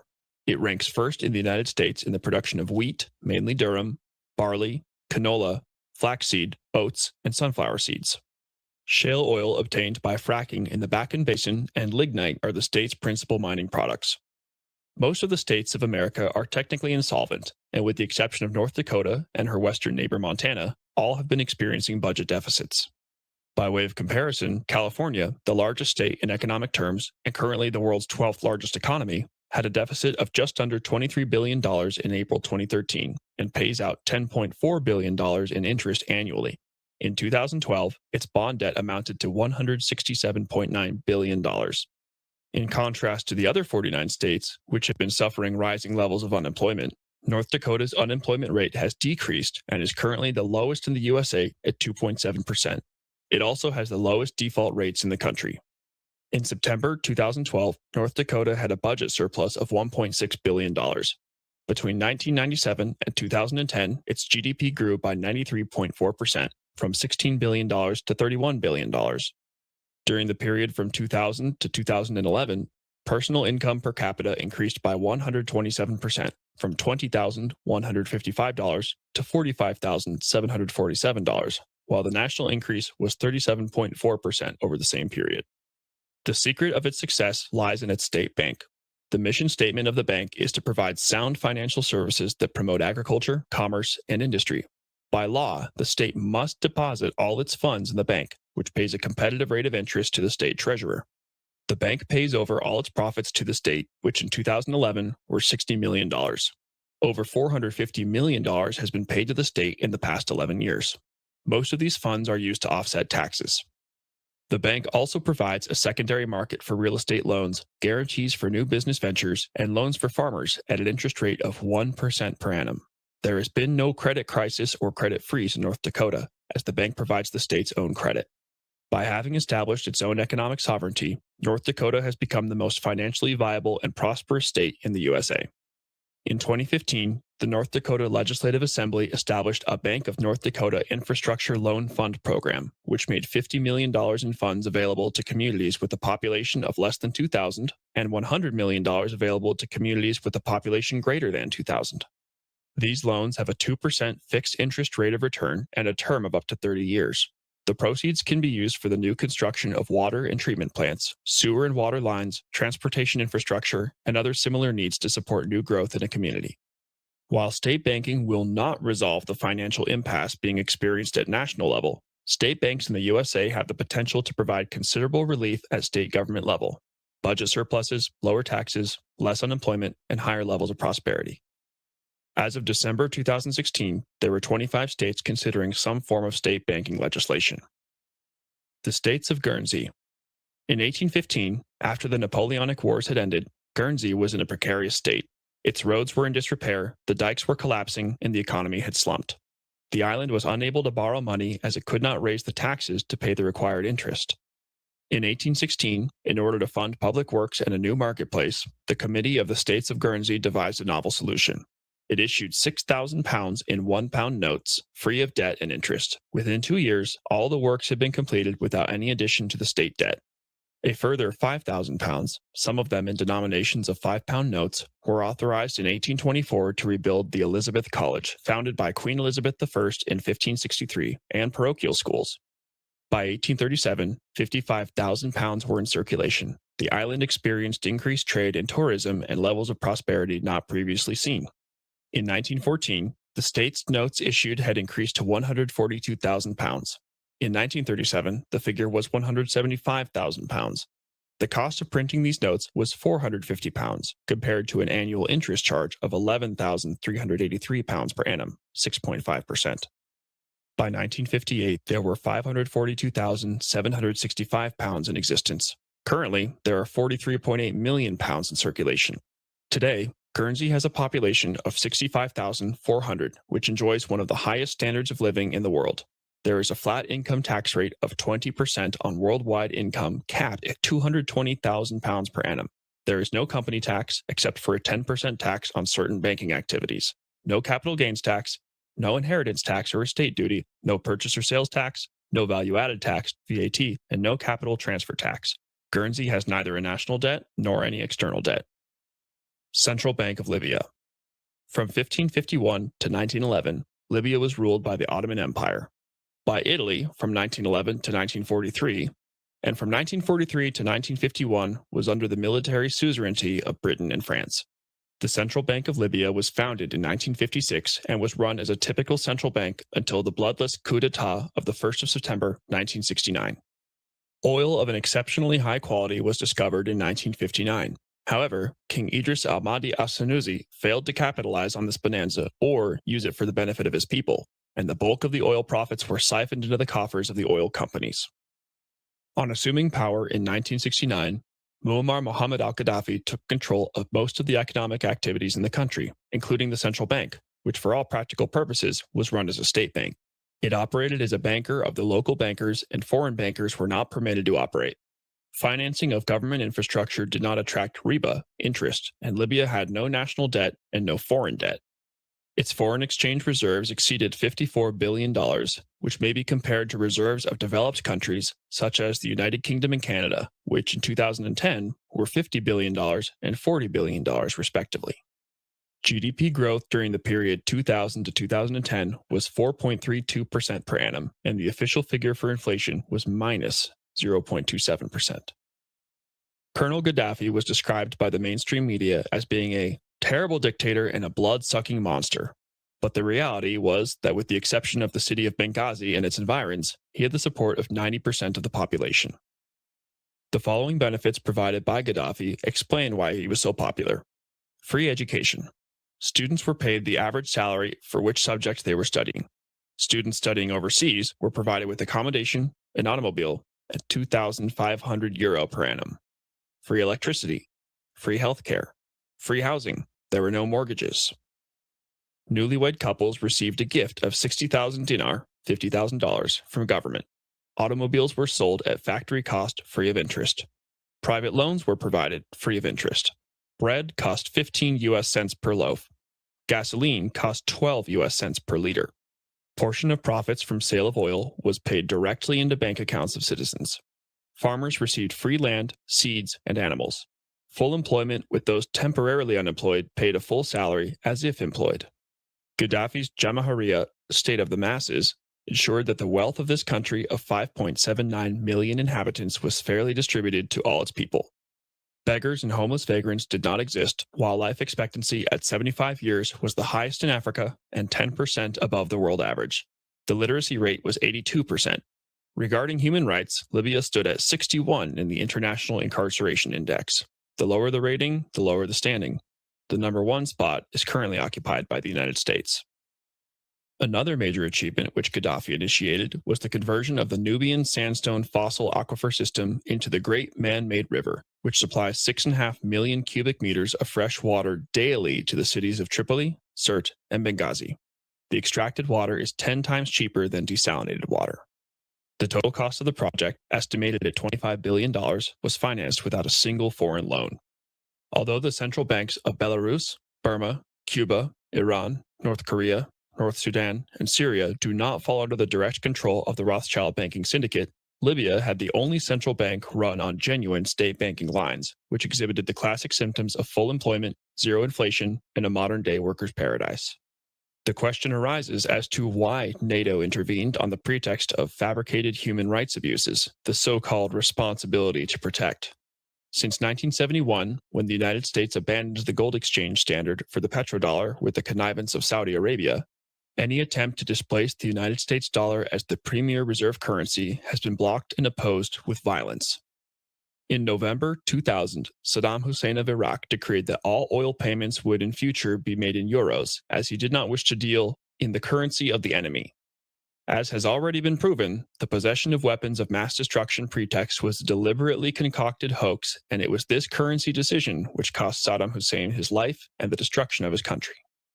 In similar circumstances, Gaddafi announced in 2010 the creation of the gold dinar as a replacement for the settlement of all foreign transactions in a proposed region of over 200 million people. Libya at that time possessed 144 tons of gold.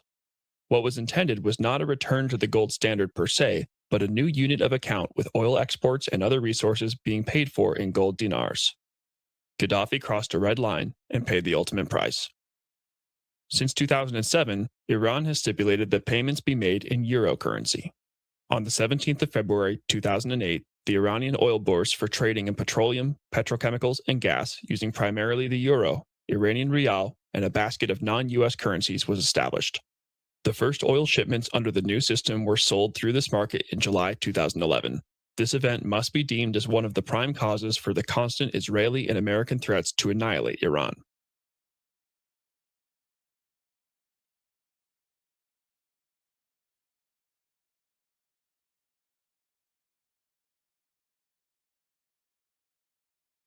A History of Central Banking and the Enslavement of Mankind by Stephen Mitford Goodson. Chapter 8, The Banking Crisis. I'm afraid that the ordinary citizen will not like to be told that the banks can, and do, create and destroy money. The amount of money in existence varies only with the actions of the banks increasing and decreasing deposits and bank purchases. And they who control the credit of a nation direct the policy of governments and hold in the hollow of their hands the destiny of the people. Reginald McKenna, former Chancellor of the Exchequer. Historical overview. Banking crises generally take 3 forms. 1. Where an individual bank collapses because of a lack of confidence and a subsequent withdrawal of deposits. 2. A bank run when a number of banks fail simultaneously. And 3. When the entire system implodes. In the 18th century, banking crises were confined to only those countries which had central banks and practiced usury, viz. England, the Netherlands, and Sweden. In 1710, the Swordblade Bank, in competition with the Bank of England, took over a portion of the national debt in exchange for Swordblade shares. The following year, the South Sea Company did a similar deal and in 1720 took over the remaining government debt in exchange for its overvalued shares. The South Sea Company was nothing but a shell and had no trading assets. On the 24th of September, 1720, the Swordblade Bank went into liquidation, and by the end of that year, the shares of the South Sea Company had lost almost 90% of their peak value of £1,000 per share. In 1763, after the end of the 7 Years' War, 1756 to 1763, vissels or bills issued by Dutch banker Lindert Peter de Neufville could not be redeemed and precipitated a run on banks in the Netherlands, Germany, and Sweden. On the 10th of June, 1772, the London banking houses of Neal, James, Fordyce, and Down, which had been indulging in speculation on a massive scale by shorting East India Company stock, crashed after it could no longer cover its losses by raiding customers' deposits. 22 significant banks and almost all private banks in Scotland were forced into liquidation. The contagion then spread to Amsterdam. Many banks there experienced a liquidity crisis, including Clifford & Sons, which went bankrupt. Henceforth, almost all banking crises would be precipitated as a result of the central banking model, which permits private banks to create money as an interest-bearing debt and then destroy it once it has been repaid. Thus, the first two panics in the United States in 1792 and 1796 to 1797 were induced by the First Bank of the United States when it purposefully withheld credit in order to cause a slump.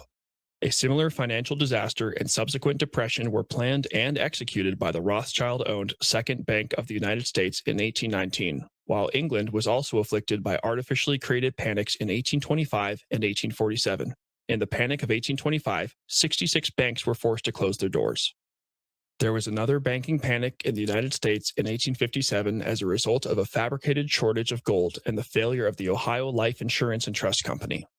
As has already been observed in Chapter 4, once the United States was forced onto the gold standard in January 1873, a pattern of more frequent and intensified banking panics evolved. Less than 8 months later, in September of that year, the United States was premeditatedly plunged into a recession which lasted for 4 years. The ensuing panics of 1884, 1890, 1890 to 91, 1893 to 94, 1897, 1903, and 1907 were all deliberately orchestrated so as to drive the American people into a state of confusion and despair. After 40 years of planned chaos, of boom and bust, as well as a targeted media campaign of disinformation, the population meekly capitulated and the banking conspirators' dream of a United States central bank was realized on the 23rd of December, 1913. After the Great Depression, which had been contrived by the U.S. Federal Reserve Bank, a relative period of stability supervened until the 1990s, when an ever-increasing number of countries suffered economic crises and financial difficulties. Finland, Sweden, Venezuela, Indonesia, South Korea, Thailand, Russia, Argentina, Ecuador, and Uruguay. The banking crisis, 2007 and onward. The seeds of the current banking crisis were sown when the Glass-Steagall Act of 1933, which prohibited bank holding companies from owning financial institutions and separated banks from investment houses, was abrogated on the 12th of November, 1999. At the time of the promulgation of the original act, Senator Carter Glass, a former U.S. Secretary of the Treasury and one of its authors, remarked that, "With a gun, a man can rob a bank.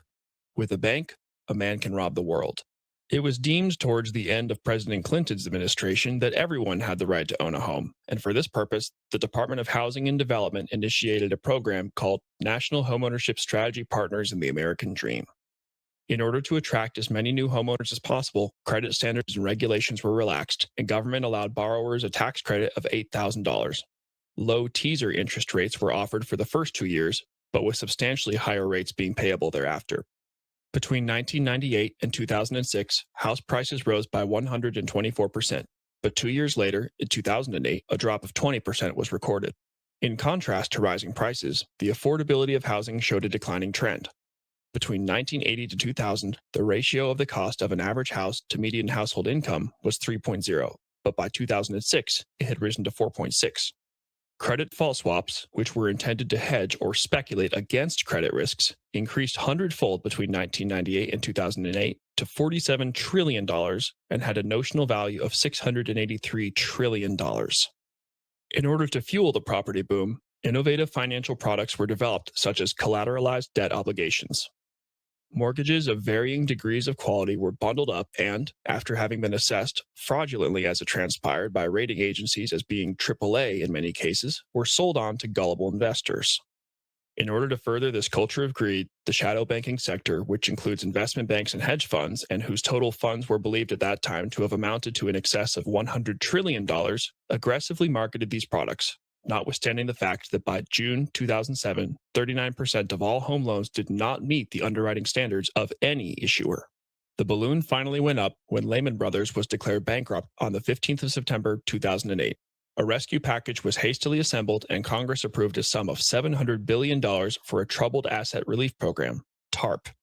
But this was only the tip of the iceberg, as the U.S. Federal Reserve Bank has since granted over $16 trillion worth of assistance to domestic and foreign banks. According to the memoir of Neil Barofsky, Inspector General of the TARP, the final figure may well exceed $24 trillion. It therefore comes as no surprise that, during the period 2008 to 2013, the U.S. Federal Reserve Bank has expanded its balance sheet by 500% to $5 trillion in order to prop up an insolvent banking sector with its Ponzi-like quantitative easing program. While in similar vein, between 2007 and 2012, the balance sheets of the six largest Western banks have been inflated by 36.4%, from $10.7 trillion to $14.6 trillion. Causatum.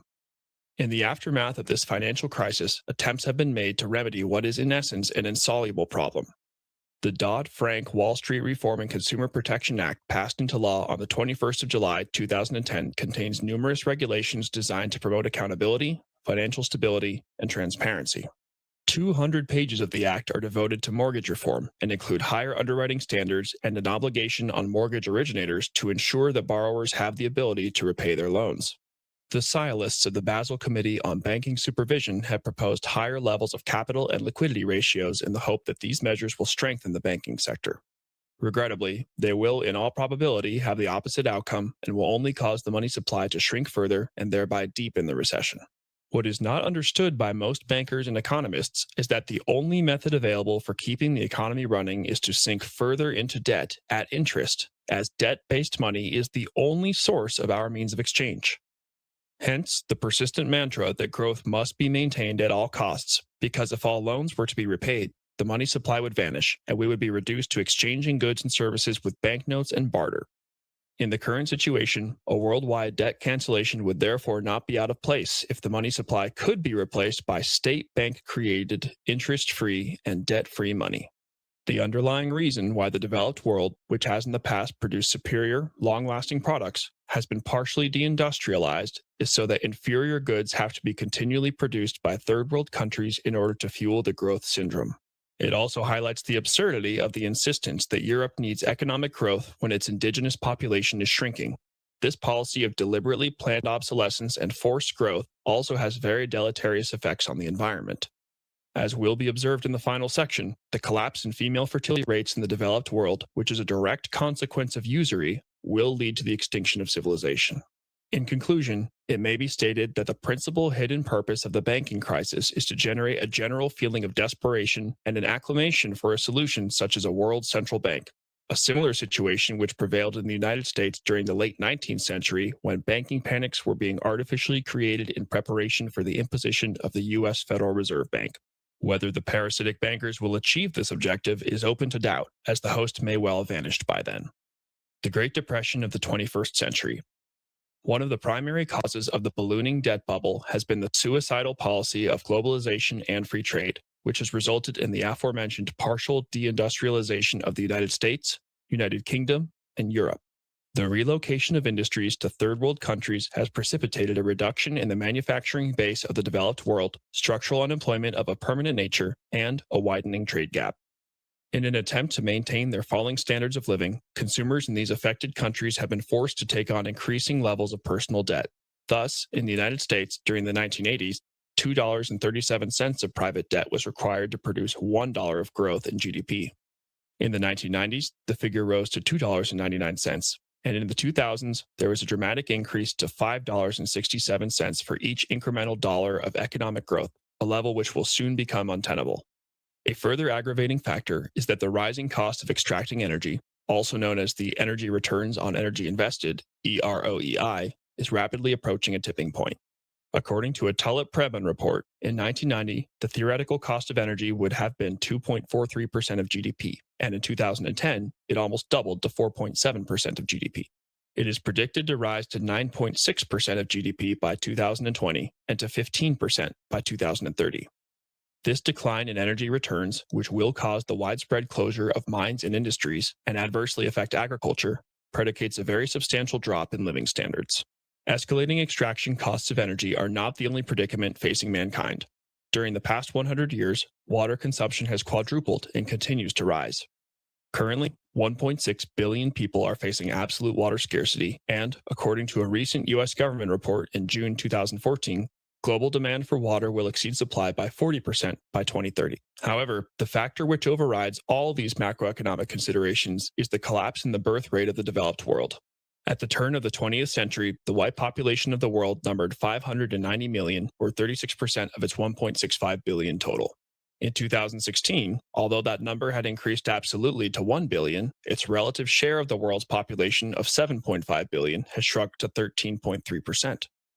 Two fratricidal and pointless world wars over the maintenance of the usury system set this catastrophic decline in motion. The following table of fertility rates reveals the inevitability and the near mathematical certainty that, by 2100, most of the whites and a large portion of the Asian peoples of Northeast Asia will have died out. The first column of the table of fertility rates above lists all countries with a population in excess of 100 million, while the following table lists the populations of the major white and Far East Asian countries. The accepted fertility rate for the replacement of a population is 2.11. Thus, the white, Chinese, and Japanese populations will be severely depleted within 3 generations, and, unless the fertility rate substantially increases, will face eventual extinction. From the above table, it may be noted that a fertility rate of 1.3 would take 80 to 100 years to reverse, which is well nigh impossible, while historically, a fertility rate of 1.9 has never been reversed. Moreover, the sharpness of the decline in the white population is concealed by virtue of the fact that large numbers of non-whites, who have much higher rates of fertility, are included in these fertility rates. The percentage of whites in the following major countries is as follows: Brazil, 48, Germany, 88, United Kingdom, 86, Australia, 85, France, 85, Russia, 81, Canada, 80, United States, 65. Much reliance has been placed on China, which it is hoped will save the world economy from its demise, but the fertility rates of neighboring territories of Hong Kong, population 7 million, of 0.97, and Taiwan, population 23.3 million, of 1.1, are indicative of a declining trend, and are matched by mainland China's fertility rate of 1.05. These declining fertility rates in China are also underpinned by the one-child policy of the Chinese government, which has been in effect since 1979. It is anticipated that China will achieve zero population growth in the near future. Since World War II, ever-increasing numbers of married women in the Western world, deluded by the malevolent propaganda of feminism and gender equality, have been forced to seek employment so that their families can pay the ever-increasing amount of interest necessary in order to make ends meet. Most of this interest is accrued on mortgage loans, i.e., on money which banks have created out of nothing. The direct result of this iniquitous financial system has been the undermining of a normal family life and a dramatic reduction in female fertility. According to Aaron Russo, the Rockefellers were behind this diabolical scheme, which was created to draw women into the income tax net, place their children in school at an early age where they could be indoctrinated, destabilize society, and set up the New World Order. In this manner, the link between usury and demographic decline has been established. Even if the usury system should be abolished in its entirety within the next 5 to 10 years, these trends will not be easily reversed over both the short and medium term. If usury remains intact, then the world must brace itself for a depression similar to the Dark Ages, which will last for many centuries. In the preceding chapters, it has been proven conclusively that state banking and the sovereign issue of a nation's money supply are the only means for the provision of a natural order of harmony, peace, and prosperity founded on the ethnic independence of all peoples. The past 300 years, notwithstanding numerous technological advancements, have witnessed a progressive deterioration in Western and European standards of civilization. The excessive concentration of power and wealth, based exclusively on dishonest banking methods, has enabled a tiny minority of criminal bankers to control the media and educational processes, and thereby to brainwash a mindless and atomized humanity. deluded by the spurious comforts of democracy and materialism into suicidal practices of savage, bloody, and pointless wars, central banking, and cultural degradation, which will eventually result in its demographic extinction. Coffee. Follow me.